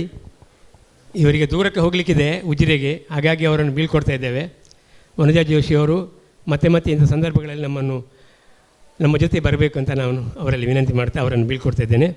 ಈಗ ಈ ಕವಿಗೋಷ್ಠಿ ಯೋಚನೆ ಬಂದಾಗ ಮೊದಲಾಗಿ ಬಂದದ್ದು ಮುಂಬೈಯಿಂದ ಒಂದು ಕವನ. ಅದು ನಾಗಶ್ರೀ ಭಂಡಾರಿಯವರು. ಅವರು ಕೂಡ ಶೇಖರಾಜಕ್ಕೆ ಅವರ ಬಹಳ ಆಪ್ತ ಶಿಷ್ಯೆ. ಅವರ ಕವನವನ್ನು ನೇರವಾಗಿ ಓದ್ತೇನೆ, ಅವರ ಪರಿಚಯ ಮಾಡಬೇಕಾದ ಅವಶ್ಯಕತೆ ಕಾಣುವುದಿಲ್ಲ. ಸಹಿಸಿದೆ. ನಾಗಶ್ರೀ ಎಸ್ ಭಂಡಾರಿ, ಮೂಡಿಬಿದ್ರೆ. ಅವರ ಕವನ ಸಹಿಸಿದೆ. ಅವನು ನಾ ಹೆತ್ತ ಮಕ್ಕಳನ್ನೇ ನನ್ನಿಂದ ದೂರ ಮಾಡಿದ, ಹೊಟ್ಟೆಗನ್ನವ ನೀಡದೆ ಸತಾಯಿಸಿದ, ಸಹಿಸಿದೆ. ಸಿಕ್ಕವರ ಜೊತೆ ಸಂಬಂಧ ಕಟ್ಟಿದ, ವೇಶ್ಯೆ ಎಂದು ಜರಿದ, ಮಾನಗೆಟ್ಟವಳೆಂದ, ಚಾರಿತ್ರ್ಯಹೀನಳೆಂದ, ಸಹಿಸಿದೆ. ನಿಂತರೂ ಕುಂತರೂ ಕೆಟ್ಟ ಮಾತನ್ನೇ ಆಡಿದ, ಮಲಗಿದರೂ ಹೊಟ್ಟೆಗೆ ಕಾಲಿಂದ ಒದ್ದ, ಸಹಿಸಿದೆ. ಅವ ಹೊಡೆದ ಕೆಟ್ಟ ಮಾತುಗಳನ್ನಾಡಿ ಮನ ನೋಯಿಸಿದ, ಮನೆಯಿಂದ ಹೊರ ನೂಕಿದ, ಸಹಿಸಿದೆ. ಮನೆಯಿಂದ ಹೊರ ನೂಕಿದರೂ ಕಲ್ಲಂತೆ ಮತ್ತೆ ಅವನ ಬಳಿಯೇ ಹೋದೆ, ಅನಾಥಳಾದ ನಾನು, ಸಹಿಸಿದೆ. ಹರಿಸಿದ ಕಣ್ಣೀರಿಗೆ ಲೆಕ್ಕವಿಲ್ಲ, ನದಿಯಾಗಿ ಹರಿದು ಹೋಗುವಷ್ಟು ಅತ್ತೆ, ಕಣ್ಣೀರೆಲ್ಲ ಬತ್ತಿ ಹೋಗುವಷ್ಟು ಸಹಿಸಿದೆ. ಇಲ್ಲ ನನ್ನಿಂದ ಸಾಧ್ಯವಿಲ್ಲ, ಸಹಿಸುವಷ್ಟು ಸಹಿಸಿದೆ. ಕುಡಿದು ಹೊಡೆಯಲು ಬಂದವನ ಕೈಯನ್ನು ತಡೆದೆ, ಮನೆಯಿಂದ ಹೊರ ನೂಕಿದೆ. ಕಲಿಯುಗವಿದು ಬಿದ್ದವನಿಗೆ ಗುದ್ದು ಹೆಚ್ಚು, ಎದ್ದು ನಿಂತು ಹಿಮ್ಮೆಟ್ಟಿದರೆ ಮುಂದೆ ಬರಲಾರರು, ಸಹಿಸಿಕೊಳ್ಳುವುದ ಬಿಟ್ಟು ಬಿಡಿ ಎದುರಿಸಿ. ಇವರು ನಾಗಶ್ರೀ ಎಸ್ ಭಂಡಾರಿ. ಇವರ ಕವನವನ್ನು ನಾನೀಗ ವಾಚಿಸಿದ್ದು. ಈಗ ಈ ಗೋಷ್ಠಿಯಲ್ಲಿ ಇನ್ನೊಬ್ಬರು ಕವನ ವಾಚಿಸಬೇಕಾಗಿತ್ತು, ಅವರು ಬರಲಿಕ್ಕೆ ಆಗಲಿಲ್ಲ. ಅವರು ಕೂಡ ಎರಡನೇದಾಗಿ ಕಳಿಸಿದ ಕವನ, ಹಾಗಾಗಿ ಅವರನ್ನು ನಿರಾಕರಿಸುವಂತಿಲ್ಲ. ಅವರು ಡಾಕ್ಟರ್ ರಾಮಕೃಷ್ಣ ಶೀರೂರು, ನಮ್ಮ ಹೋಲಿ ರೋಸರಿ ಹೈಸ್ಕೂಲಲ್ಲಿ ಪ್ರಾಧ್ಯಾಪಕರು. ಗುರುವಿಗೆ ಸಮಾನ. ನಮಿಸುವೆ ನಿಮಗೆ ಗುರುವೇ, ಶಿರಬಾಗುವೆ ನಿಮಗೆ ಗುರುವೇ, ಮೆಲುನಗೆ ನಸುನಗೆ ಬೀರುತ್ತ ನೀವು, ಗುರುಮನಗಳಿಗೆ ಮುದವನ್ನು ನೀಡುವ ಗುರುಗಳು ನೀವು. ಗುರುವಿಗೆ ಜ್ಞಾನವ ನೀಡುವತನ ನೀವು, ಗುರುವಿನ ಬದುಕಿಗೆ ದಾರಿಯ ತೋರಿಸಿ, ಬೆಳಕನ್ನು ನೀಡಿದಿರಿ ನಮಗೆ ದಾರಿಯ ತೋರಿದಿರಿ. ಸರಳತೆ ಸಹಜತೆ ನಿಮ್ಮಯ ಧರ್ಮ, ಕಾಯಕ ನೀತಿಯೇ ನಿಮ್ಮಯ ಮರ್ಮ. ಗುರುವಿಗೆ ಜ್ಞಾನವ ನೀಡುವ ನಿಮಗೆ ಒಳಿತನ್ನು ಬಯಸುವೆವು. ಹೀಗೆ ಡಾಕ್ಟರ್ ರಾಮಕೃಷ್ಣ ಶೀರೂರು ಅವರ ಕವನಕ್ಕೆ ವಂದನೆಗಳು. ಈಗ ಅಧ್ಯಕ್ಷರ ಅನುಮತಿ ಮೇರೆಗೆ ನಾನು ನಿನ್ನೆ ರಾತ್ರಿ ಮಲಗಿ ಎದ್ದ ನಂತರ ಬರೆದ ತುರ್ತಾದ ಕವನ. ಅದು ಬಹಳ ವರುಷಗಳಿಂದ ನನ್ನನ್ನು ಕಾಡುತ್ತಿದ್ದಂತಹ ವಿಷಯ. ಅದನ್ನು ನಾನೀಗ ವಾಚಿಸಲಿಕ್ಕೆ ಇಷ್ಟಪಡ್ತೇನೆ. ಇದು ರಾತ್ರಿ 12ರ ನಂತರ ಬುದ್ಧ ಎದ್ದು ಬರೆದ ಹಾಗೆ. ಕಣ್ಣ ಬೊಂಬೆಯೇ ಅದು ರೆಪ್ಪೆ ಸಲಹಿದ ಗೊಂಬೆಯು. ರೆಪ್ಪೆಗರಿವಿದೆ ತನ್ನ ಪ್ರೀತಿಯ ಗೊಂಬೆ ಜನಿಸಿದ ದಿನ ಕ್ಷಣ.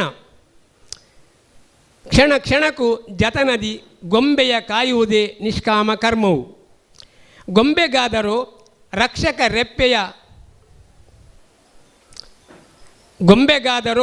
ರಕ್ಷಕ ರೆಪ್ಪೆಯು ಜನಿಸಿಹ ದಿನಾಂಕವೇ ಗೊತ್ತಿಲ್ಲ, ಅಲ್ಲಲ್ಲ ನೆನಪಿಲ್ಲ, ಜತೆಯಾಗಿಯೇ ಜನಿಸಿದೆ ರೆಪ್ಪೆ ಎಂಬರಿವೇ ಇಲ್ಲವಲ್ಲ. ಧೂಳು ಕಸ ದಾಳಿ ಮಾಡಿ ತಡೆವ ಕಣ್ಣ ಗುರಾಣಿ ಬದುಕೇ ರೆಪ್ಪೆಯದು. ಗೊಂಬೆಯ ರಕ್ಷಕನೆಂಬ ನಿರ್ವಂದನೆಯೇ ರೆಪ್ಪೆಯ ಸಂಪಾದನೆಯು. ಗೊಂಬೆಯ ರಕ್ಷಕನೆಂಬ ನಿರ್ವಂದನೆಯೇ ರೆಪ್ಪೆಯ ಸಂಪಾದನೆಯು. ಆಯಾಸವೋ ಮಗುವೆ ಮಲಗು, ಆಯಾಸವೋ ಮಗುವೆ ಮಲಗು, ಎನ್ನ ಮನದ ಗೊಂಬೆಯೇ ಮಲಗು. ನಾನು ಒಂದಿನಿತು ವಿರಮಿಸಲೆ ಎನ್ನುತ್ತಿಹುದಲ್ಲ ರೆಪ್ಪೆಯು. ಗೊಂಬೆಯಾಚೆಯ ಜಗವ ರಂಜಿಸಲು ರಂಗು ರಂಗು ಛಾಯೆ ಬಳಸಿಕೊಂಡ, ಗೊಂಬೆಯಾಚೆಯ ಜಗವ ರಂಜಿಸಲು ರಂಗು ರಂಗು ಛಾಯೆ ಬಳಸಿಕೊಂಡ ರೆಪ್ಪೆಗೆ ಗೊಂಬೆಯ ಕಾಯುತ್ತ ಕುಣಿಯುವ ಸಂಭ್ರಮವಿಹುದಲ್ಲ. ಲೋಕವ ನೋಡುವ ಗೊಂಬೆಗೆ ರೆಪ್ಪೆಯ ಸಂಭ್ರಮವೇ ಕಾಣದಲ್ಲ. ಲೋಕವ ನೋಡುವ ಗೊಂಬೆಗೆ ರೆಪ್ಪೆಯ ಸಂಭ್ರಮವೇ ಕಾಣದಲ್ಲ. ರೆಪ್ಪೆಗೆಂತ ದಿವ್ಯ ಸಂಯಮವೋ ಕಣ್ಣ ಬೊಂಬೆಯ ಕಾಯುವ ಕಾಯಕವು. ರೆಪ್ಪೆಗೆಂತ ದಿವ್ಯ ಸಂಯಮವೋ ಕಣ್ಣ ಬೊಂಬೆಯ ಕಾಯುವ ಕಾಯಕವು. ನೀರ ತೆಳು ಪರದೆಯ ನಡುವಿರಿಸಿ ಕ್ಷಣ ತಪ್ಪದೆ ಕ್ಷಣಗಣನೆಗೆ ಮಾಪನವಾಗೋ ತಪವು. ನೀರ ನಡುವೆ ಇದ್ದು ನೀರ ಸೆಳೆಯದ ವೀತರಾಗಿ ರೆಪ್ಪೆಯು. ನೀರ ನಡುವೆ ಇದ್ದು ನೀರ ಸೆಳೆಯದ ವೀತರಾಗಿ ರೆಪ್ಪೆಯು. ಆತ್ಮಸಖಿ ಹತ್ತಿರವಿದ್ದು ಅಂತರ ಕಾಯುವ ಸಂಯಮಿಯು. ಇದಕ್ಕೆ ಶೀರ್ಷಿಕೆ ನಾನು ಕೊಟ್ಟಿಲ್ಲ, ಹಲವಾರು ಶೀರ್ಷಿಕೆಗಳು ಬಂದಿವೆ. ವಂದನೆಗಳು. ಈಗ ನಮ್ಮ ಇವತ್ತಿನ ಈ ಗೋಷ್ಠಿಯ ಅಧ್ಯಕ್ಷರಾದ ಸದಾನಂದ ನಾರಾವಿ ಅವರು ನಮ್ಮನ್ನು ಉದ್ದೇಶಿಸಿ ಮಾತನಾಡಬೇಕಾಗಿ ಕೇಳ್ಕೊಳ್ತೇನೆ.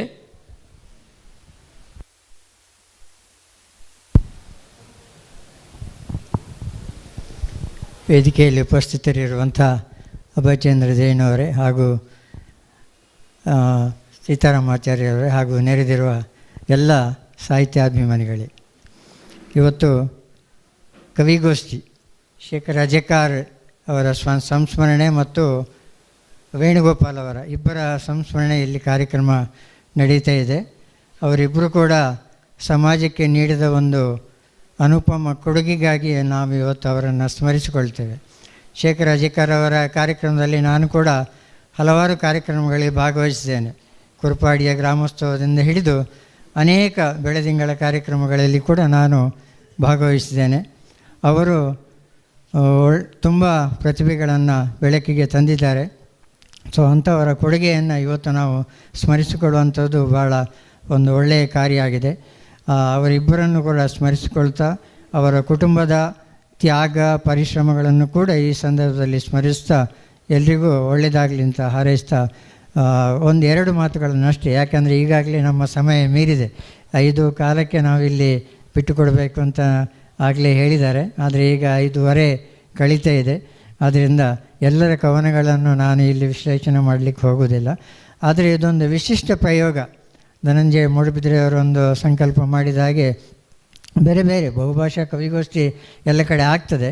ಆದರೂ ಇಲ್ಲಿ ನಾವು ಒಂದು ಕೊಡಬಿ ಕೊಂಕಣಿ, ಚಿತ್ಪಾವನಿ, ಬ್ಯಾರಿ, ತುಳು ಎಲ್ಲ ಇದ್ದೇ ಇರ್ತದೆ. ಅದನ್ನೆಲ್ಲ ಸೇರಿಸಿಕೊಂಡು ಒಂದು ವಿಶಿಷ್ಟವಾದ ಬಹುಭಾಷಾ ಕವಿಗೋಷ್ಠಿಯನ್ನು ಧನಂಜಯವರು ಹಮ್ಮಿಕೊಂಡಿದ್ದಾರೆ. ಸೊ ಎಲ್ಲರೂ ಕೂಡ ಇಲ್ಲಿ ಹೊಸಬರು ಯಾರಿಲ್ಲ. ಬಹುಶಃ ಸಾಹಿತ್ಯ ಕಾವ್ಯ ಕ್ಷೇತ್ರದಲ್ಲಿ ಹಲವಾರು ವರ್ಷಗಳಿಂದ ಕೃಷಿ ಮಾಡ್ತಾ ಬಂದಿದ್ದವರೇ ಎಲ್ಲ ಕಾವ್ಯವನ್ನು ಇಲ್ಲಿ ಪ್ರಸ್ತುತಪಡಿಸಿದ್ದಾರೆ. ಆದ್ದರಿಂದ ಒಳ್ಳೆಯ ಕಾವ್ಯಗಳೇ ಇಲ್ಲಿ ಮೂಡಿ ಬಂದಿದ್ದಾವೆ. ಆದ್ದರಿಂದ ಇನ್ನಷ್ಟು ಅವರಿಗೆ ಒಳ್ಳೆಯದಾಗಲಿ. ಇನ್ನಷ್ಟು ಕೃತಿಗಳು, ಈಗ ಯಾರು ಇನ್ನೂ ಕೃತಿಗಳು ಬರಲಿಲ್ಲ, ಅವರಿಂದ ಇನ್ನಷ್ಟು ಕಾವ್ಯ ಕೃತಿಗಳು ಹೊರಹೊಮ್ಮಲಿ, ಹೆಚ್ಚು ಅವಕಾಶಗಳು ಅವರಿಗೆ ಲಭ್ಯವಾಗಲಿ ಅಂತ ನಾನು ಹಾರೈಸ್ತೇನೆ. ಮತ್ತು ಈ ಒಂದು ಕಾರ್ಯಕ್ರಮಕ್ಕಾಗಿ ವಿಶೇಷವಾಗಿ ನಾನು ಬೇರೆ ಏನು ಹೇಳುವುದಿಲ್ಲ. ಎಲ್ಲರಿಗೂ ಕೂಡ ಒಂದು ಅಭಿನಂದನೆ ಸಲ್ಲಿಸ್ತಾ ಈ ಒಂದು ಕಾರ್ಯಕ್ರಮದಲ್ಲಿ ಅವಕಾಶ ಕೊಟ್ಟ ಪ್ರೆಸ್ ಕ್ಲಬ್ನವರಿಗೆ ಹಾಗೂ ಇಲ್ಲಿ ನಮಗೆ ಅವಕಾಶ ಕೊಟ್ಟಂಥ ಸಮಾಜ ಮಂದಿರಕ್ಕೆ ಮತ್ತು ಈ ಕಾರ್ಯಕ್ರಮವನ್ನು ಚೆಂದಗಾಣಿಸಿಕೊಟ್ಟ ನೀವೆಲ್ಲರೂ ಕವಿಗಳು ಮತ್ತು ಎಲ್ಲರೂ ಸಾಹಿತ್ಯಾಸಕ್ತರು, ನಿಮ್ಮಿಂದಾಗಿ ಈ ಕಾರ್ಯಕ್ರಮ ಇವತ್ತು ಯಶಸ್ವಿಯಾಗಿದೆ. ತಮಗೆಲ್ಲರಿಗೂ ಕೂಡ ವಂದನೆಗಳನ್ನು ಸಲ್ಲಿಸ್ತಾ ನನ್ನ ಮಾತುಗಳನ್ನು ಮುಗಿಸ್ತೇನೆ.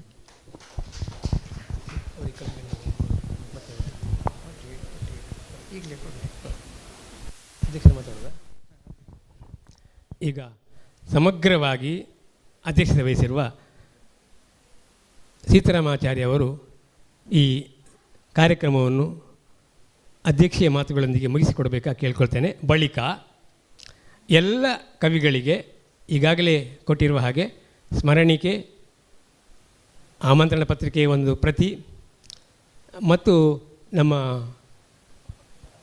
ಇದು ಏನು ಹೇಳ್ತಾರೆ, ಅವರ ಭಾವಚಿತ್ರ ಮುದ್ರಿತವಾಗಿರುವ ಪ್ರಮಾಣಪತ್ರ, ಇದು ಕವಿಗೋಷ್ಠಿಗಳಲ್ಲಿ ಮೊದಲ ಪ್ರಯೋಗ.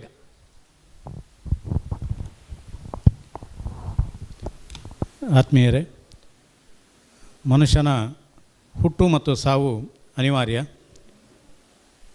ಒಬ್ಬ ವ್ಯಕ್ತಿ ಎಷ್ಟು ವರ್ಷ ಬದುಕಿದ ಅನ್ನೋದಕ್ಕಿಂತ ಅವನ ಬದುಕಿನಲ್ಲಿ ಏನು ಅವನು ಸ್ಥಿರಸ್ಥಾಯಿ ಆಗುವಂಥ ಕೆಲಸಗಳನ್ನು ನೀನು ಮಾಡಿದ್ದಾನೆ ಅಂತ ಹೇಳೋದು ಮುಖ್ಯ. ಆ ನೆಲೆಯಲ್ಲಿ ವೇಣುಗೋಪಾಲ್ ಮತ್ತು ಶೇಖರ್ ರಾಜೇಕಾರ್ ಅವರು ಸಾಹಿತ್ಯ ರಚನೆ ಮತ್ತು ಸಾಹಿತ್ಯದ ಚಟುವಟಿಕೆಗಳ ಮೂಲಕ ಈ ನೆಲದಲ್ಲಿ ಸ್ಥಿರಸ್ಥಾಯಿಯಾಗಿದ್ದಾರೆ. ನಮ್ಮ ಸಂಘದ ಅನೇಕ ಚಟುವಟಿಕೆಗಳಲ್ಲಿ ಅವರು ನಮ್ಮನ್ನು ತೊಡಗಿಸಿಕೊಂಡು ಅವರು ಅಕಾಲಿಕವಾಗಿ ನಮ್ಮನ್ನು ಅಗಲಿದ್ದಾರೆ. ಅದು ನಮ್ಮ ಸಾಹಿತ್ಯ ಕ್ಷೇತ್ರಕ್ಕೆ ಮತ್ತು ನಮ್ಮ ಪತ್ರಿಕೋದ್ಯಮಕ್ಕೆ ಒಂದು ದೊಡ್ಡ ಒಂದು ಕೊರಗು ಅನ್ನೋದನ್ನು ನಾನು ಈ ಸಂದರ್ಭದಲ್ಲಿ ನೆನಪಿಸಿಕೊಳ್ತಾ, ಇವತ್ತಿನ ನಾವು ಅವರ ಮೊದಲ ವರ್ಷದ ಈ ಸಂದರ್ಭದಲ್ಲಿ ಅವರ ಸಂಸ್ಮರಣೆಯನ್ನು ಮಾಡಬೇಕಾದದ್ದು ನಮ್ಮ ಕರ್ತವ್ಯ ಮತ್ತು ಧರ್ಮ. ಈ ನೆಲೆಯಲ್ಲಿ ನಾವು ಇವತ್ತು ಅವರ 1 ವರ್ಷ ಸಂದ ನೆಲೆಯಲ್ಲಿ ಇವತ್ತು ಈ ಕಾರ್ಯಕ್ರಮವನ್ನು ಆಯೋಜಿಸಿದ್ದೇವೆ. ಈ ಇಬ್ಬರಿಗೂ ಕೂಡ ತೀರಾ ಆತ್ಮೀಯರಾಗಿದ್ದ ಮತ್ತು ನಮ್ಮ ಎಲ್ಲ ಚಟುವಟಿಕೆಗಳಲ್ಲಿ ಸಕ್ರಿಯರಾಗಿದ್ದಂಥ ಮಾಜಿ ಸಚಿವರಾಗಿದ್ದಂಥ ಅಭಯ್ ಚಂದ್ರ ಜೈನ್ ಅವರು ಇಷ್ಟು ಹೊತ್ತು ನಮ್ಮ ಜೊತೆ ಇದ್ದು ಅವರ ಬಗ್ಗೆ ಒಳ್ಳೆಯ ಮಾತುಗಳನ್ನಾಡಿದ್ದಾರೆ. ಅವರಿಗೆ ನಮ್ಮ ಸಂಘದ ಪರವಾಗಿ ಕೃತಜ್ಞತೆಗಳನ್ನು ಸಲ್ಲಿಸ್ತಾ ಇದ್ದೇನೆ. ಹಾಗೆಯೇ ನಮ್ಮ ಜೊತೆ ಇದ್ದು ಬಾಹುಬಲಿ ಪ್ರಸಾದ್ ಅವರು ವಕೀಲರಾಗಿ, ಮೂಡುಬಿದಿರೆಯ ಹಿರಿಯ ವಕೀಲರಾಗಿ ಅವರು ವೇಣುಗೋಪಾಲ್ ಅವರನ್ನು ಕಂಡುಕೊಳ್ಳೋ ರೀತಿಯಲ್ಲಿ ಅವರು ಅವರ ಅನುಭವ ಮಾತುಗಳನ್ನಾಡಿದ್ದಾರೆ. ಹಾಗೆಯೇ ವಿಜಯ ಕರ್ನಾಟಕದ ಹಿರಿಯ ಸಂಪಾದಕರಾದ ರವೀಂದ್ರ ಶೆಟ್ಟಿ ಅವರು ಪತ್ರಿಕೋದ್ಯಮದ ಇವತ್ತಿನ ಸ್ಥಿತಿಗತಿಗಳ ಬಗ್ಗೆ ಒಂದಷ್ಟು ಮಾಹಿತಿಯನ್ನು ನಮ್ಮ ಜೊತೆ ಹಂಚಿಕೊಂಡು ತೆರಳಿದ್ದಾರೆ. ಹಾಗೆಯೇ ಇವತ್ತು ನಾವೊಂದು ಶೇಖರ್ ರಾಜೇಕಾರ್, ವಿಶೇಷವಾಗಿ ಶೇಖರ್ ರಾಜೇಕಾರ್ ಅವರ ಒಂದು ಸ್ಮರಣೆಗಾಗಿ ಬಹಳ ಅವರ ಕಾವ್ಯ ಅಂತ ಹೇಳೋದು ಬಹಳ ಅವರ ಅಚ್ಚುಮೆಚ್ಚಿನ ಒಂದು ಕ್ಷೇತ್ರ. ಆ ನೆಲೆಯಲ್ಲಿ ಅವರಿಗೆ ಶ್ರದ್ಧಾಂಜಲಿ ಸಲ್ಲಿಸುವ ನೆಲೆಯಲ್ಲಿ ನಾವು ಕಾವ್ಯದ ಮೂಲಕ ಇವತ್ತು ಅವರಿಗೆ ಗೌರವವನ್ನು ಸಮರ್ಪಿಸಿದ್ದೇವೆ. ಈ ಕಾರ್ಯಕ್ರಮದಲ್ಲಿ ಅನೇಕ ಮಂದಿ ಕವಿಗಳು ಅವರವರ ಭಾಷೆಗಳಲ್ಲಿ ಅತ್ಯುತ್ತಮವಾದ ಕಾವ್ಯವನ್ನು ರಚಿಸಿದ್ದಾರೆ, ಹಾಡಿದ್ದಾರೆ. ವಿಶೇಷವಾಗಿ ಶರಣ್ಯ ಬೆಳವಾಯಿ ಅವರು ಶೇಖರ್ ರಾಜೇಕಾರ್ ಅವರ ಕುರಿತೇ ಭಾಳ ಅತ್ಯುತ್ತಮವಾಗಿ ಅವರ ವ್ಯಕ್ತಿತ್ವವನ್ನು ಬಣ್ಣಿಸಿದ್ದಾರೆ ಕಾವ್ಯದ ಮೂಲಕ. ಹಾಗೆಯೇ ಅನಿತಾ ಶೆಟ್ಟಿ ಅವರು ಶೇಖರ್ ರಾಜೇಕಾರ್ ಅವರೇ ಮಾಡಿದಂಥ ಒಂದು ಸ್ಪರ್ಧೆಯಲ್ಲಿ ಮೊದಲ ಬಹುಮಾನ ಪಡೆದದ್ದನ್ನು ಮತ್ತು ಇವತ್ತು ಅದೇ ಕವನವನ್ನು ಇಲ್ಲಿ ವಾಚಿಸುವ ಮೂಲಕ ಅತ್ಯಂತ ಅರ್ಥಗರ್ಭಿತವಾದ ಒಂದು ಕಾವ್ಯವನ್ನು ಅವರು ಇಲ್ಲಿ ವಾಚಿಸಿ ಮತ್ತೆ ಶೇಖರ್ ರಾಜೇಕಾರಿಗೆ ಅವರ ಮೂಲಕ ಒಂದು ಸಂತಾಪವನ್ನು ಸಲ್ಲಿಸಿದ್ದಾರೆ. ನೀವೆಲ್ಲರೂ ಕೂಡ ನಮ್ಮ ಜೊತೆ ಈ ಒಂದು ಸ್ಮರಣೀಯ ಕಾರ್ಯಕ್ರಮದಲ್ಲಿ ನಮ್ಮ ಜೊತೆ ಭಾಗವಹಿಸಿದ್ದಕ್ಕಾಗಿ ನಮ್ಮ ಪ್ರೆಸ್ ಕ್ಲಬ್ನ ಅಧ್ಯಕ್ಷನ ನೆಲೆಯಲ್ಲಿ ಮತ್ತು ನಮ್ಮ ಎಲ್ಲ ಪತ್ರಕರ್ತರ ಪರವಾಗಿ ನಿಮಗೆ ಕೃತಜ್ಞತೆಯನ್ನು ಸಲ್ಲಿಸ್ತಾ, ಮುಂದೆಯೂ ನಮ್ಮ ಸಂಘ ನಡೆಸುವಂಥ ಎಲ್ಲ ಕಾರ್ಯಚಟುವಟಿಕೆಗಳಲ್ಲಿ ನಿಮ್ಮೆಲ್ಲರ ಸಹಕಾರವನ್ನು ಕೋರ್ತಾ, ಈ ಕಾರ್ಯಕ್ರಮ ಸಂಯೋಜನೆಯಲ್ಲಿ ಪ್ರಮುಖ ಪಾತ್ರ ವಹಿಸಿರುವಂಥ ಧನಂಜಯ ಮೂಡುಬಿದಿರೆಯವರಿಗೆ ನನ್ನ ವೈಯಕ್ತಿಕ ನೆಲೆಯಲ್ಲಿ ಮತ್ತೊಮ್ಮೆ ಕೃತಜ್ಞತೆ ಸಲ್ಲಿಸ್ತಾ ನನ್ನ ಮಾತು ಮುಗಿಸ್ತೇನೆ. ನಮಸ್ಕಾರ. ವಂದನೆಗಳು. ಈಗ ಅಶ್ರಫ್ ವಾಲ್ಪಾಡಿಯವರು ಬರೆದದ್ದನ್ನು ನಾನು ಓದ್ತೇನೆ. ಅಭಯರೇ, ಸುರು ಆನಗನೆ ಮೂಜರೆ ಮುಗಿನಗ ಕಡತಂಡು ಐನರೆ ಕೆಲವೆರೆಗೆ ಮನಸಾವು ಕವನ ಬರೆಯರೆ ನನ್ನ ಕೆಲವೆರೆಗಾವು ಒಂದೇಪ ಮುಗಿಯರೆ ಆಂಡ ಪೂರಕೇಂದು ಕಡೆಮುಟ್ಟ ನಮ್ಮೊಟ್ಟಿಗಿಪ್ಪುನ ಇರೆಗೆ ಸೊಲ್ಮೇಲು ಅಭಯರೆ ಸೊಲ್ಮೇಲು. ಅಶ್ರಫ್ ವಾಲ್ಪಾಡಿಯವರದ ನಾನು ಕಡವಾಗಿ ಓದಿದ್ದೇನೆ. ಈಗ ಈಗ ಇಲ್ಲಿ ಕವನಗಳನ್ನು ಪ್ರಸ್ತುತಪಡಿಸಿದವರೆಲ್ಲ ಬಂದು ಅಭಯಚಂದ್ರ ಅವರಿಂದ ನಮ್ಮ ಪ್ರಮಾಣ ಪತ್ರವನ್ನು, ಶಾಲಿನ ಗೌರವವನ್ನು, ಸ್ಮರಣಿಕೆಯನ್ನು ಸ್ವೀಕರಿಸಬೇಕು. ಪ್ರೇಮಶ್ರೀ ಅವರು ಮುಂದೆ ಬನ್ನಿ. ಪ್ರೇಮಶ್ರೀ ಅವರು ಬನ್ನಿ.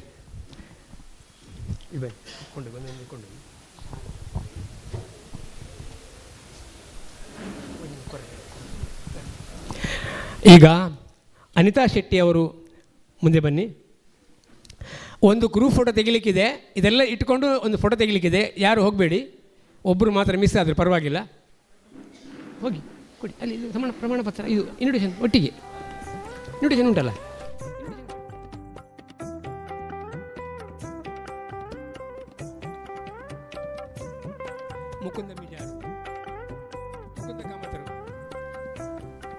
ಮುಕುಂದ ಕಾಮತರು,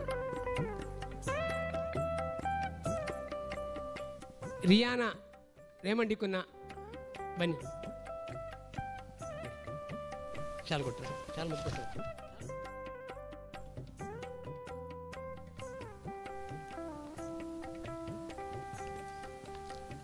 ಶರಣ್ಯ ಬೆಳವಾಯಿ,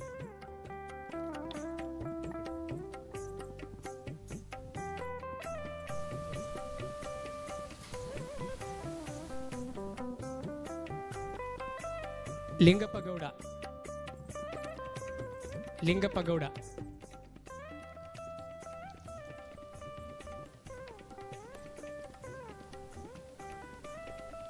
ಸೌಮ್ಯ ಕುಗ್ವೆ,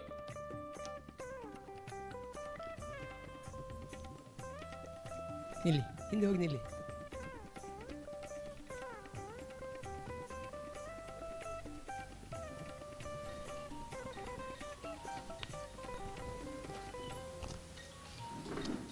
ಅದಾದ ಬಳಿಕ ಹೆರಳ್ತ ಅವರು, ಪದ್ಮನಾಭ ಮಿಜಾರು. ನಾವು ಮೊದಲ ಬಾರಿಗೆ ಪ್ರಮಾಣ ಪತ್ರದಲ್ಲಿ ಫೋಟೋವನ್ನು ಬರೆಸಿಕೊಂಡಿದ್ದೇವೆ. ಹಸನಬ್ಬ PM,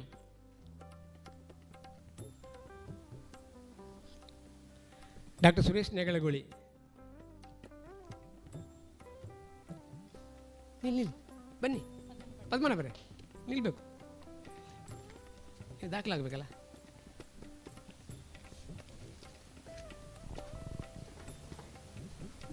ಆಮೇಲೆ ಹಸನಬ್ಬರು ಬನ್ನಿಲ್ಲ, ಯಾರು ನಿಲ್ಲಿ ನಿಲ್ಲಿ, ಹೋಗ್ಲಿಕ್ಕಿಲ್ಲ. ಆಮೇಲೆ ಆಯ್ತಾ, ಎಲ್ಗಾಯ್ತಾ? ಸದಾನಂದ ನಾರಾವಿ ಅವರು ಇಟ್ಕೊಂಡು ನೀವು ತಗೊಂಡು ಹಾಂ ಹೋಗಿ ನಿಲ್ಲಿ, ಒಂದು ಕಳಿ ಒಂದು ಪಟ ಪಟ. ನೆಕ್ಸ್ಟ್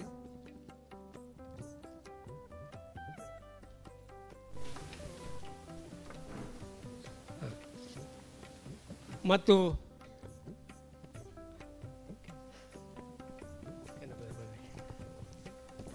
ಧನಂಜಯ ಮೂಡುಬಿದ್ರೆ,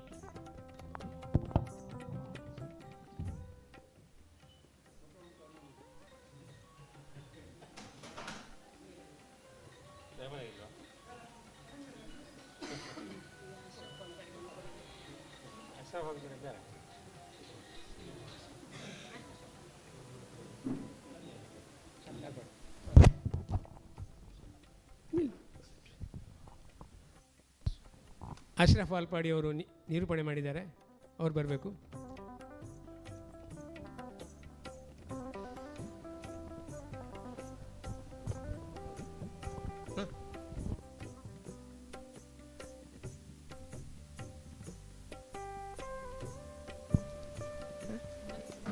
ಅಧ್ಯಕ್ಷರು ಕೊಪ್ಪಲ್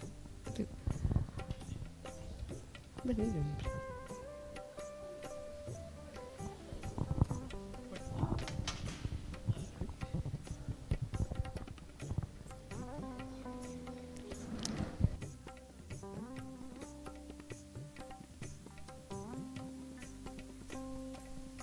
ಸರಿ ಸರಿ